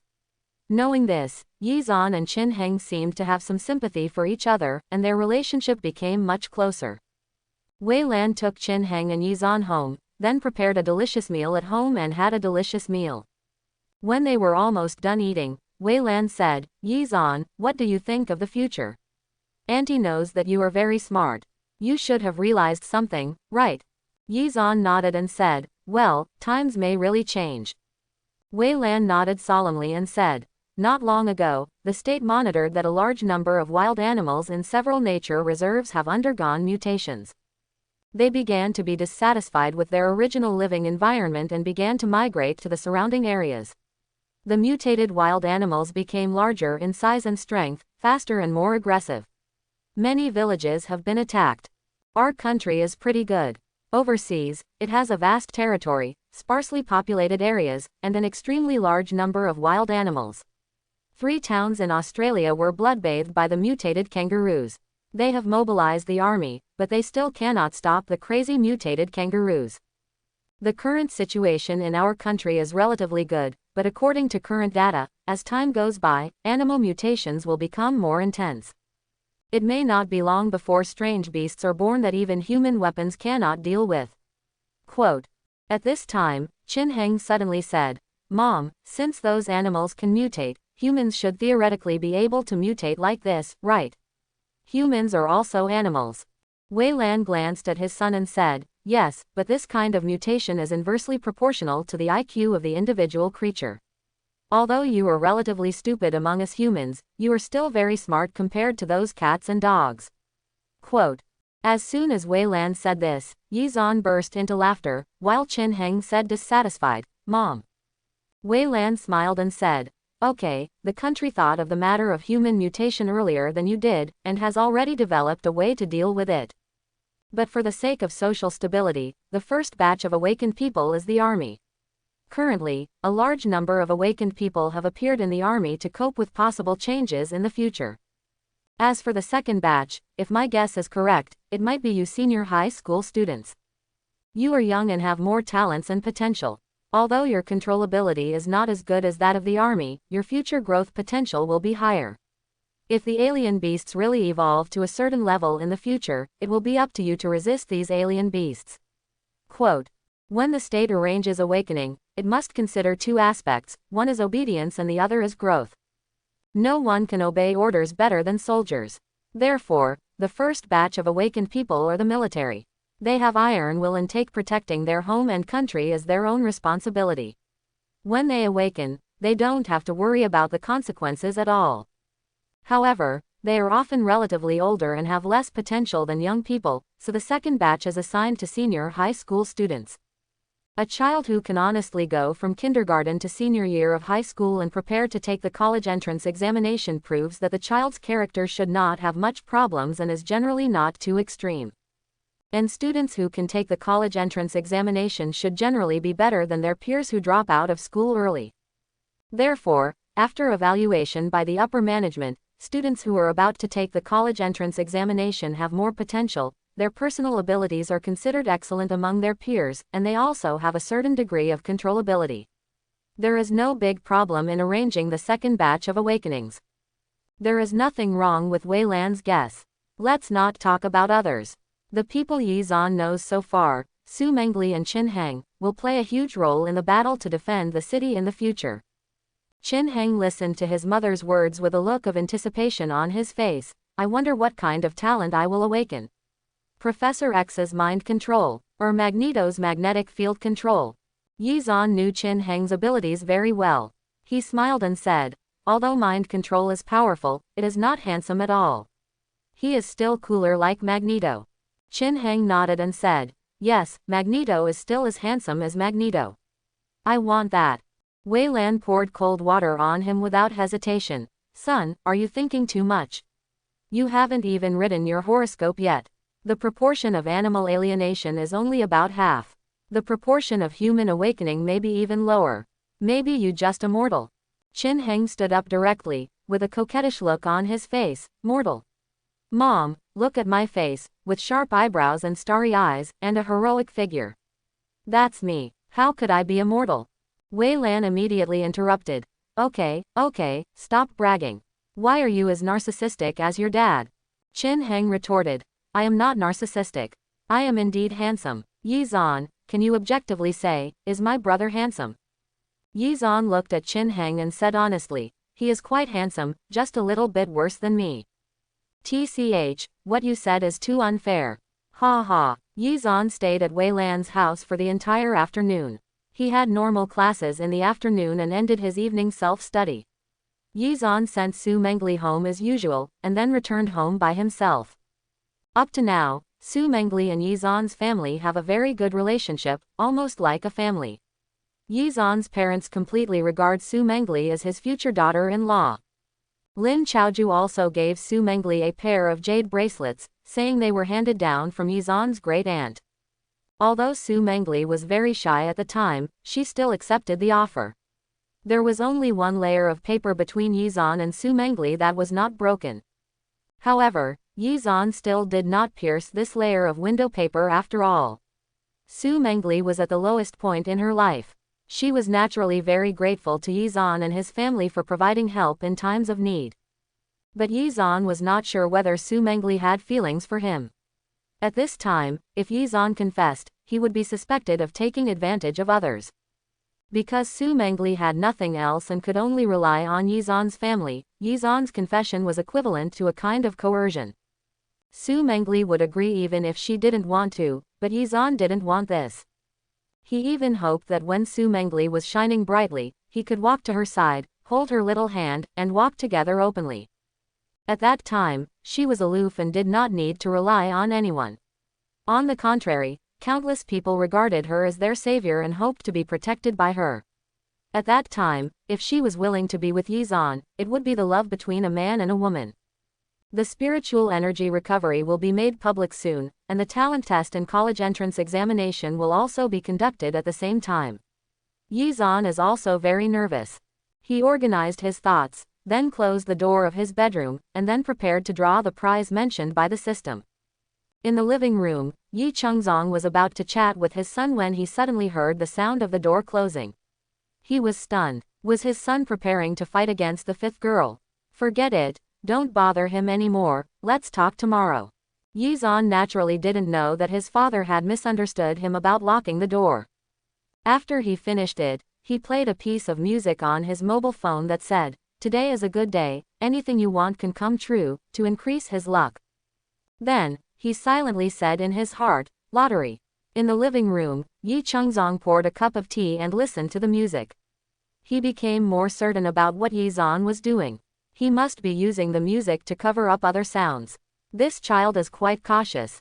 Congratulations to the host, I will reward you with a butcher knife. Do you want to accept it? Yi Zan was stunned for a moment. Butcher knife? He instinctively replied, yes. Next, Yi Zan suddenly felt his hand sinking, and Yi Zan involuntarily let go of his hand. Then, there was only a sound like a knife cutting tofu.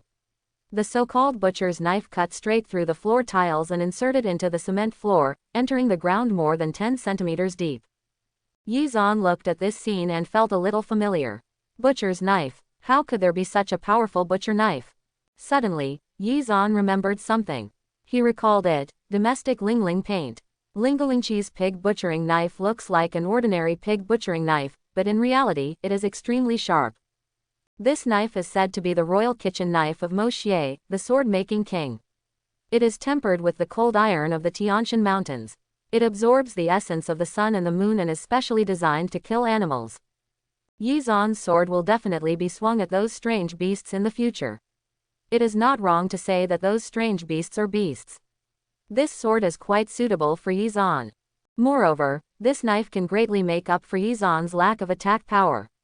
Currently, with the help of Su Mangle, his talent has been upgraded to an A-level indestructible body. The most outstanding thing about this ability is defense, followed by its own strength. It has more than enough defense but not enough lethality. But now, with this invincible butcher knife, you don't have to worry about being unable to kill those strange beasts. Then, Yizan stretched out his hand, intending to pick up the butcher knife. Unfortunately, the blade was embedded deeply into the floor, and Yizan could not pull it out at all. Yizan held it in for a long time and said, "System, can you take the butcher knife back to the system space?" "Can." Then, the butcher's knife disappeared, but the deep mark on the ground made by the butcher's knife would not disappear. Yizan breathed a sigh of relief. Just put the knife back. The butcher knife can be retrieved into the system space at any time, which is actually very convenient. You don't have to worry about your weapon being stolen in the future. Moreover, this butcher's knife is very powerful, but it is a little short. If Yizan's attack range is not enough in the future, he can throw the butcher's knife as a long-range weapon. After hitting the target, I will take it back with another thought, and then continue to use it to project. This lottery system is indeed not as good as the actual talent improvement that Su Mangle brought to herself, but it is still quite useful. The most important thing is that the difficulty of this lottery is much easier than improving talents. It seems that if you have the opportunity in the future, you should make friends with more geniuses. As long as the favorability level reaches above 30, you can draw a lottery, which will also be of great help to Yizan's strength improvement. 2 days passed. On this day, Daxia officially announced to the outside world that some kind of change was taking place between heaven and earth. It was officially named spiritual energy recovery. The revival of spiritual energy causes animals to undergo certain changes, turning into more destructive and destructive beasts. Incidents of alien beasts attacking humans occur all over the world. In order to allow humans to use their ability to fight against alien beasts, the Chinese Academy of Sciences developed the Awakening Spirit Ball, which allows humans to awaken and evolve like alien beasts, and activate the talents in the body. The second batch of Awakening Spirit Balls will be arranged for all students who are about to take the college entrance examination. In addition to the college entrance examination students have another way out. If a scumbag awakens a higher talent, then his fate will be it will change immediately. This news immediately caused the entire internet to be excited. Some people expressed support, while others expressed opposition. However, after all, only a few people opposed it. After all, there are too many college entrance examination candidates. Parents, relatives, etc. of these college entrance examination candidates naturally support their children to have such opportunities. As for younger parents, although their children are still young, they will take the college entrance examination sooner or later and will have such opportunities. As for older parents, their children have already graduated or even worked. They are older and have many busy things in their lives. Some are older and some are younger. They are far less active than young people on the internet, so their influence is naturally smaller and they cannot affect the overall situation. High school students who are waiting for the college entrance examination are also very excited, especially those with poor grades. They thought that this is the end of their lives. After the college entrance examination, they will find a place to work. As a result, an opportunity suddenly appeared. This time the awakening test depends entirely on one's own talent, and has nothing to do with origin, background, etc. They all hope that they can test out their amazing talent and start a completely different life. Su Mangle was also quite surprised by this, but she didn't realize what kind of talent she could awaken. She had been ordinary since she was a child and had no other talents except beauty. What kind of talent could she have? She hoped that Yizan could awaken some powerful talent. Time passed little by little, and finally, it was the day of the college entrance examination. The morning of the first day was a test of talent. The teacher in charge of the exam came to Yizan's class with the Awakening Spirit Ball, and the head teacher and several other teachers were also there. Later, the head teacher said, "Everyone knows that this year's college entrance examination has undergone great changes. There is a special test before the college entrance examination to test whether everyone has special talents. Now, the students in our class are listed according to their student numbers. Those whose names I read out come on stage for the test." No. 1. Lin Haidong. Quote. As soon as the head teacher said this, the whole class was in high spirits. The boy named Lin Haidong also came to the stage with great interest. Subsequently, the invigilator turned on the portable recorder and said to Lin Haidong, "Classmate Lin, put your hand on the awakening spirit ball and keep it there for 3 minutes." Lin Haidong's face turned red due to excitement, and he put his hand up nervously. The awakening spirit ball felt cold to the touch and very comfortable. He looked at the awakening spirit ball expectantly, waiting for the test results. Yi Zhan looked at Lin Haidong on the stage and shook his head slightly. This guy must have been hit hard. That's right, Lin Haidong, who was the first in the class to take the test, was originally full of confidence and excitement. However, he happened to have no talent and could only be an ordinary person. Because of this, Lin Haidong was autistic for a long time. 3 minutes passed quickly, and there was no response from the awakening spirit ball. When the time was up, Lin Haidong said to the invigilator, "Teacher, how is my talent?" The invigilator said helplessly, "Classmate, you have no talent in this area." What? Lin Haidong felt his heart pounding, and his entire face turned pale. The head teacher saw him and said, "Lin Haidong, you go down first." After hearing this, Lin Haidong walked down in despair. The head teacher said, "Teacher Zhao, why don't you first educate everyone about the probability of awakening, so that everyone can be mentally prepared?" The invigilator nodded and said, "Okay, as for awakening, it all depends on one's talent. The army was using the awakening spirit ball to awaken half a month ago. Probability-wise, about 40% of people have a chance of awakening, and the remaining 60% have no talent in this area. Therefore, about 60% of your class will be eliminated. It sounds cruel to say it, but there is no way around it, and among the awakened people, most are C-level awakened people. The higher the level of awakening, the smaller the number. For example, S-level awakeners are rare, and there may not be one among millions of people. It would be good if there was an S-level awakened person in the entire Urjong city. In short, everyone should be mentally prepared. Next, the test will continue. Quote. Lin Haidong was completely autistic and sat there blankly. After a while, he lay on the table and cried. Then, the student numbered as number 2 went on the test, but there was still no change in the awakening spirit ball. It was not until number 3 came on the stage that there was finally a change. After classmate number 3 grabbed the awakening spirit ball, about 2 minutes later, a layer of black mist seemed to cover the awakening spirit ball. Then, in the awakening spirit ball, an intelligent voice sounded. The ability is identified as shadow sneaking, and the ability level is C level. The invigilator saw it, recorded the ability level and name, and then said, "Okay, classmate, I have recorded your ability here, you can go down." The classmate said excitedly, "Teacher, my grades are very poor. Can my ability allow me to be admitted to the university?" The invigilator was also very patient.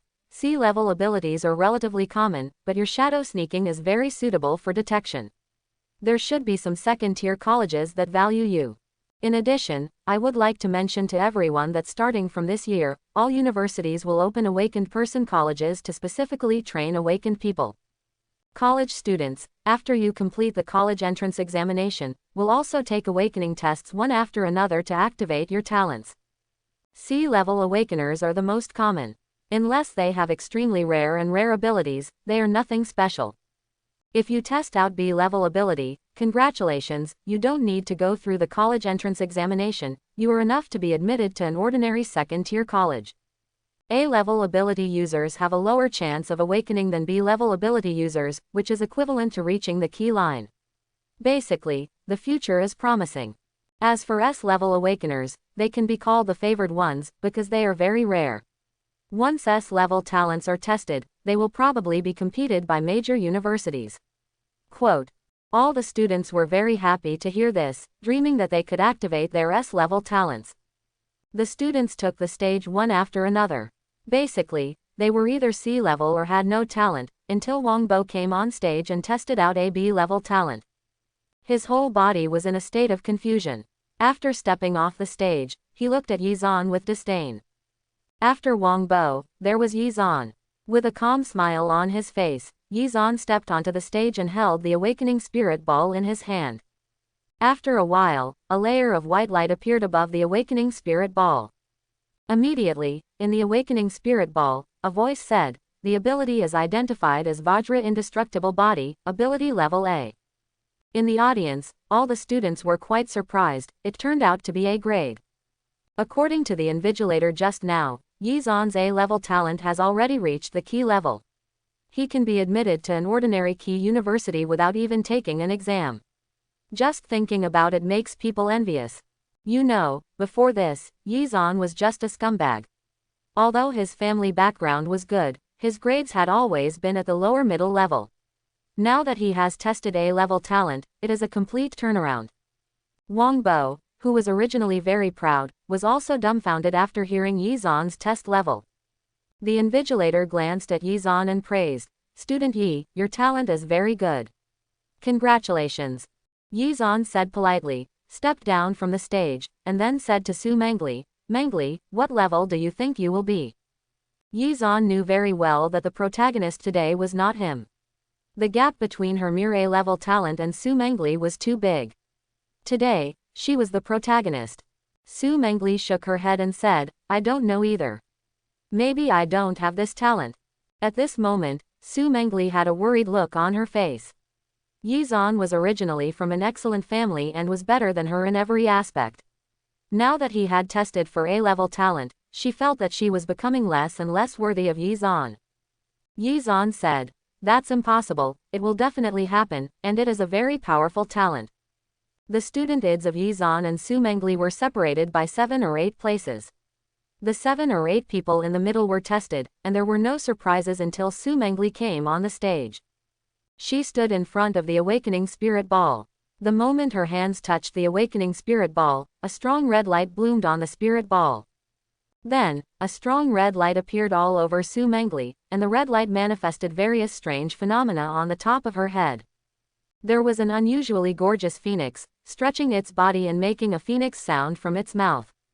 There is the red bird, the Suzaku, waving its wings and breathing flames. There is also a fire unicorn with its feet on the auspicious clouds, roaring up to the sky, and shocking all directions. And beneath the various mythical beasts, a huge red lotus of karma appeared, covering Su Mangle's body, making her whole person's temperament change drastically, like a goddess in the sky.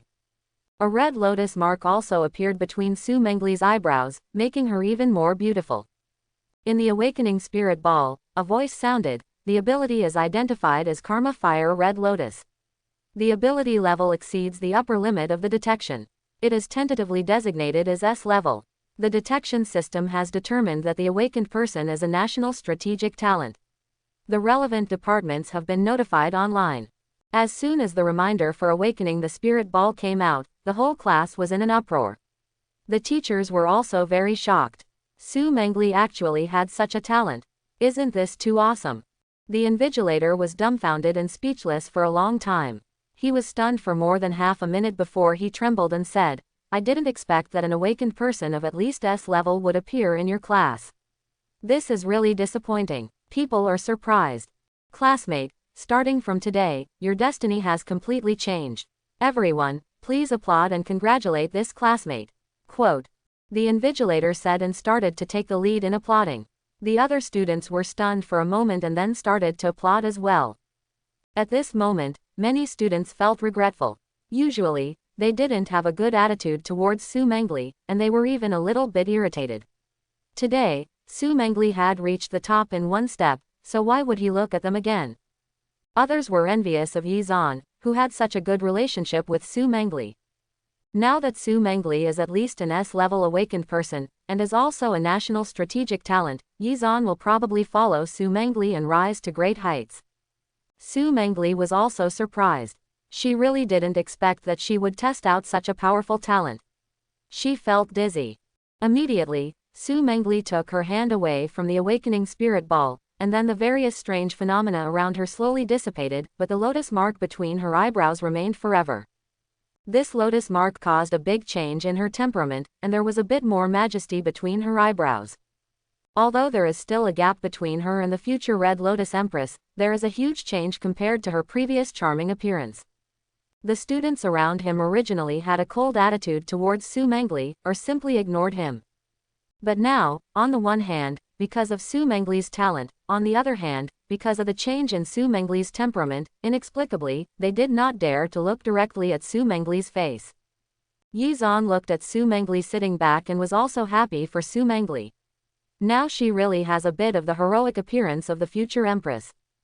Thinking about it, Yi Xuandao said, Mengli, congratulations to you. From now on, no one will dare to bully you, and countless people will have to look up to you. After Su Mengli heard Yi Zan's words, she did not show any joy, but said, do you also want to look up to me? Yi Zan was stunned for a moment and then said, I will do it if you need it.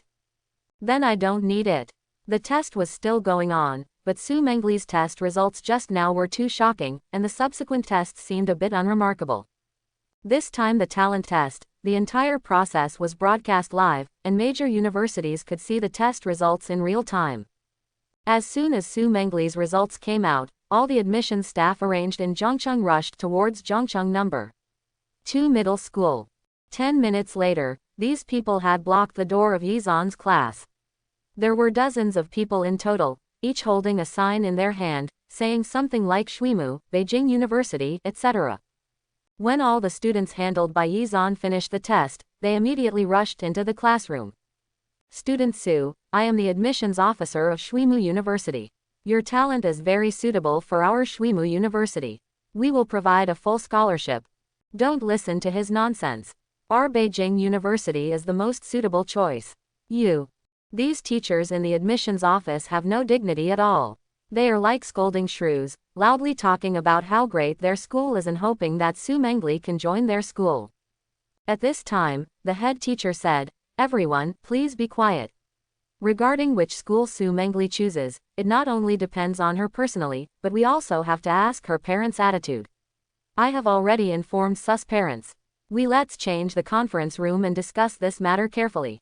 The head teacher's words made Su Mengli frown slightly. Parents? Does she have any other parents? However, she is more introverted and doesn't want to contradict the teacher face to face. Let's see if her parents will come first. They won't come if they want to show their face, right?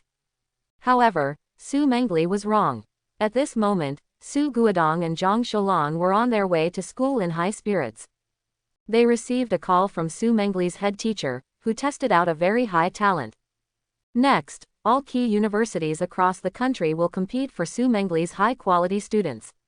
Faced with such huge interests, Su Mengli may not be able to control it. Therefore, the head teacher asked Su Mengli's parents to come and sit in charge and let them, as parents, choose the most suitable college for Su Mengli. This would also be beneficial to Su Mengli's future development. The couple are not interested in Su Mengli's future development. They just want to know how big the so-called huge benefits of this class teacher are.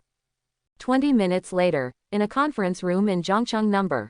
2 Middle School, Su Mengli was sitting on a chair, with Yi Zan next to him. Around him, there were the head teacher of Zhongcheng No. 2 Middle School, the principal of No. 2 Middle School, etc., as well as students from the admissions offices of various universities. Yi Zan was originally not qualified to come in.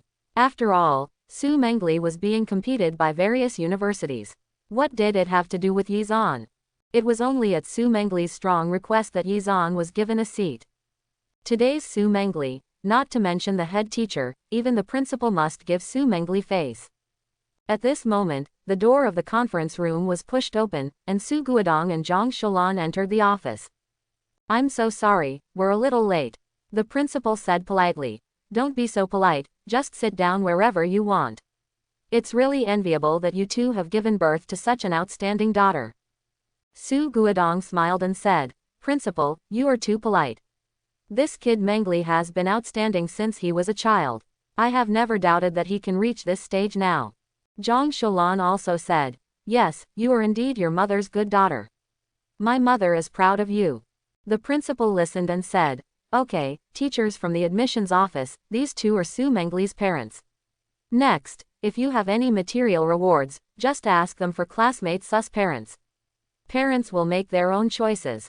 The first person to speak was the admissions office tutor of Modu University. Both of you, our Modu University has always been generous, and we won't be frivolous this time. As long as student Su is willing to enter our Modu University, we will solve the household registration problem in Modu for your family, and at the same time, we will also give classmate Su a house in the first grade of Tang Chen. Quote. When Su Guodong heard this, he was speechless. Tang Chen first grade. How much does it cost? The admissions teacher of Shanghai Modu University laughed and said, the smallest houses in Thompson's first-class houses are duplex buildings with more than 500 square meters. The average price now exceeds 350,000 yuan. The total value is about 100 million or 200 million. Su Guodong and Zhang Sholan were dumbfounded when they heard this. As long as their daughter agrees to study at Shanghai University, they will give her a house worth 1 to 200 million yuan. Is money so inappropriate now?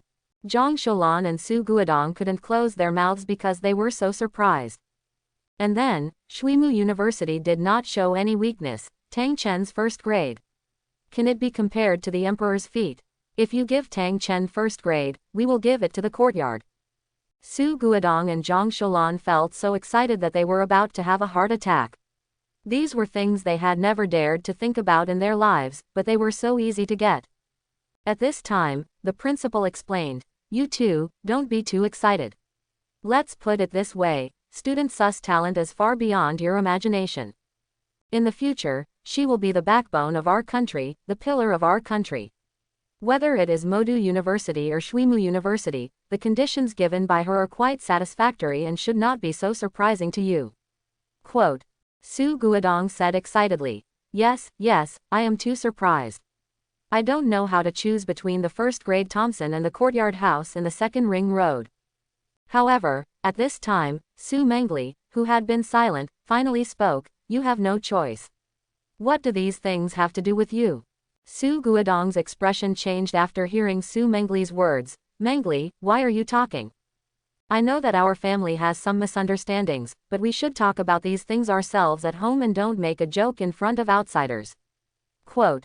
Su Mangle said coldly, you and I are not a family. The principal's expression changed slightly and he said, boy, what's going on?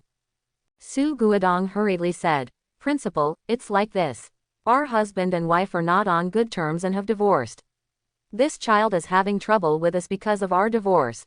After hearing this, the principal said, Student Su, divorce is allowed by law for adults, so don't blame your parents. Even if they get divorced, they still love you. Your parents still have to make the decision for you when it comes to choosing a school. Quote. Su Mangle shook her head and said, Principal, you don't know what's going on here. We have severed the relationship between father and daughter and even signed the agreement. Su Mangle said, taking out the agreement to sever ties and placing it on the table. The principal looked at the agreement and said, what's going on? At this time, Yi Xuandao, Principal, it is clearly written in the agreement that Su Mangle's parents severed their relationship with Su Mangle for 2 million each. Their parent-child relationship has long been severed. Su Mangle's matter, it's also not his turn to make the decision. As soon as Yi Zan said this, Su Guodong said angrily, you little beast. What nonsense are you talking about? It was you who used 2 million to trick us into signing this agreement. Now I regret it and the agreement is invalid. Zhang Sholan said the same. Yes, we were all deceived by you. Su Mangle is my biological flesh and blood, and she is my daughter. This will never change. Su Mangle said calmly. You and I both know very well whether it's a lie or not. There's no point in arguing. In short, I don't recognize this relationship. Su Guodong said angrily. Girl, your wings are stiff, right? Do you think you can disobey us by being with this little beast? You are an unfaithful and unfilial thing. Do you believe I will ruin your reputation? You are not allowed to scold him. Su Mangle said angrily. When she spoke, the sound of phoenixes seemed to be heard around her. A huge karma red lotus platform appeared around her, and above her head, a fire phoenix appeared out of thin air and rushed towards Su Guodong. Su Guodong was startled by the charging fire phoenix and had no time to dodge. A small part of his hair was directly singed, and all his eyebrows were burned off. He fell under the chair in a state of embarrassment. At this moment, those in the admissions office looked at this scene in shock. The Red Lotus phenomenon. And the Fire Phoenix. Is Student Su's superpower SS or SSS? A fire-based S-level superpower appeared in the capital, with the ability named Flame Phoenix. It's just that the ability of the Flaming Phoenix is far inferior to Su Mangle, which can be seen just from the vision. Su Mangle's vision was dominated by Red Lotus. As for the Phoenix, it was just a small character surrounding the Red Lotus. Therefore, it is certain that Su Mangle's ability level is at least SS. Su Guodong had no eyebrows at this moment, half of his hair was missing, and his face was red. He cursed angrily. "You girl, how dare you attack me? Aren't you afraid of thunder?" Su Mangle looked directly at Su Guodong and said, "Get out." At this moment, there was no emotion in Su Mangle's eyes, and at the same time, several flame shadows evolved above her Red Lotus vision. These phantoms include a phoenix, a red bird, a fire unicorn, a three-legged golden crow, and so on. They are all fire-type beasts. At this moment, these beasts are making different roars and are ready to attack Su Guodong at any time. Just now, a fire phoenix made him miserable. Now there are so many phantoms of fire beasts, why don't they take his life? Therefore, Su Guodong rolled around and left the conference room. Then, Su Mangle looked at Zhang Sholan again and said, "The same goes for you, don't appear in front of me." Zhang Sholan said harshly, "I am your mother. If you do this, you will be punished sooner or later." After Zhang Sholan finished speaking, she left angrily. She was angry not because Su Mangle denied her. It's because the Tangshan first grade house and the courtyard house in the second ring road of Beijing have nothing to do with her anymore. The principal looked at this scene and sighed. "Student Su, they are your parents after all. Even if the relationship is severed, you should not take action." But at this time, the head teacher said, "Principal, don't persuade others to be kind without their suffering. I heard Teacher Chi say something about classmate Su's family. It can be said that Mangle's parents are not worthy of being called parents at all, and they have severed the relationship. I think Mangle did a good job." Quote. After hearing what the head teacher said, the principal's expression changed and he said, "Is that so? It seems that I am too one-sided. But now, Su Mangle's parents are not here. The specific choice of school has left Mangle a child. Isn't it a good idea to make a decision?" Su Mangle said, "After I severed the relationship with my parents, Yi Zan's family has been helping me. I have notified Yi Zan's family and asked them to advise me and help me make this decision." "Okay." The principal listened and said, "Of course, no problem. Then I'll make a call and let them come in." Soon, Yi Zan's parents and sister entered the conference room. Yi Chengzong is a businessman, but this is the first time he has seen so many admissions officers from top universities sitting together. Yi Shui was the first to speak. "Mangle, what is going on?" Su Mangle said, "Sister, the spiritual energy recovery has been announced. Today our college entrance examination students are undergoing an awakening test, and I was tested to have a relatively high talent. Now these colleges and universities want me to join their schools. I will let you come. Help me make a choice." Afterwards, several people from colleges and universities spoke one after another, throwing out things like an apartment of the first grade of Thompson, or a courtyard house in the capital. However, after hearing these words, Yi Shui said directly, "Okay, the future we dream of is so bright. What you said will be easily accessible to her in the future, and it has no meaning. You don't need to talk about these material rewards anymore. I think major universities should have known about the recovery and awakening of spiritual energy for a long time and started to conduct research, right? Tell me, what are your plans for the growth and development of Mangle's abilities, and what are the advantages of each? We will choose whichever school has the greatest benefit for Mangle's growth." Quote. Yi Shui is an elite lawyer, eloquent, and she is really for Su Mangle's best, so she doesn't care whether it's a first-grade Thompson or a courtyard house. Su Mangle was also moved by Yi Shui's words. Sure enough, she was right. She knew that Yi Zan's family was completely different from her parents who had severed ties with them. The former is truly considering her, while the latter is only for their own interests. As soon as Yi Shui's words came out, the expression of the person in charge of admissions became serious. Then, the people from Shuimu University were the first to speak, describing their own advantages. Our research on spiritual energy recovery at Shuimu University ranks among the top 3 among major universities. Among them, we at Shwimu University have contributed a lot to the research and development of the Awakening Spirit Ball. As for student Su's future growth, awakening is just the beginning. Only by constantly improving his ability development and developing his own abilities to the extreme can he exert his world-destroying power. Student Su's potential is extremely high, and he will consume a huge amount of resources. In the future, our School of Awakeners at Shwimu University will provide students with certain cultivation resources on a monthly basis for their cultivation. As for Su, we will give her 30 resources to ensure that she can improve quickly. Quote. Other schools also spoke one by one. The conditions of these people were similar, and the resources they were given ranged from 30 to 50 people. You know, these colleges are the top colleges, and those who can enter these colleges must be at least very outstanding in the A level, and the S level is the mainstay. These people can actually be regarded as the best among the awakened ones. Su Mengle's resources were dozens of times that of theirs. It could be said that she had spent a lot of money. After all the universities were mentioned, Yi Shuiyu said, Mangle, at present, the conditions of Shanghai University in Shanghai and Beijing are the best. You can choose whether to go to Shanghai or Beijing. Yi Chengzong interrupted. By the way, one more thing, the security in the capital should be better. During this time, I also learned about some things about spiritual energy recovery. Currently, the greatest threat to humans is marine life. No one knows how many strange beasts are lurking in the deep sea. The devil is close to the sea. Mangle, you must also consider this clearly. Quote.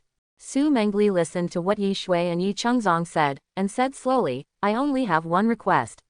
Let Yi Zan and I enter the same university, and give him the same treatment as me in all aspects. As soon as Su Mangle said these words, the whole audience was in an uproar, and Yi Zan looked at Su Mangle in shock. He really didn't expect that Su Mangle would actually make such a request, directly doubling the resources paid by each school. How could this be possible? The person in charge of Shwimu University said, Student Su, the Yi Zan you are talking about, what kind of talent does he have? Su Mangle said directly, A-level Vajra is indestructible. The person in charge frowned and said, A-level talents are reluctant to enter our Shwimu University, and they have to be treated the same as you. Isn't this request a bit too much? A-level talent only reaches the level of ordinary key universities. As for Shwimu University, one of the top universities in the country, A-level talents cannot get into it unless they are special. The A-level Vajra is indestructible and heavy on defense. There is nothing special about it, and it is not qualified to be admitted to Shwimu University. Su Mengle's expression remained unchanged and she said, then I won't choose Shwimu University either. The scene fell silent for a moment. Su Mengle's request was a bit too much, and it was impossible for any university to agree to it. Yi Zan also said, Mangle, I know you want to help me, but I will find a way myself. Yi Zan naturally did not want Su Mangle to affect her personal future for her own sake. After all, Yi Zan is a cheating man. Even though his talent is only a level, this is far from his upper limit. At the same time, he can make friends with other geniuses, increase his favorability and participate in lottery draws. The future is unlimited, and he is not worried about his own future. Of course, it would be best if the two of them could go to the same university, and there would be no need to separate in the future. In addition, being able to enter a top university will also make it easier to come into contact with S-level awakeners, which can make Yi Zan's growth faster, but Yi Zan does not want Su Mangle to affect his future. At this moment, a person in charge of Mudu University said, Student Su, you must have seen the conditions you proposed. In terms of resources, we have stretched our permissions to the limit and offered you the best conditions. It is impossible for your classmates to have the same treatment as you. However, I feel that, Mr. Su, your future is limitless, so I can make an exception for you. You and Yi Zan can both enter the Academy of Awakeners at Magic City University. At the same time, Yi Zan, like you, will obtain the license for S-level geniuses. However, in terms of resources, the resources we originally promised you for 40 people will not change. These 40 people's resources are resources given to you and Yi Zan. We don't care how you two distribute them. What do you think? Quote. Su Mangle was a little moved after hearing this. She also knew that her previous words were a bit impulsive. The silence of the heads of various universities just now proved this. And now, the suggestion put forward by Shanghai University of Science and Technology is very good. Yi Zhan can enjoy the S-level license with A-level qualifications. In terms of resources, the two of them shared the resources for 40 people. Although Su Mangle herself had fewer resources, she was willing to pay for Yi Zhan. Therefore, Su Mangle replied, "Yes, I am willing to accept this condition." However, Yi Chengzong spoke. "Wait, Mangle, I know you want to help Yi Zhan, but it is not appropriate if you sacrifice yourself to help him." Yi Zhan also said, "Mangle, you should think about it again. In fact, I am not as weak as you think." When Su Mangle faced the words of Yi Zhan and his son, he said without any hesitation, "There is nothing to consider. It's just decided. I choose Shanghai University." The teacher in charge of admissions at Shanghai Modu University smiled and said, "Okay, then it's settled." Another teacher from the admissions office shook his head slightly, and then said, "Young man, you are still too impulsive. You will regret today's decision in the future. Compared with geniuses at the same level, you have lost part of your resources and are behind at the starting line. I am afraid that you will be lost to everyone in the future. At the same time, it is difficult for your boyfriend to keep up with you. If you do this, you are only harming others and yourself. You should think about it again." Quote, although A-level talent is not weak, Su Mangle's talent is yet to be determined between SS and SSS. The gap between the two is indeed not small. After all, with Yi Zhan's own talent, he could only enter an ordinary key university. But now, he has been promoted to one of the top 10 key universities in the country. If Yi Zhan had not cheated, life might not have been easy. As soon as the admissions office teacher said these words, Su Mangle said categorically, "I have thought about it very clearly, and I will never regret it." The teacher smiled helplessly and said, "You know very well whether what I said is right or wrong. Boys and girls are impulsive. In the future, they will be responsible for their decisions today." After the admissions teacher finished speaking, he strode out. Su Mangle looked at this scene with a ray of red light in her eyes. However, Yi Zhan grabbed Su Mangle's hand, shook his head slightly, and said, "Forget it, there's no need to argue with him. In the future, he will know how ridiculous his words today are." The principal and head teacher were also quite disappointed. They thought that Su Mangle could choose Xuemu or Peking University, the two universities ranked first and second in the country. Unexpectedly, she ended up choosing Shanghai University of Finance and Economics. Although Shanghai University of Science and Technology can also be ranked in the top 10, it is not as good as these two universities. Unfortunately, this decision was made by Su Mangle, and they, as principals and teachers, had no right to refute it. Finally, the head teacher said to Su Mangle and Yi Zhan, "Congratulations to you, you were admitted to Shanghai University of Science and Technology ahead of schedule." Su Mangle said politely, "Thank you, teacher. Things in the conference room are over today." Yi Shui said, let's go have a meal to celebrate. You two have been admitted to Shanghai University. It's worth celebrating." Naturally, everyone would not object and left the school together and headed to a nearby restaurant. In the private room, Yi Shui said, "Mangle, you are finally rewarded after all your hard work. With your talent, your future life will definitely be very exciting. I'd like to give you a drink, sister." Su Mangle held a glass of juice, clinked the glass with Yi Shui, drank it all, and said, "Sister, when I came to the end of all the hardships, I got to know your family. Now it's just the icing on the cake." Yi Chengzong said, "Mangle, what our Yi family helps you is just a small favor after all. Your words today have given Yi Zhan a completely different life. Uncle, I should thank you." Su Mangle said, "I am helping myself. I feel that with him by my side, I will be stronger." Yi Shui suddenly laughed after hearing this. "Okay, don't spread dog food to us, let's eat first." The family enjoyed the meal quite happily. After having a full meal, Su Mangle and Yi Shui returned to Yi Shui's home, while Yi Zhan and his parents returned to the villa. In the car, Yi Chengzong said to Yi Zhan, "Son, do you really want to go to Shanghai University?" Yi Zhan said bluntly, "Of course I want to go, what's the matter?" Yi Chengzong thought for a while and said, "Do you think, as a teacher in the admissions office said before, Mangle lost at the starting line and lost to other geniuses because of you. Will such a thing happen? Yi Zan affirmed. No. After hearing this, Yi Chengzong said, okay, since you said that, Dad believes you, and Dad also gives you a piece of advice. If you really feel that you are not able to stand up high, don't force yourself. Just let go when it's time to let go. Sometimes it's good to be friends. Quote. Yi Zan understands what his father means. Today's Su Mangle can be said to have reached the sky in one step. Yi Chengzong feels that Yi Zan will not be able to keep up with Su Mangle's footsteps in the future. Sooner or later, he will be a person in two worlds. And such a huge gap will eventually cause problems. One is A level, and the other is S level or above. There is a huge difference. Dragons do not live with snakes. Su Mangle still has a good impression of Yi Zan and can spare no effort to help Yi Zan, but how long can this relationship last? In the future, as the gap between the two widens, will this relationship fade or even disappear? At that time, for Yi Zan, letting go is the best choice. Yi Zan listened to his father's words and said, I know, but you shouldn't underestimate your son too much. But, having said that, it seems that something will happen today, right? In the previous life, Yi Zan and Su Mangle didn't have much interaction. They were just sea-level awakeners, so of course there was no such thing as Yi Zan in the Magic City University.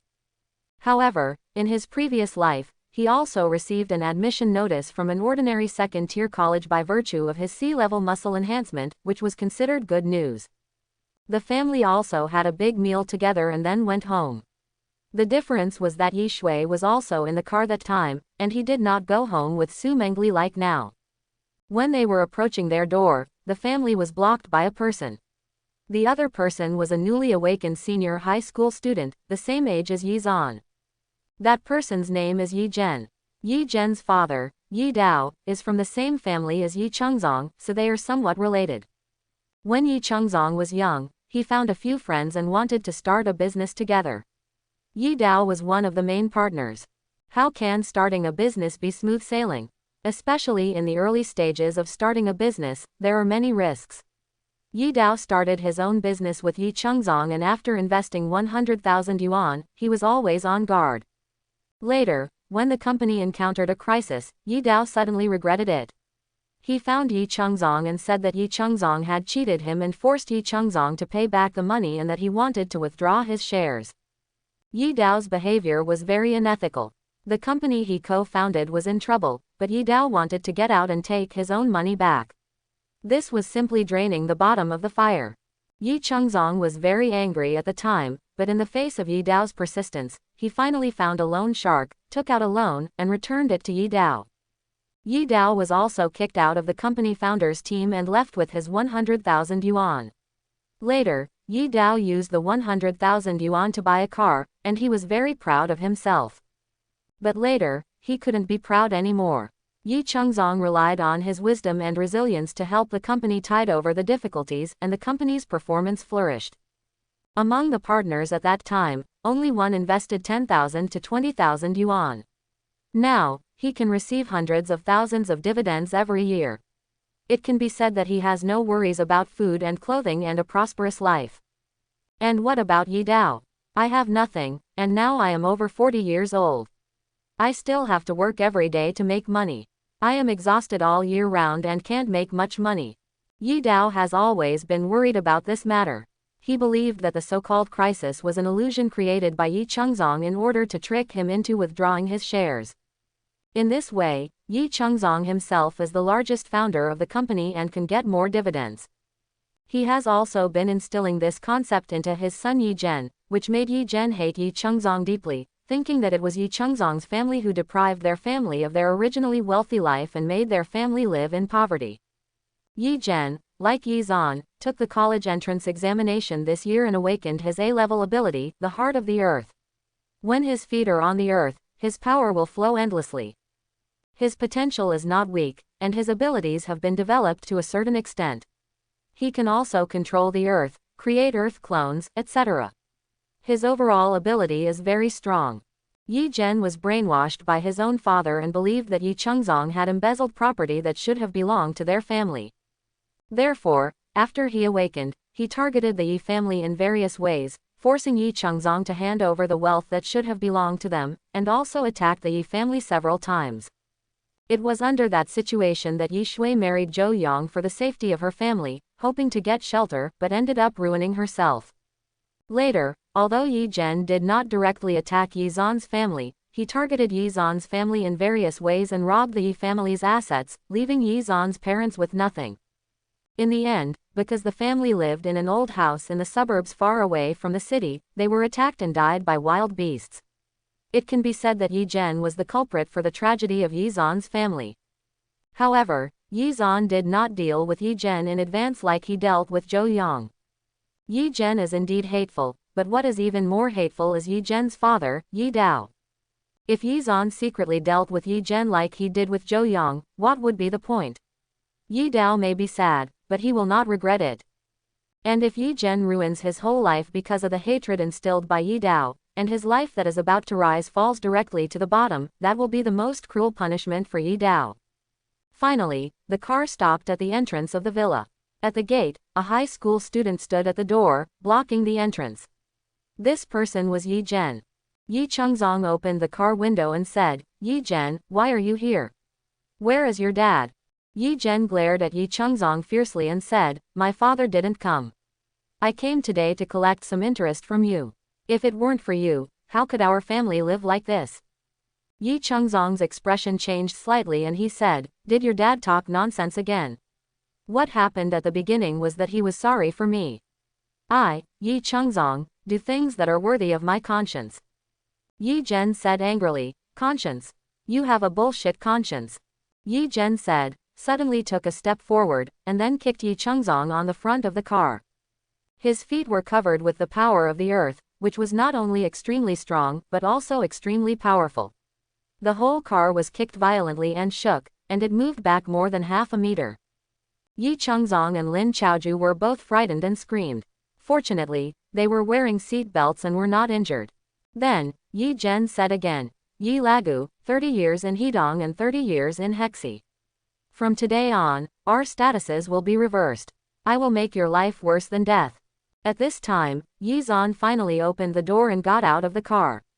He looked at Yi Zhen and said, "Is life worse than death? Yi Zhen, our family has not offended you, right? Are you going to beat us to death?" Yi Zhen said coldly, "You're not guilty. That's just what you think. Even if you're not guilty, so what? I am an awakened one now, an A-level awakened one. You are just ants in front of me. If a person tramples an ant to death, will he apologize like an ant?" Quote. Yi Zhen said something similar to what Loki said to Nick Fury in Marvel. In the previous life, Yi Zhen also said this, and after he finished speaking, he beat Yi Zan violently, threatened Yi Chengzong, destroyed the driving recorder in the car, and then left gracefully. In this life, the development of this matter will be completely different. Now Yi Zan has also awakened his ability. The A-level Vajra indestructible body and the heart of the earth are abilities of the same level. Yi Zan and Yi Zhen's ability development levels are also very low, and since they have the same level of ability, there is not much difference in strength.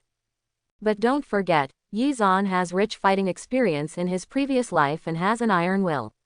Moreover, he also has a butcher knife. It is not difficult to deal with Yi Zhen at all.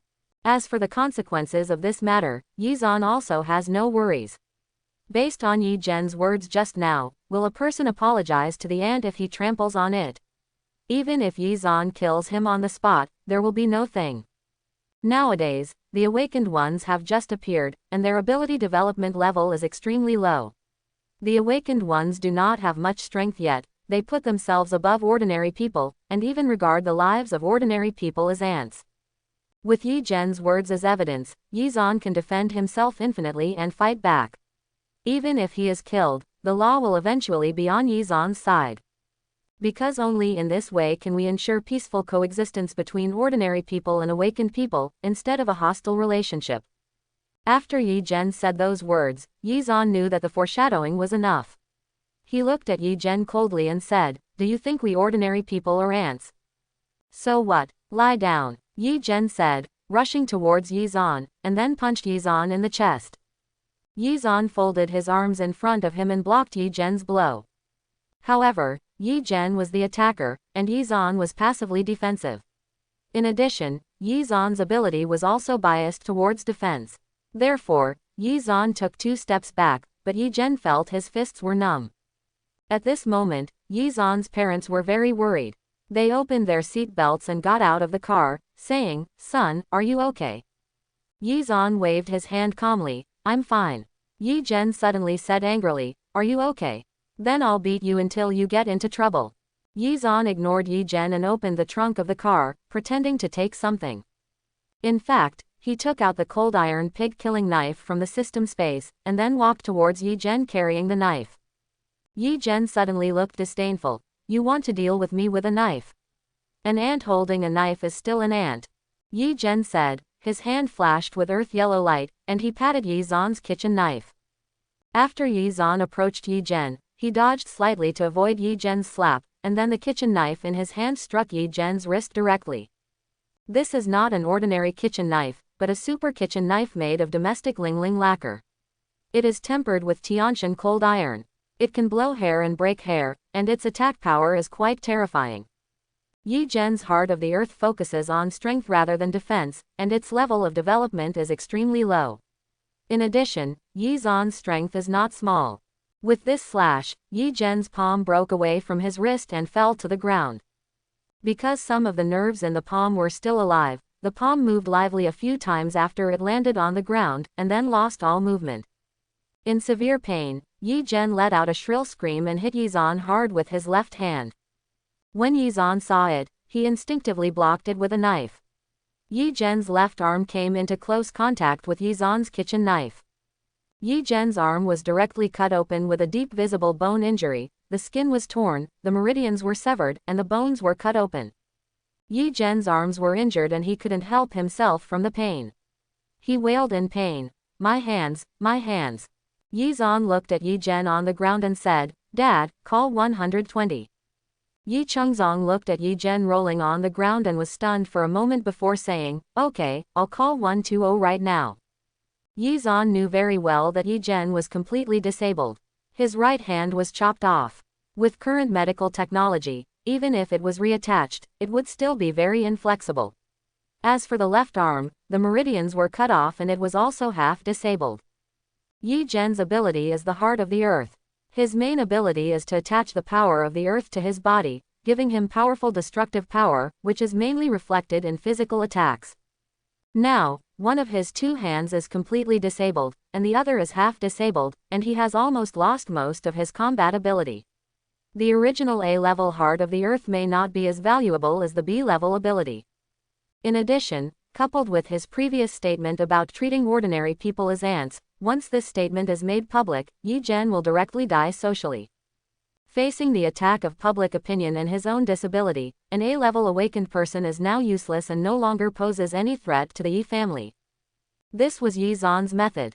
The reason why he did not deal with Yi Zhen in advance was to wait for this day and directly destroy this guy.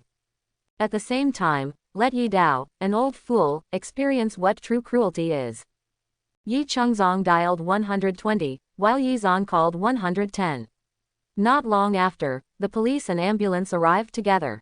The doctors in the ambulance were shocked when they saw this scene. They had seen a lot of fights, but it was very rare for the entire hand to be separated from the body like this.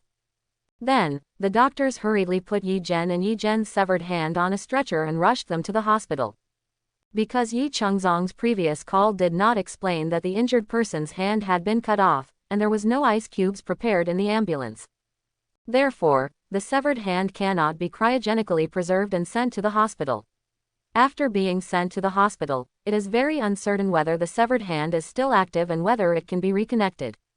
Of course, with current medical technology, even if it is reattached, the severed hand will lose most of its functions. The police arrived a little slower than the ambulance.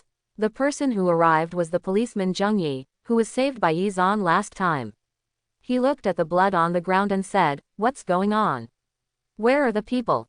Yi Zan explained, "The person has been taken away by the ambulance."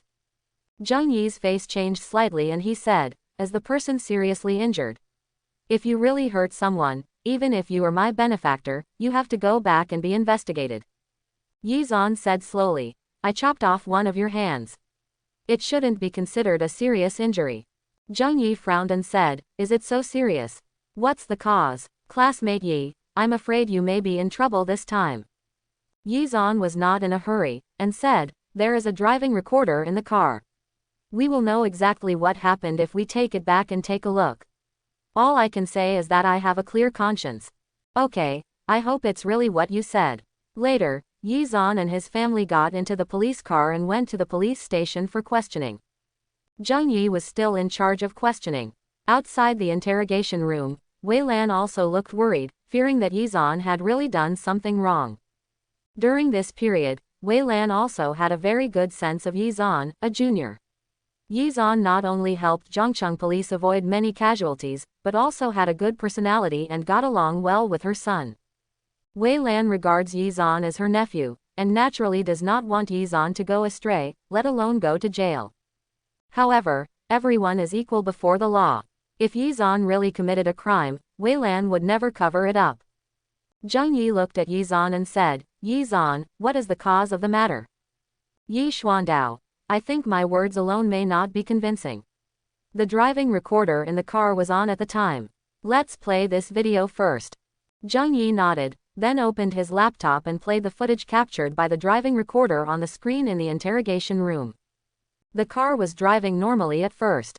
Then, it encountered Yi Zhen. Yi Zhen used his awakened ability to actively attack. The car was kicked back more than half a meter. The scene was extremely shaken. The three people in the car were already in varying degrees injured. Later, Yi Zhen said the famous saying about shoes and ants, relying on himself as an awakened person to regard ordinary people as ants. Later, Yi Zan appeared and fought with Yi Zhen. Yi Zhen was indeed powerful. As soon as he made a move, he suppressed Yi Zan with one hand and knocked Yi Zan back. Afterwards, Yi Zan rushed up with a knife from the car and stabbed Yi Zhen. One of Yi Zhen's hands was chopped off and one of his arms was injured. After that, Yi Zan didn't touch Yi Zhen again, but directly called 120 and asked the ambulance to take Yi Zhen to first aid. After watching the video, Zheng Yi snorted, well done. Do you think you can ignore the law if you awaken some abilities? You deserve it. Currently, there are only two groups of large-scale awakened people, one is the army, and the other is this year's senior high school students. The total number of awakened people accounts for a very low proportion compared to the total population of Daxia. In this case, an awakened person who has just gained some abilities regards ordinary people as ants and actively provokes them. As a result, he is killed in return. Isn't this what he deserves? Wei Lan watched this scene and relaxed his frown slightly. Now the country vigorously promotes legitimate defense, allowing ordinary people to have greater rights to defend themselves against criminals. Although Yi Zan used the knife, the opponent was an awakened person who used his body to shake the car. Using the knife was not excessive. I think this incident can be used as a typical example of legitimate defense. Quote, that's right, that young man named Yi Zhen went too far. He became an awakener himself, so he regarded ordinary people as ants. The awakening spirit ball they used for awakening was researched by a group of ants at the Chinese Academy of Sciences. In this matter, the facts are clear and the police's attitude is completely consistent. There is no suspense at all. Zheng Yi also heard the words of Wei Lan and other leaders from the headset, so Zheng Yi said to Yi Zan, okay, you and your family can go back. According to the judgment of our police, your family is acting in self-defense and will not be arrested. In addition, with the video in this driving recorder, even if they file a lawsuit, there is nothing to worry about. Quote, I understand, please. Afterwards, Yi Zan's family left the police station. Yi Chengzong said, son, let's go to the hospital to see Yi Zhen. After all, his father and I have known each other for decades. Lin Chaoju said, how many decades have we known each other? I think I have hated you for decades. I know what happened back then better than anyone else. I encountered difficulties in starting a business at that time. I see you couldn't sleep every night and your hair was falling out in great numbers. That Yi Dao is good, he comes to you at this time, suddenly wants to withdraw his shares, and also cries, makes trouble, and hangs himself, just like a girl. In the end, you had no choice but to pay him back 100,000 yuan from the loan shark. He felt that you were cheating him, and he resented you for it for more than 10 years. What kind of thing is this? Quote. Yi Chengzong sighed. Okay, the past is in the past. No matter what, his son's hand was cut off by our son. We should go and see it. Okay, let's go take a look, Lin Chaoju said reluctantly. At this moment, in the emergency room of the hospital, Yi Zhen's wound had been treated to stop the bleeding, and his life was basically not in danger. Yi Dao had also rushed to the hospital. He looked at his son's bare arms and said, Son, what kind of beast did this to you? Dad fought with him. At this moment, Yi Zhen no longer had the arrogance and dominance that he had as an A-level awakened person. He looked innocent. Dad, it was Yi Zhan, Yi Chengzong's son who chopped off my hand. They saw that I had become an A-level awakener, and they were afraid that I would grow up to retaliate against them in the future, so they chopped off my hand. Yi Dao said angrily, I must make them look good. At this moment, a doctor came in and said, Are you a family member of the patient? Although the patient's hand was chopped off, it has not been more than 8 hours, so it is possible to reconnect it. After Yi Dao heard this, he hurriedly said, Can you pick him up? Then why are you standing there? Hurry up and pick up my son. The doctor frowned slightly and said, That's right. You need to pay the previous emergency medical expenses. In addition, repairing a broken limb is a difficult surgical operation and the cost is not low. You need to pay 100,000 yuan in medical expenses first, fee. Yi Dao's face changed drastically and he said, 100,000 yuan. Where do you want me to find so much money? Does your hospital recognize money but not people? Let me tell you, if my son's hands are so useless, I will never end it with you. I will hang myself in front of your hospital tomorrow. Yi Zhen also said angrily, That's right, you need to perform the surgery on me quickly, or I will expose your hospital and ruin your reputation. After hearing this, the orthopedic surgeon hesitated and said, Okay, I can apply and perform the surgery on you first, but as for the cost, I will give you 3 days at most to raise the money. After hearing this, Yi Dao said dissatisfied, Okay, hurry up and operate my son. The family of the fool who injured my son is quite rich, and you will have to pay for the operation. At this moment, Yi Dao felt that his family was going to be prosperous, and Yi Zhan's family would definitely have to pay for the medical expenses. Not only that, Yi Dao also wanted to ask Yi Chengzong for a sky-high compensation, and then send Yi Zhan to jail, so that Yi Dao could vent his anger. The hatred in my heart. However, the attending physician was preparing to perform surgery. Suddenly, he received a multimedia message on his mobile phone. The attending physician took out his cell phone and took a look. It was a short video. In the video, Yi Zhen looked arrogant and domineering, stopped a private car to provoke, and regarded ordinary people as ants. In the end, he was killed out of anger and sent to the hospital. The attending doctor was originally going to apply to perform surgery on Yi Zhen first, and let them raise money later to pay the medical expenses. As a doctor, he still has this kind of medical ethics. However, his medical ethics is only for kind people. If the other person is arrogant, domineering and arrogant, the attending doctor will naturally not open a back door for such a person and will only deal with business matters. And this Yi Zhen is obviously not a good person. He regards the lives of ordinary people as ants and looks aloof. You know, this doctor is also the ant in Yi Zhen's mouth. The emergence of the awakened ones has a great impact on the whole people. The awakened ones have abilities that are superior to ordinary people. At this time, the attitude of the awakened person is very important. Are they going to serve as guardians to protect ordinary people from attacks by strange beasts? Or do you want to be a noble among ordinary people, standing high and trampling ordinary people under your feet? A lot of people are worried about this. And this Yi Zhen is obviously the latter. What the doctor is thinking about at this moment is, what will he do after he takes over his hand?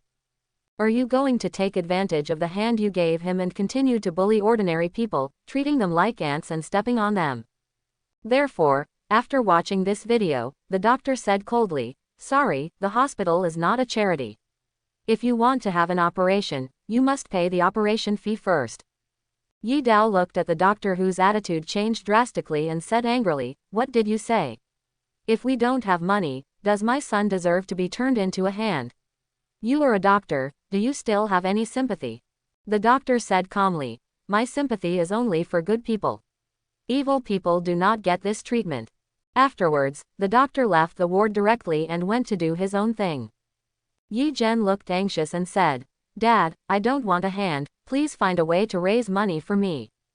Yi Dao immediately said, Don't worry, I'll call that old dog Yi Chengzong. It was his son who hacked you.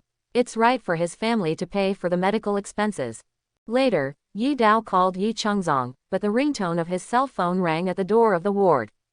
Then, Yi Chengzong walked in, still holding the phone in his hand and looking at Yi Dao. Yi Chengzong was holding a fruit basket with some fruits in it, while Yi Zan and Lin Chaoju were following behind Yi Chengzong. When Yi Dao saw Yi Chengzong, he immediately cursed, Yi Chengzong, you really gave birth to a beast, look what he did to my son. My son is waiting for money for surgery now, please pay for it quickly. Lin Chaoju said angrily, Yi Dao, who are you calling a beast? If you hadn't been so shameless and distorted the facts back then, would your son be like this now? Yi Dao said angrily, I don't care about anything else. You pay my son's medical expenses first. As for your son's imprisonment, I will settle the score with you later. I hope everyone will support it and subscribe more.